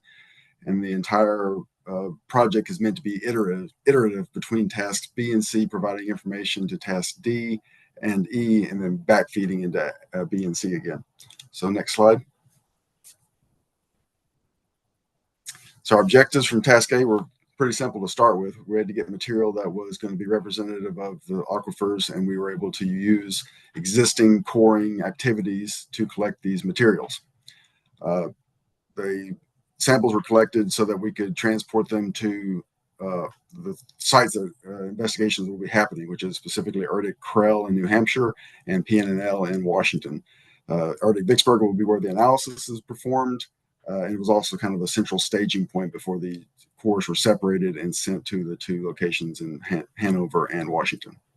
Next slide. Again, our approach was to leverage existing drilling activities at L63 North for the core collections. As I believe it was stated previously this morning, that the cores were extruded underwater in a UFA water-filled tank so that we minimized exposure to oxygen from the point of collection. Once the cores were extruded underwater, maintaining as anoxic conditions as possible, they were then placed in PVC tubes while still submerged and completely filled with the UFA water. We then added sodium dithionite as in a molar excess to scavenge any oxygen that did get added to the tubes during core collection. The cores were then topped off with additional water and sealed and stored at room temperature, essentially, until we were able to transport them to the facilities. We were able to do initial preliminary screening of the waters after collection of the tubes once they arrived in Vicksburg with graphite furnace to get a handle on the arsenic that might be native, arsenic that would dissolve from the native water that was stored, that the cores were stored in during this time. It was approximately about a 3-month time period from point of collection until analysis. Next slide. So the results from the 12 cores that we were collected, each was about 4 feet long, although there was some loss due to the coring activities as well as taking samples for characterization. The arsenic in the storage water, after the cores have been sitting for, again, approximately 3 months, we had a range of arsenic from essentially non-detect, less than a microgram per liter, up to about 23 micrograms per liter. So at least we have indications of pyrite material present in these samples to essentially to just determine that these cores are amenable to further dissolution experiments that we have planned in tasks B and C. The cores were delivered to PNNL and Krell in March. They were hand delivered. We didn't want to trust losing them through FedEx or any other type of courier service, so they were hand driven. Next slide. We also did other analysis of the core waters to determine, as I think other people have said previously, other elements of interest, such as molybdenum. At least one core sample had a substantial detection of molybdenum up to almost a milligram per liter. Other elements such as chromium, cobalt, vanadium, as you can see on the left-hand axis, were detectable in the tens of ppb range. I believe this is in line with what's been reported previously. Next slide.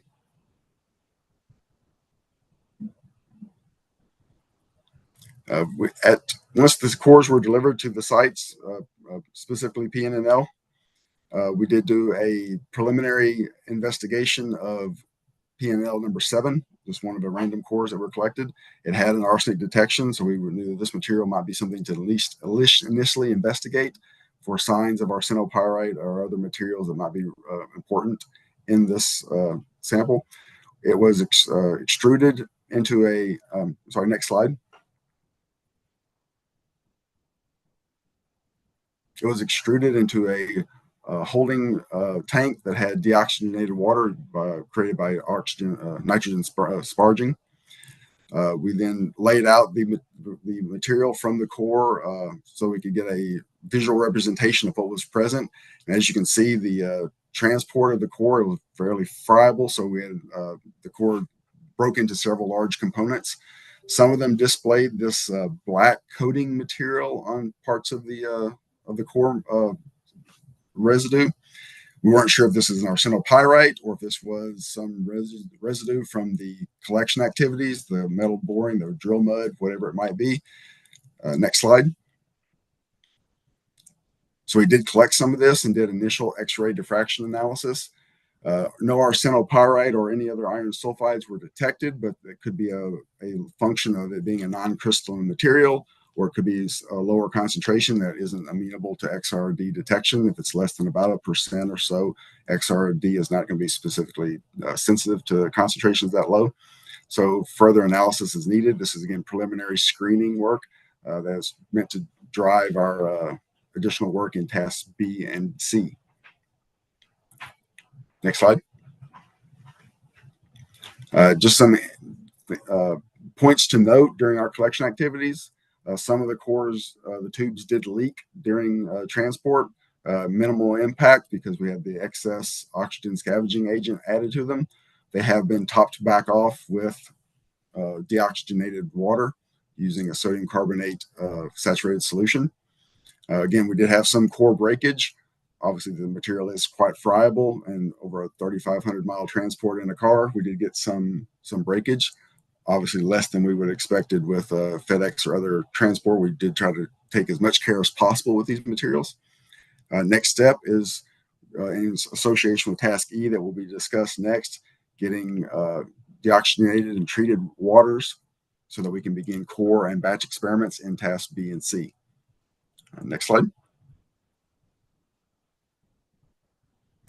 And this is Dr. Martin Page.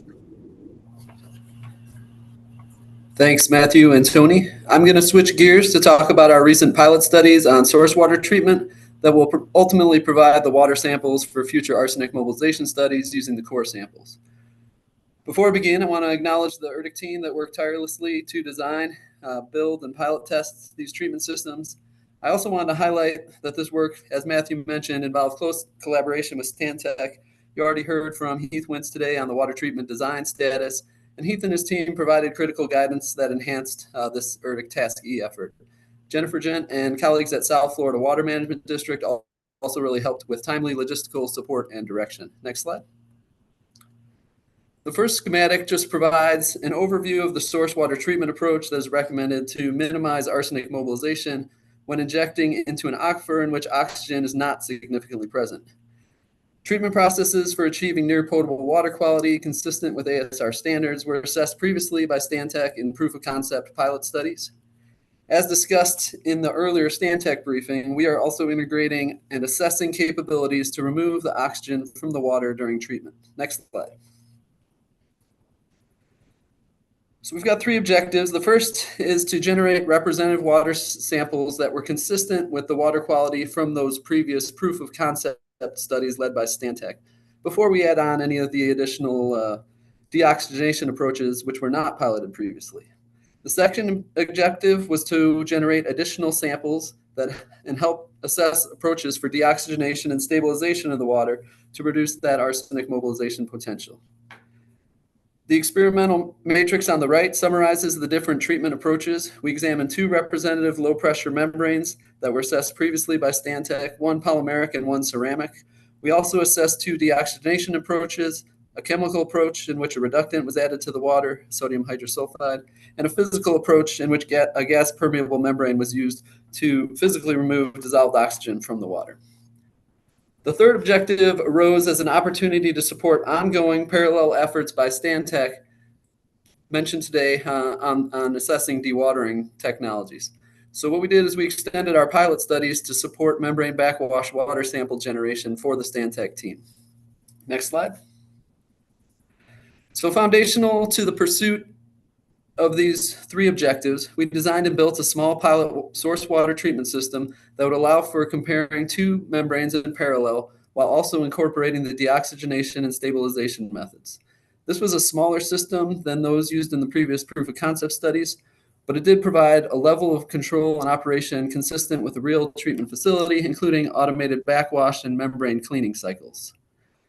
The pilot testing was performed at the Kissimmee River ASR pilot test site with a similar operational setup as previous studies. Next slide. I'm not going to spend too much time on the technical details of the treatment process since Stantec provided a detailed overview this morning. But in brief, to recap, the source water treatment approach is to screen the water coming into the system to remove debris, inject a coagulant into the water to help dissolved organic matter and small particles grow in size or flocculate such that they could be readily removed by low pressure membranes, resulting in clarified water. I do want to highlight that our team designed and built this pilot unit from component parts, including the automation of the control system, so that we'd have the flexibility to adjust the various modes of operation as needed to meet the research objectives. After assembling that pilot system, it was flow tested with clean water at our lab in Illinois, delivered to the pilot site and flow tested again prior to the pilot experiments with actual river water. The pilot testing was initially performed without any deoxygenation processes to establish a baseline and make sure the results aligned with previous results from the POC field pilot studies that were conducted under similar conditions. After baseline testing, the deoxygenation studies were then performed, as Stantec described during the morning. For chemical deoxygenation studies, chemical reductant was added upstream of the water treatment processes to facilitate increased contact time.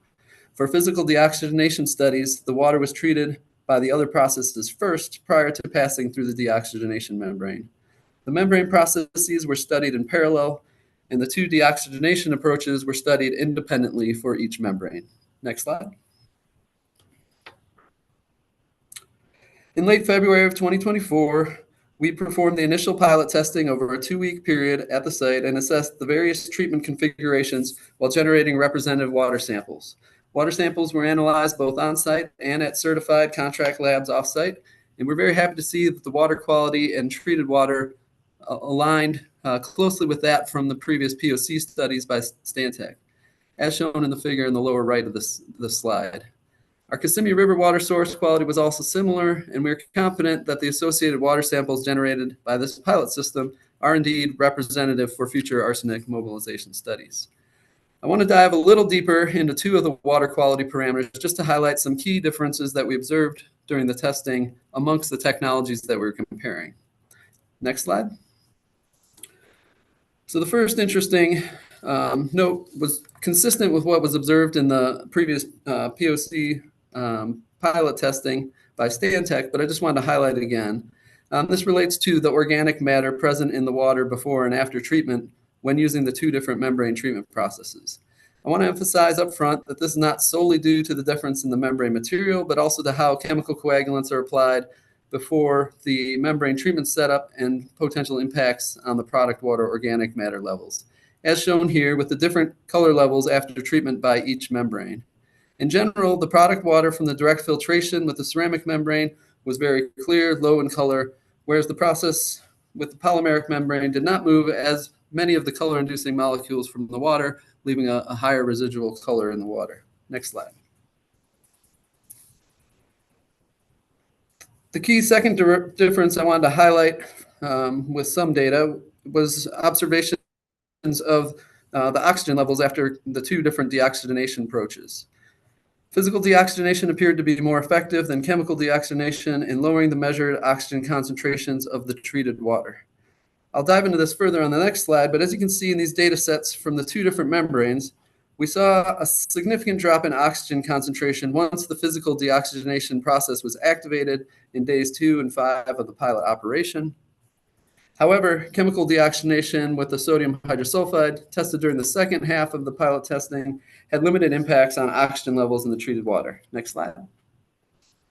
Physical deoxygenation using a degassing membrane with a vacuum applied across the gas side to remove the oxygen was generally effective in our pilot system. Its efficacy improved with decreasing flow rate, and given some of the studies referenced by Heath Wintz from Stantec this morning, we suspect the mass transfer optimization can result in even better performance than what we observed. But our pilot supported the proof of concept for this approach. Mr. Wintz this morning also presented an analysis of why the chemical deoxygenation approach with sodium hydrosulfide may not have been as effective due to the pH impacts and the associated kinetics relative to the residence time of the treatment system. However, I did want to mention that we did observe a fast response on the oxidation reduction potential shown in the upper right graph here, and over extended periods on the order of hours, seeing the oxygen concentration eventually decrease with the chemical reduction approach. We did attempt to assess the alkalinity adjustments by adding hardness in the form of calcium hydroxide, but at our small design scale, we did not have major impacts on the alkalinity, and so we've got some plans for adjusting the associated samples at bench scale prior to those associated arsenic mobilization tests. Next slide. As mentioned earlier, we work closely with Stantec in the field to generate representative membrane backwash water samples. This required us to redeploy in May for a 21-day continuous pilot study, and we were ultimately able to generate large volumes of backwash water, large enough to support the pilot dewatering assessments by Stantec. This was a good example of leveraging across the teams and the coordination that was facilitated by South Florida Water Management District. In May, we also experienced some variations in the river source water quality due to rain events. We observed some very high turbidity levels above 30 units for several days in a row. If you will recall, our initial pilot test in February and March had an incoming turbidity of less than 3, which is about 10 times lower. I personally expected that we would see impacts on membrane fouling and feed pressure buildup during this change in water quality. But for both the ceramic and polymeric membrane systems, they really maintained their pressure profiles and flux during these periods. While this was only over a period of a few days, it did appear that the current direct filtration designs are capable to withstand higher solids loadings from the river, which can vary with rain events and other environmental events. Next slide. So wrapping up, based on our source water treatment pilot studies to date, we are well positioned to support the next phase of the ERDIC-led experiments on arsenic mobilization and batch and column studies in the laboratories. Our water treatment team will work closely with our colleagues to prepare the water samples for the experiments and ensure the representative conditions are maintained. We also plan to mobilize for an additional pilot study in the rainy season to generate more samples and collect more data when the river source water quality is influenced by runoff. We expect that this pilot system that we built will continue to be helpful in answering additional design questions for the program. And I thank you for your time.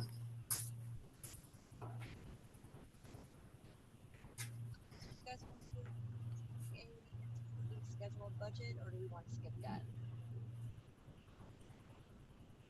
I think we could skip the schedule and budget. That's fine. And just go to questions.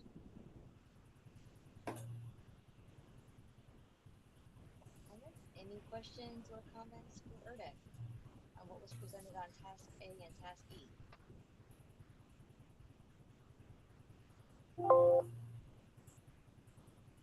It might just be me, but Liz, your microphone sounds like it's far away. Yeah, we can hear you, Liz. Okay, let me move it closer. Sorry. Is that better? Yes. Yes. Much better. So any comments or questions from the peer review panel on the ERDIC research conducted regarding Task A and E?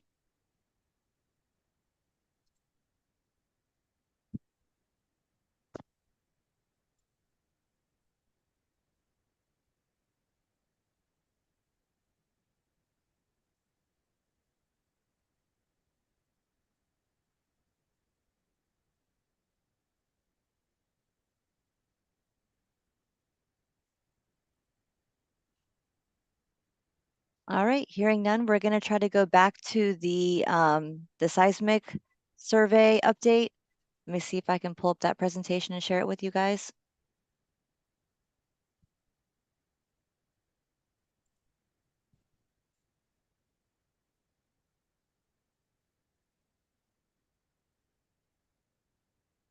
And do we have anybody from Collier Geophysics on the line? I'm here, John Jansen. I don't know if Ted is on. Okay, well, I'm here. Okay, Can you hear me? all right. Yeah, let me just get to your presentation and then I'll share my screen and you can start.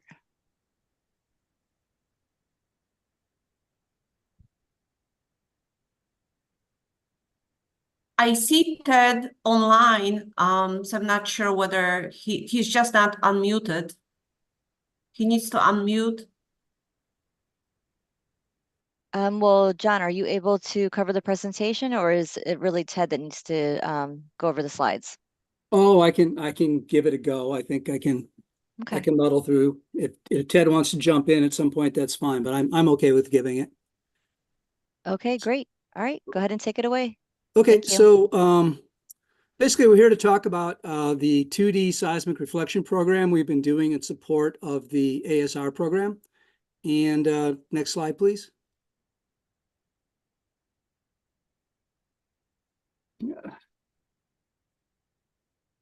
Excuse me, that was Ted calling.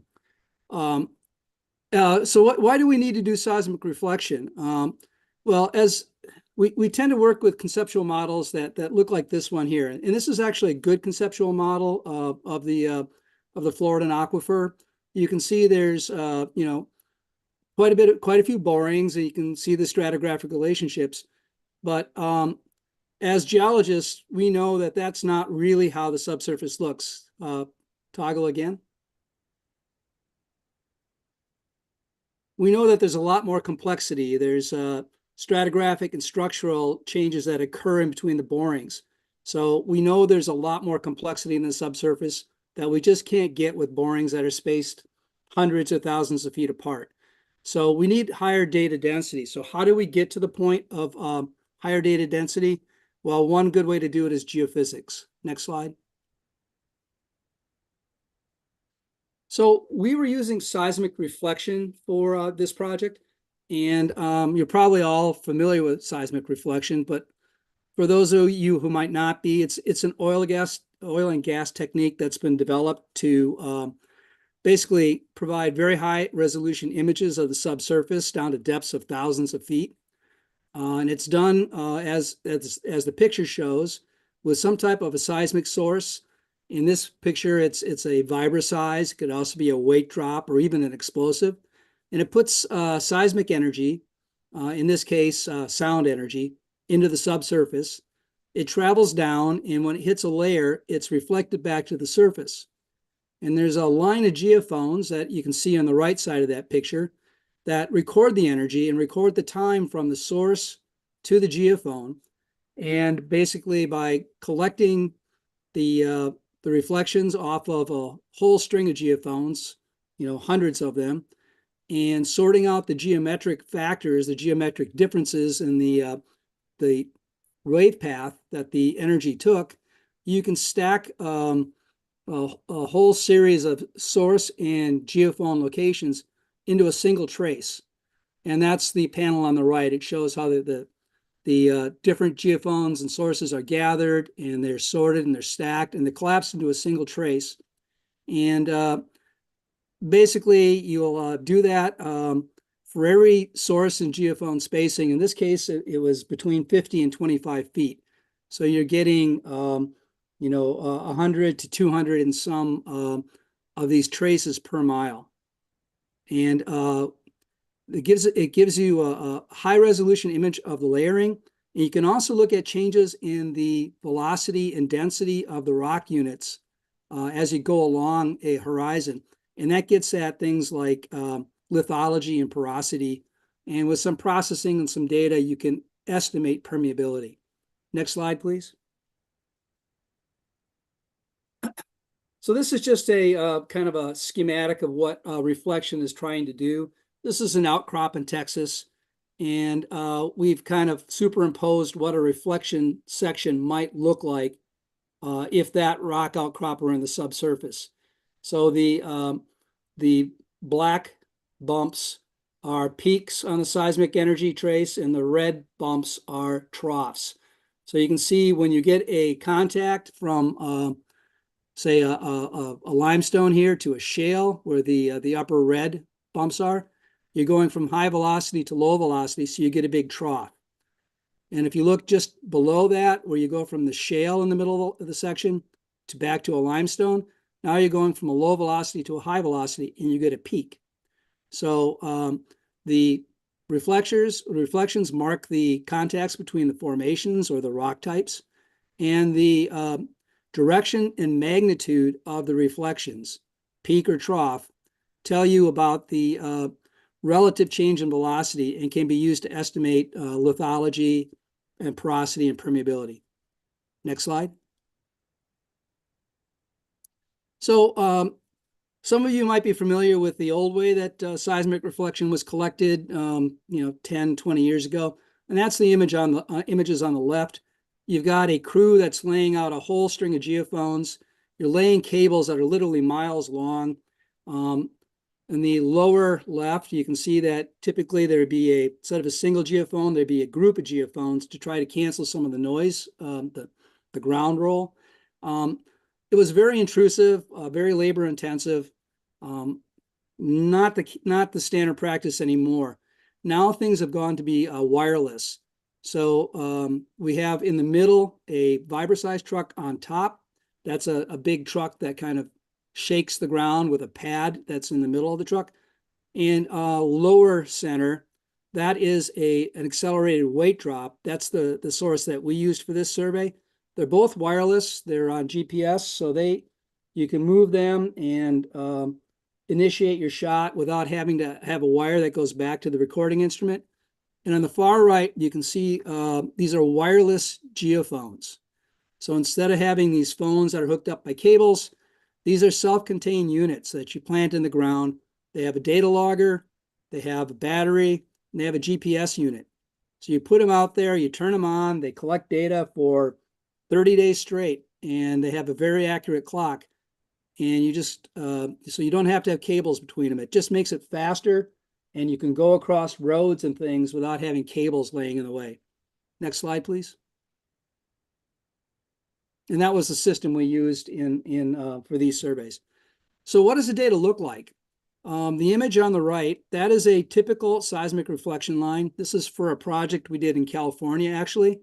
And each of those red and blue horizontal lines, that's a pair of a peak and a trough reflection. So each of those lines is some kind of geologic layer. You can see that they tend to be fairly horizontal, but as you get deeper, and this line for comparison is about 6 miles long, and we're looking down about 4,000 or 5,000 feet. You can see as you get deeper, there's a dipping interface. So you can start to pull out stratigraphy and structure. So if you hit the button again, you can see things like a fault. You can see how those beds are offset. There's a fault there. Hit the button again. And you can see an unconformity here where basically your horizontal beds transition into more dipping beds. So that's some kind of geologic unconformity. So you can start working out structure and depositional history and things just from the seismic data. Next slide, please. So this is, we've gone over this before, but this is just the geologic column that we're working with in the area. We've got the Hawthorne group on top, the Ocala limestone, the Avon Park, and Oldsmar, and then the Cedar Keys. And so you're going from, down to depths of like 4,000 feet. Next slide, please. So the 2022 program was 8 lines, and you can see they kind of wrap around the north part of the lake. There's also a line that was done in 2018 near the Kissimmee River ASR well. And the lines vary between 1 and 2 miles in length. And we had basically 50-foot between geophones. So along each line, there's a geophone every 50 feet. And we use that accelerated weight drop to get a source every 100 feet. And basically, it's would be considered high resolution seismic reflection data. Next slide, please.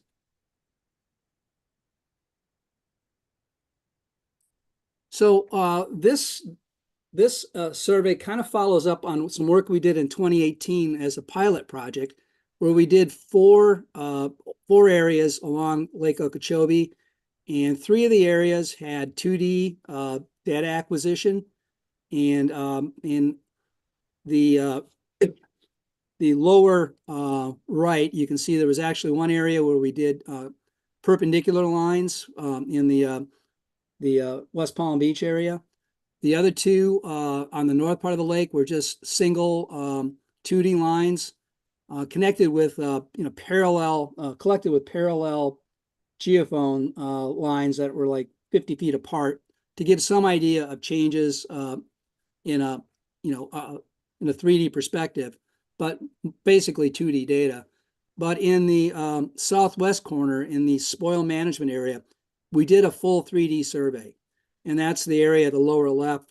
It's actually a grid of source and receiver lines. And we basically 8 receiver lines, 11 source lines, and that allowed us to get a 3D image of the subsurface below the site. Next slide, please.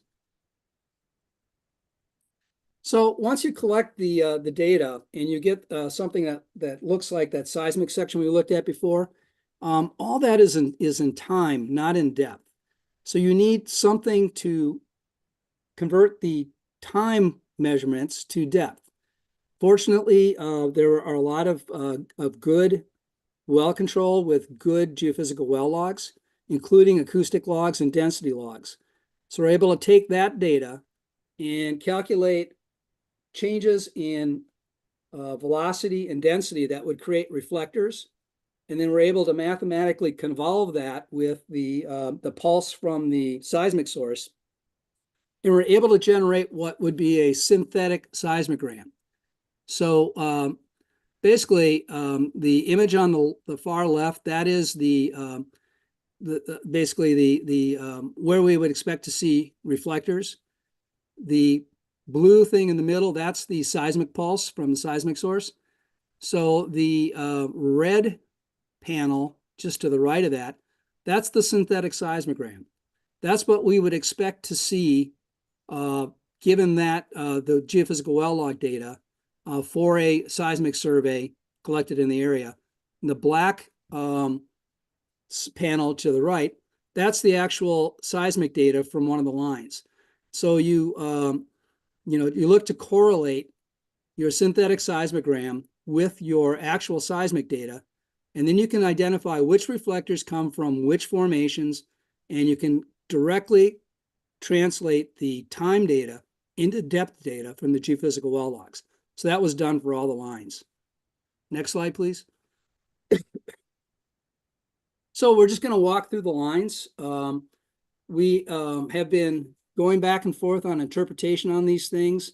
There's a lot of things going on in here, and we've been talking to the staff and some of the people on the technical review board as to what it all really means.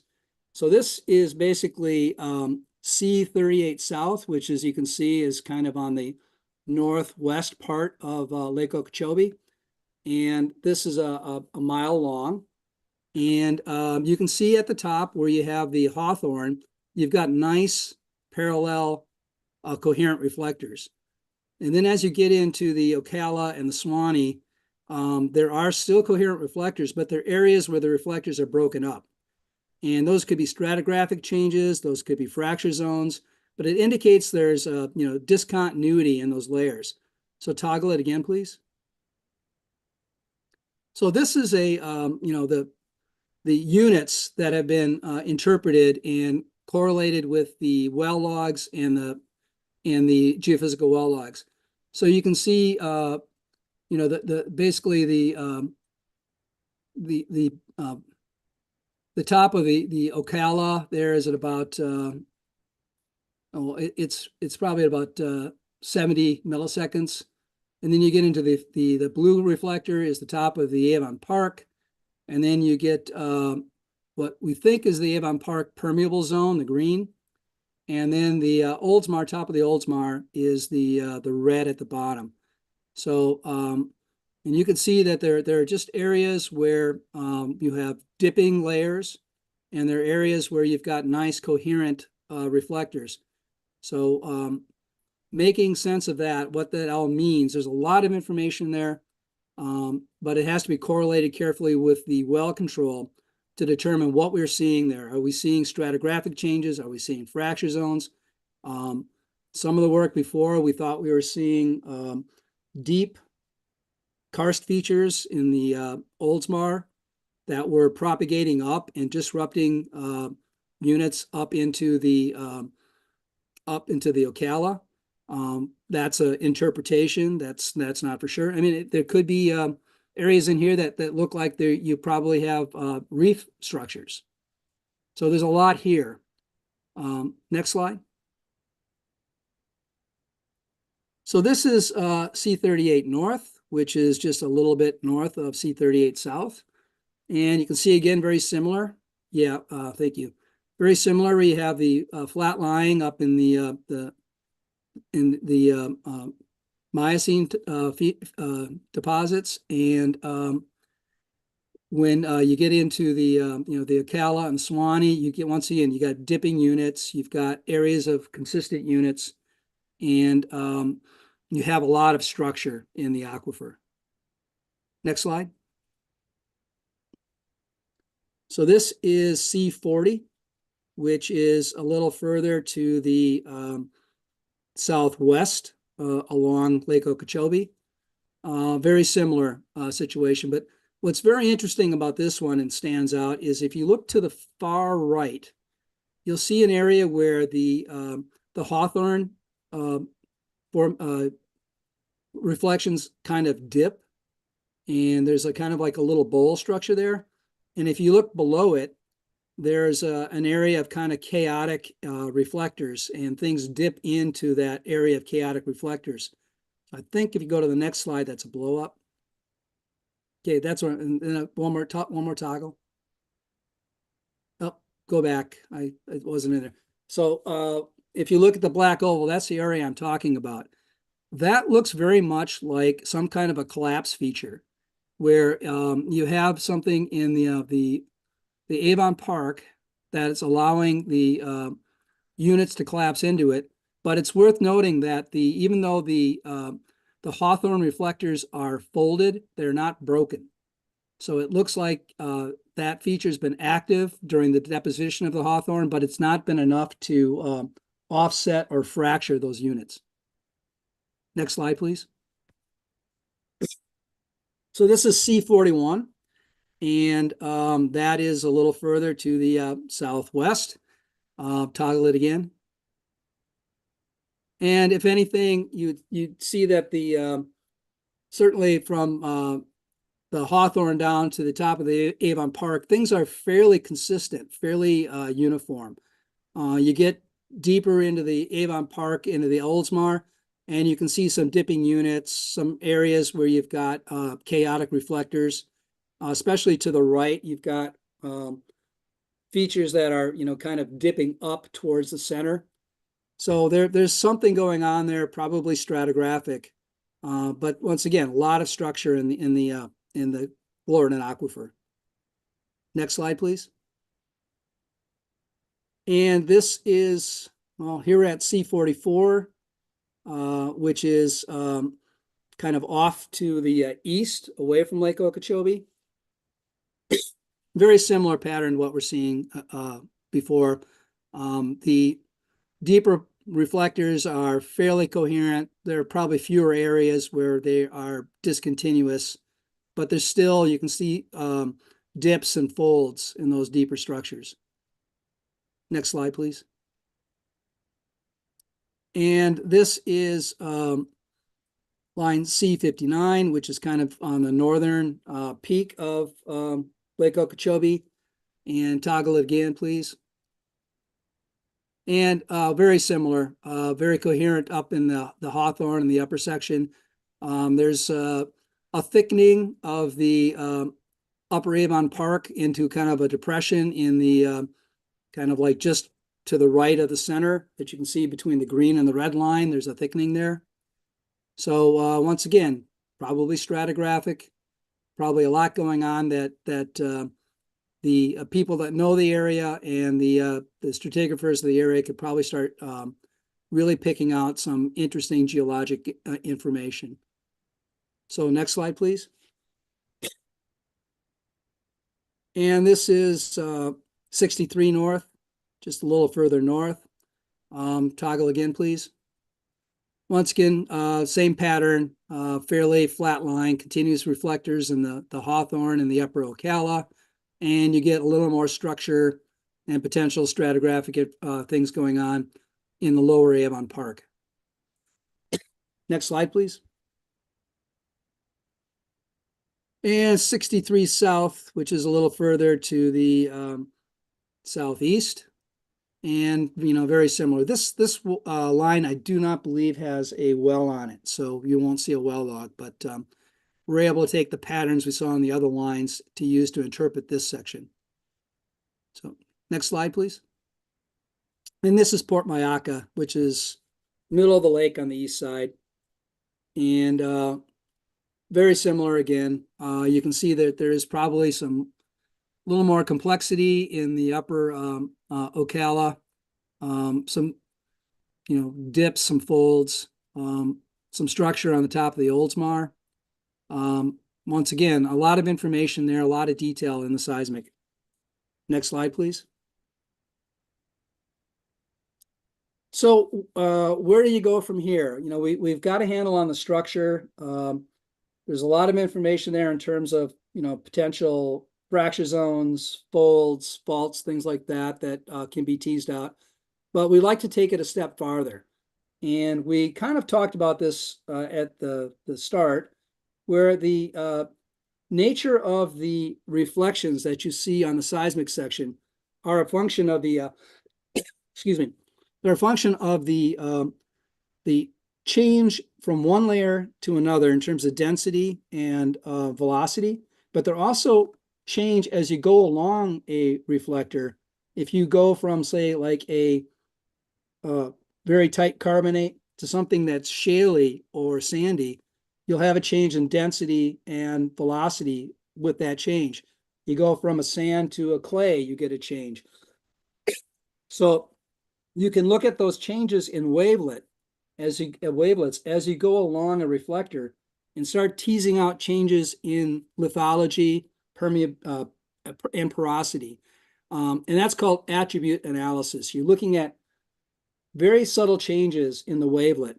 Some of them you can see by your naked eye. Some of them are too subtle to see with your naked eye, but we can process the data to pull out changes in the velocity, changes in the frequency, changes in the phase, whole series of things we can pull out of that wavelet and plot those to look for changes in the lithology along a layer. So next slide, please. So, we did some of that. Could you back up one, please? Yeah, there you go. We did some of that to see what we could pull out of the data. So this is L63 North, and we co-blended a couple of different attributes. And we came up with these blue, you kind of see these blue wormy things on there. Well, those are looking to try to correlate vertical features. And these vertical features could be fractures, they could be karst, they could be, they could be faults. In this case, they don't really look like faults, but there's some kind of vertical feature that is basically consistent across some distance vertically. So this display kind of shows you where those features are. And you can see that most of them are in the lower Avon Park and into the Oldsmar. And some of those in the Oldsmar might be good injection zones. So this is one way of trying to get at what are interesting features in the seismic data and pull it out, some things that your eye maybe couldn't see. So next slide, please. So we're trying to zero in on that. Can you go back one? Okay. So this is a blow up from that line, and we are basically just looking at the acoustic impedance for a smaller area. And we're seeing there's big differences in acoustic impedance. So you go from the yellow to the kind of light blue, bluish green.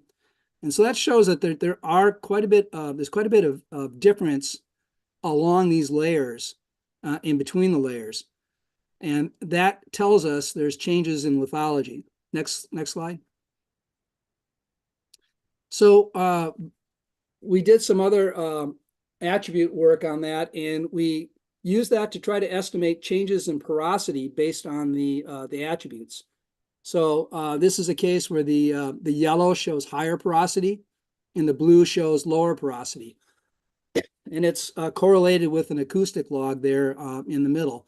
So you can see the yellows are correlate with some of the kicks to the left in many cases. Next slide, please. So we try to take it a step further. Fortunately, you have a protocol when you're drilling your wells where you do little pump tests. I think every time you change a rod, you do a little pump test. So you get kind of a specific capacity value for that zone at the base of the bit, and it gives you a a good measurement of the relative change in permeability of the formation as you're advancing the bit. That's excellent data to have. And that's the panel on the right. That would be the second panel from the left, which is that blue line, specific capacity. And you can see that there's a specific capacity jumps quite a bit at about 1,600 feet, where that purple line is. We took that and we tried to correlate the attributes that we saw with that specific capacity data. And that is what you see on the left. So the yellow zones are the high permeability zones using the attributes correlated to the specific capacity. So you can see on the right-hand side of that seismic section, we have the specific capacity data plotted on a vertical well log in black. And you can see where the purple line is. That's where you have the zone of high specific capacity. And that's an area that the permeability attribute is showing high response. So using that as a correlation, you can look at these other yellow zones and assume that they are likely to be zones of very high permeability also. So here's a way of trying to get at permeability from the seismic data to help you pick drilling locations. Next slide. And so this is C38 98 without interpretation. And that's kind of north and west of the north end of Lake Okeechobee. Toggle again, please. And here is our interpretation of the structure.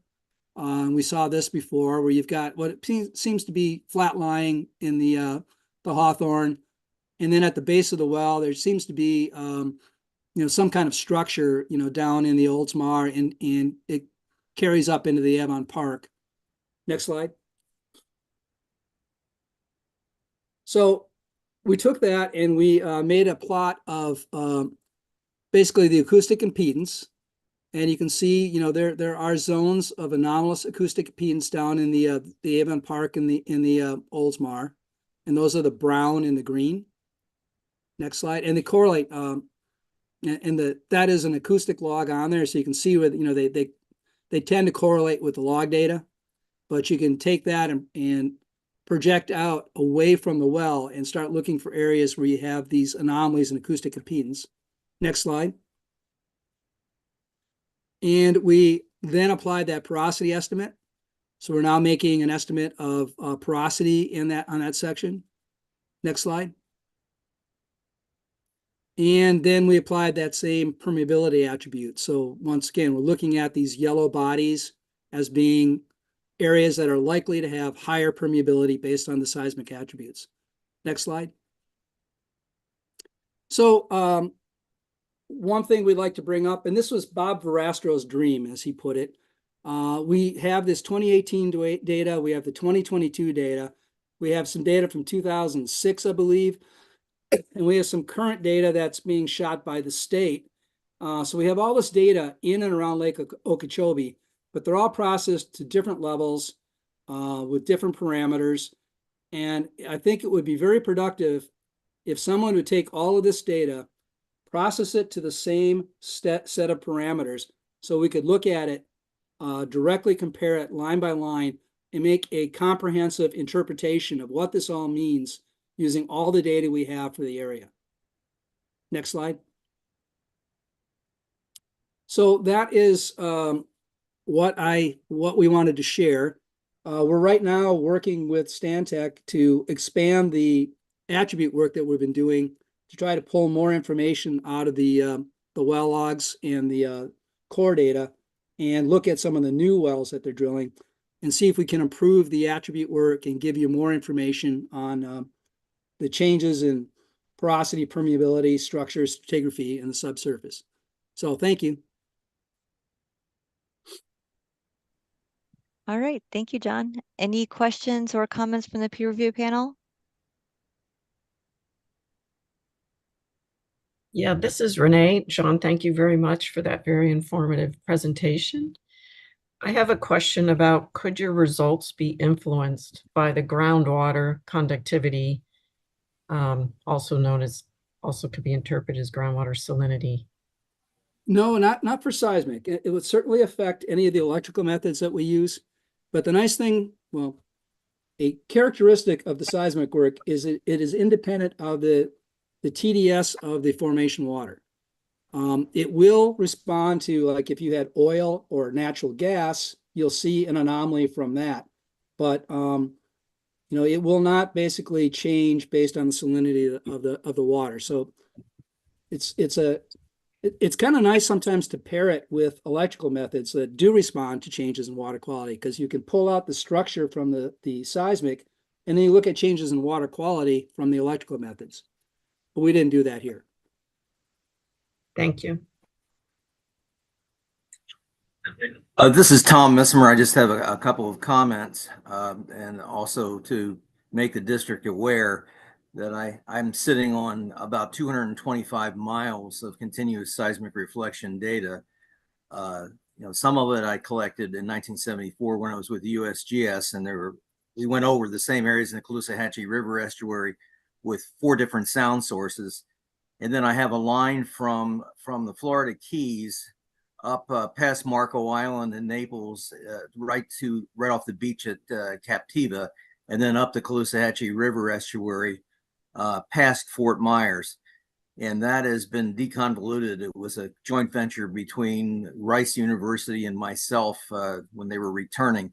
There's also a very large number of lines in the Keys from near shore the whole way to the shelf edge. And Yep. Again, that was well done material. That should also be incorporated with this other material as well, because the west coast of Florida has actually considerably more complexity, particularly in the Hawthorne with numerous aquifers. And you can clearly see it. And also you can delineate the boulder zone clearly in the lines that I had, particularly in the estuarine system. So you might want to add that to your wish list. And since I'm getting a little elderly, I would be happy to give that data to the district. And Tom, I've seen some of that data, and I agree. Especially even the stuff in the 70s was looking pretty good. So that would be great to include it all.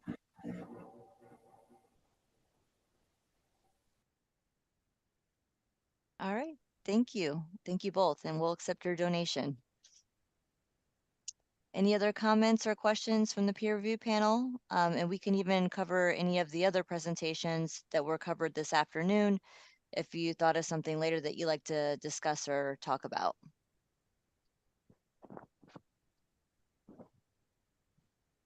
Yeah, this is Renee Price again, and I have a question for Jennifer Mattia. I don't know if she's still on the line. I'm still here. Okay, great. I really appreciated all your statistical analysis of your data and the wet season, dry season analysis.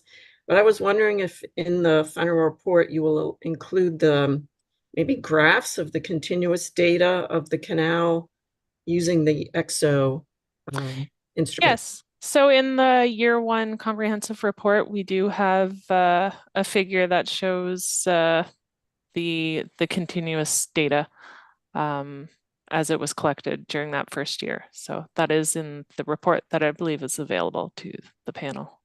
Great.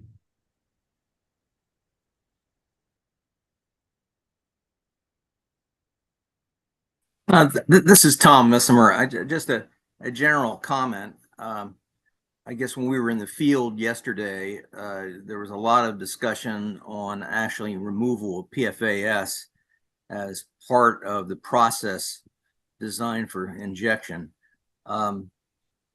With that added and the complexity of the existing process, that may throw the entire water treatment system into a cost range that may not allow the ASR system to be financially feasible.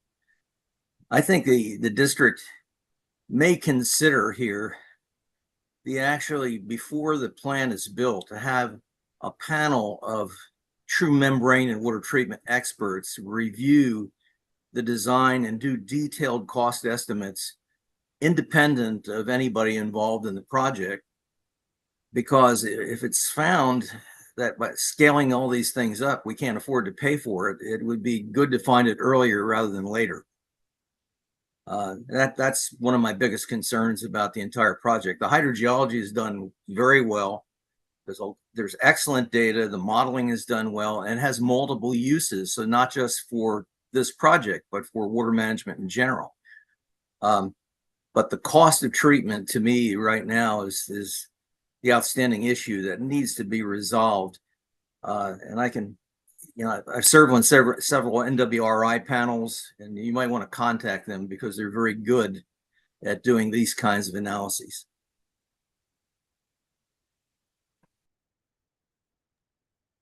Okay, thank you, Tom, for your recommendation.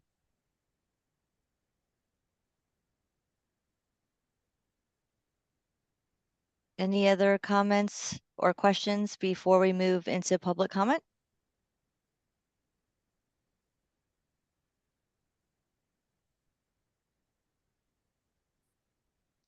All right, hearing none, we'll move on to public comment. And just as a reminder, this is not a Q&A session. It's just for the public to state their comment.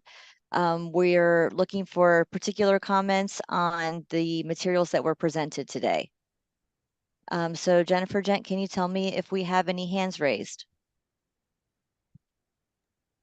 Sure can. We have one hand raised by Mr. Paul Gray.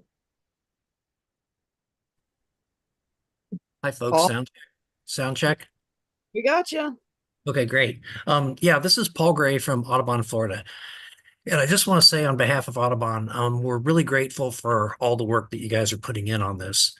A lot of groups have opposed ASR for various reasons, and our position has always been let's do the science on it and figure out what we can. And if it turns out that it's safe and it's cost effective and helpful, then it's one more tool for our toolbox. So we really appreciate all the work today and all the information. And then on a technical side, as a practicing ecologist, I have to confess I'm very, very jealous of geologists and your terminology. It's so evocative. And I kind of can figure out what a bedding plane is, but when I learned that they could be vuggy, I was so excited. I texted a colleague and said, "Did you hear that?" And they said, "Yeah, I plan on using that phrase vuggy bedding plane in a conversation in the next day." So anyway, thank you for all your work and all the great information. That's all.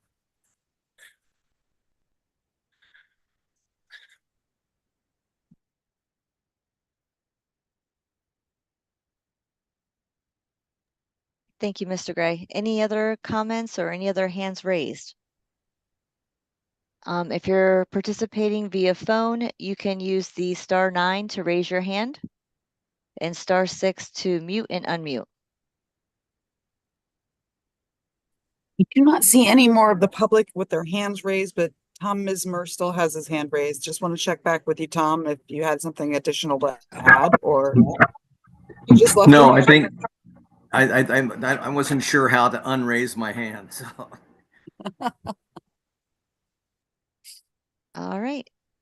So having said that, I guess we'll move on to closing remarks, and we'll hand this over to Dr. Anna Washnicka. Hi, Liz. Can you hear me? Yes, we can. Thank you. Let me just introduce myself first and my co-authors. My name is Anna Washnicka. I am a principal scientist in Water Resources Division at the district and ASR Science Plan project manager. And with me, I also have Dr. June Mirecki, geochemist from the Army Corps of Engineers in Jacksonville, and Rick Coles, hydrogeologist from Sandec, and they will also contribute to this presentation. Next slide, please.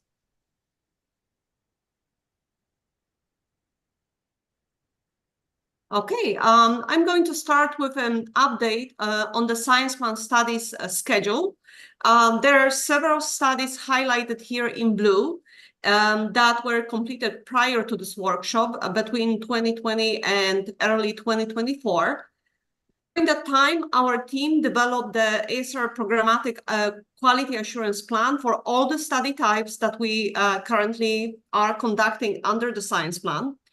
Some initial work has also been conducted as part of the ecological risk assessment that included scoping, which was the initial step in designing a path forward for successful completion of the risk assessment.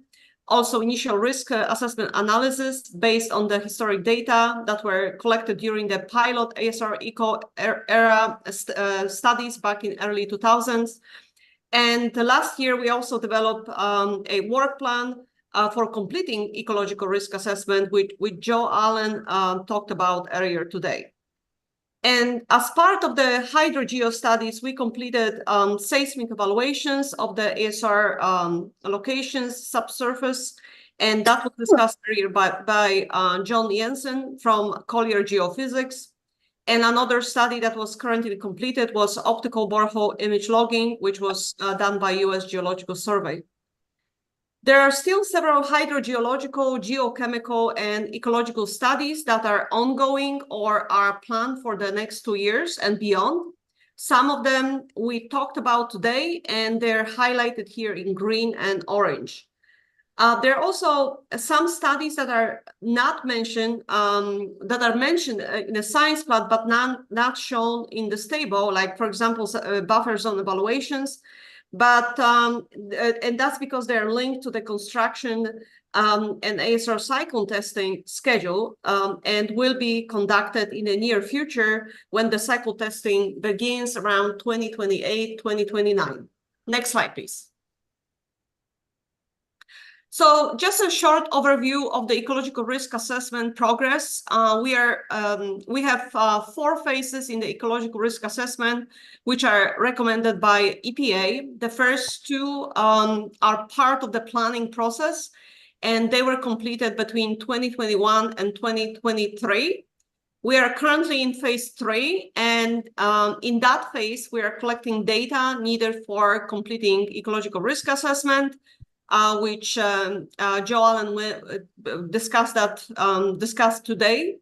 The last phase 4 is planned for the near future, and this is the time when we will be performing quantitative risk assessment analysis based on the available data collected during phase 3. So, and this is pretty much happening right now and will be happening in the future. Next slide, please. So we began long-term ecological monitoring along the C-38 canal and northern Lake Okeechobee in 2022.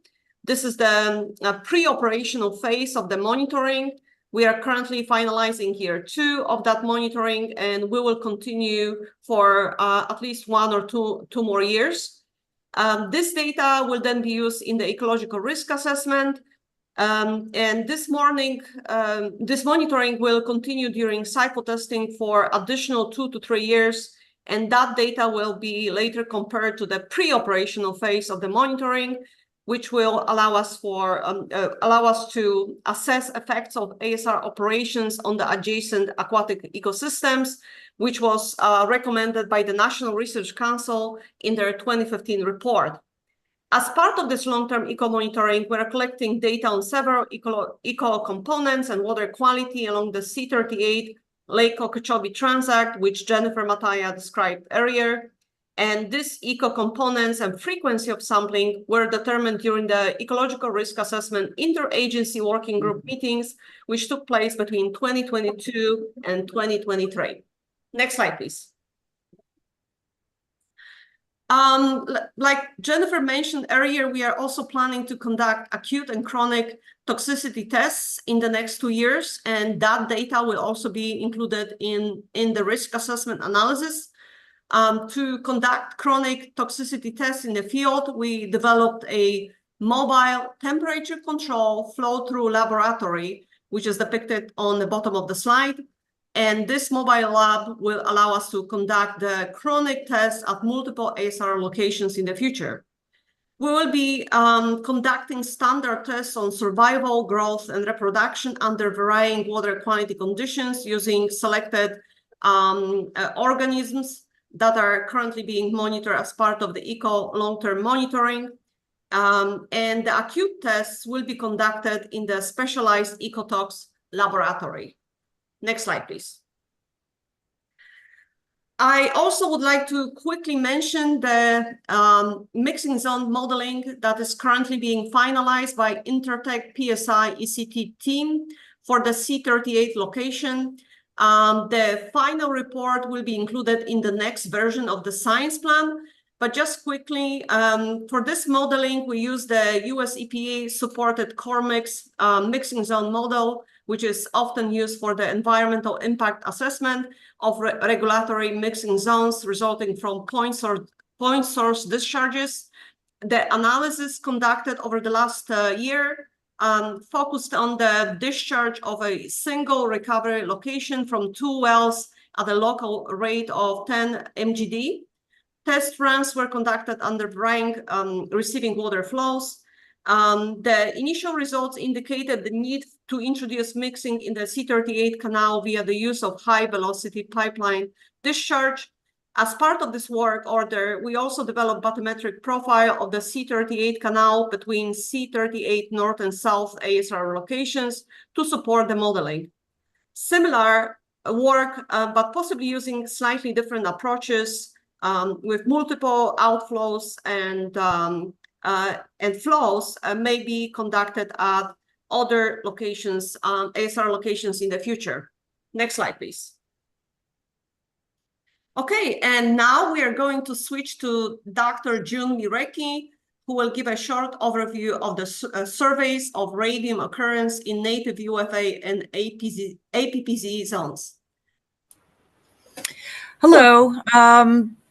I only have one slide, and this is just to address one of the peer review panel's comments a few years ago about understanding more about the distribution of radium in native groundwater, because ideally, if you are working in an aquifer with radium, high native groundwater activities of the radium isotopes, it's good to know that in advance, because you just want to leave it in the aquifer. You don't want to mix it with your recharge water and then have to treat it after recovery. So there have been a number of prelim studies earlier. Dr. Missimer published one about 2 years ago about radium distribution, and this kind of builds on that. I compiled, and this was really fun, I mined the FDEP database, Oculus, for all of the injection well reports in the South Florida Water Management District area. The injection well reports, well, for example, contain radium isotope data from the well construction, and also all of these deep injection wells that are in the boulder zone also have a monitoring well above that injection zone. So you have APPZ data at the same site.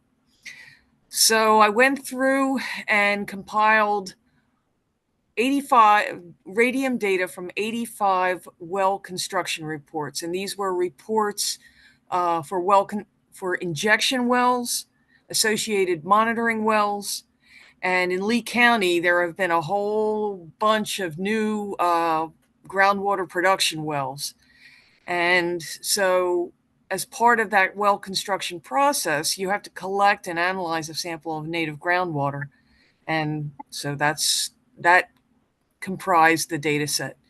Now, interestingly, you have, and Tom alluded to this earlier, you get a little more, the aquifers get a little more complicated in Lee County and Collier County, and even a little bit in Charlotte, because you have several permeable zones in what, the Hawthorne group turns from a confining unit at Lake Okeechobee into a permeable unit, stacked permeable units in Lee County.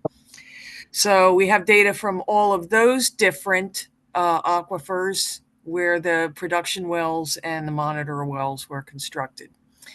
And the good news is that most of the radium isotope exceedances in native groundwater, and that's 15 picocuries per liter, They're mostly in Lee County and Collier County, and these are in the upper Floridan aquifer, but the upper Floridan is not in the Ocala there, it's in the Swanee. And there's a phosphate lag at the base of the Swanee that is likely contributing uranium series isotopes into the native groundwater. And that's what makes them literally radioactive. The other thing that will be shown in the tech memo that I'm in the process of writing is that we now have APPZ data. And you can barely see these, I'm sure, but these are graphics that'll be in the tech memo. I was hoping to have it ready for you folks, the peer review panel this year, but that just didn't happen. APBZ has for the most part, has radium isotope concentrations that are below the drinking water quality standard. So that's really, it's just a survey of radium data using a whole lot of unpublished reports. And there will be a text memo or a tech memo with graphics for next year's or the next science plan. I promise. And that's all I have to report.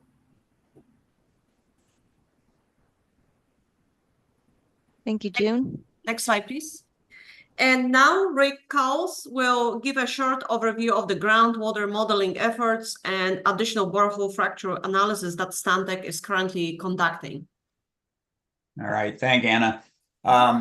Yeah, right now we are developing what's being called a local scale groundwater model, and we'll talk about the model domain in just a moment. But this model right now is focusing on the C38 North and C38 South ASR well sites, where we have 2 ASR wells completed. We also have the APT test data from those sites that help inform that model, help to build the model. But the groundwater model is a mod flow model with also using CWAT density and viscosity dependent flow. So we can look at the interaction of the freshwater bubble with the native groundwater that is brackish. Both well fields will be modeled at 50 MGD each, 25 MGD from the UFA and 25 MGD from the Avon Park permeable zone. The model domain is 40 square miles or 40 miles on a side. It's like 16,000 or 1,600 square miles, whatever 40 times 40 is. The variable grid is reduced to about 50 feet at the wellheads, and then extends, I think, to 500 feet once we get away from it. And the model consists of 22 layers, which are listed over on the right side of the screen. The goals of the model is to determine ASR well spacing, which has been done. We were originally thinking that the spacing would be about 1,000 feet, and this was based on some modeling that was done at the Kissimmee, the Crasser pilot study, and that turns out to be a very good well spacing. Excuse me. We are also evaluating upconing, both in the UFA and the APPZ, determining storage zone bubble geometry and how that affects other legal users in the area, and then estimating recovery efficiencies. And there's probably some things I missed in there as well. But if you want to go to the next slide, please, Anna. This shows the model grid. Like I said, it's 40 miles on a side, and we recently changed the modeling grid a little bit so that it would cover the future ASR well sites. So as these ASR wells are constructed and tested and additional modeling is expanded, the same grid that has been developed for this initial model can be used for those other well sites. We did, like I said, confirm that the 1,000-foot well spacing would be sufficient for both the UFA and the APPZ. And we're expecting to have the draft modeling report done sometime around the end of July, beginning of August. So modeling is well underway, and we're going to be wrapping that up pretty soon. So the next time we get together, we'll be presenting the local scale groundwater modeling results. Next slide, please. The other thing that is ongoing right now, and we're actually teamed with Collier Geophysics and David Pine on this, is some additional borehole fracture analysis. hopefully building on what the USGS has already done. And I don't know if Dr. Cunningham's still on the phone, but we are doing acoustic borehole imaging now at our ASR well site. So at L63 North, we have collected that data. And moving forward, we're also going to be collecting at the other ASR well sites as these new ASR wells are being constructed. So we put that into the portfolio of data collection. And then, of course, we're already collecting OBI logs in all of our wells. Most of the contractors have that capability now. But we'll be using WellCAD as well to look at that analysis. Looking at data from C38 North, C38 South, L63 North, C59, L63 South, looking at geophysical logs. We're also going to be building on Emily Richardson's data that she was working on when she was at the district. I think she has a number of reports that she started. I don't even think some of them have been published yet. We're also going to be looking at a lot of the seismic information that John was talking about today, and that this information that Tom was bringing up, that'd be great to incorporate as well. So the goals of this study are to look at the fracture trends, including local apparent dip and aperture of the fractures, come up with the general flow and non-flow fractures within the area, look at the trends of fracture, develop those Rose diagrams that we saw during the USGS presentation and expand on those and a little more regionally, and determine the preferential flow directions in these aquifers. So that's all I have, Anna. Break. Next slide, please. Okay, and now let's talk about the next steps that the ASR Science Plan panel members and ASR team will take in the next few months to finalize the 2024 ASR Science Plan version 2.0 report. So first, each panelist will prepare a memorandum by mid-August. Then our chairwoman, Dr. Renee Price, will compile memos into a 2024 peer review panel report by mid-September. Next step would be for ASR Science Plan team to revise the draft 2024 ASR Science Plan report based on the panel comments and recommendations by the end of September. Then the ASR Science Plan team will reconvene with the panel in the late September to discuss their recommendations. And then draft report will be released for 30-day public review in early October. And we plan to release the final version of the 2024 ASR Science Plan version 2.0 by the end of this year. Next slide, please. All right, and now we would like to thank all panel members, presenters, stakeholders, and members of the public for participating in today's workshop, and the entire ASR team for helping us with organizing the pre-workshop field trip to the L63 North ASR location for our panel members yesterday, and their contributions to the 2024 ASR Science Plan version 2.0, which we're planning to publish by the end of this year. With that, thank you, everyone, and have a wonderful rest of the day. Thank you.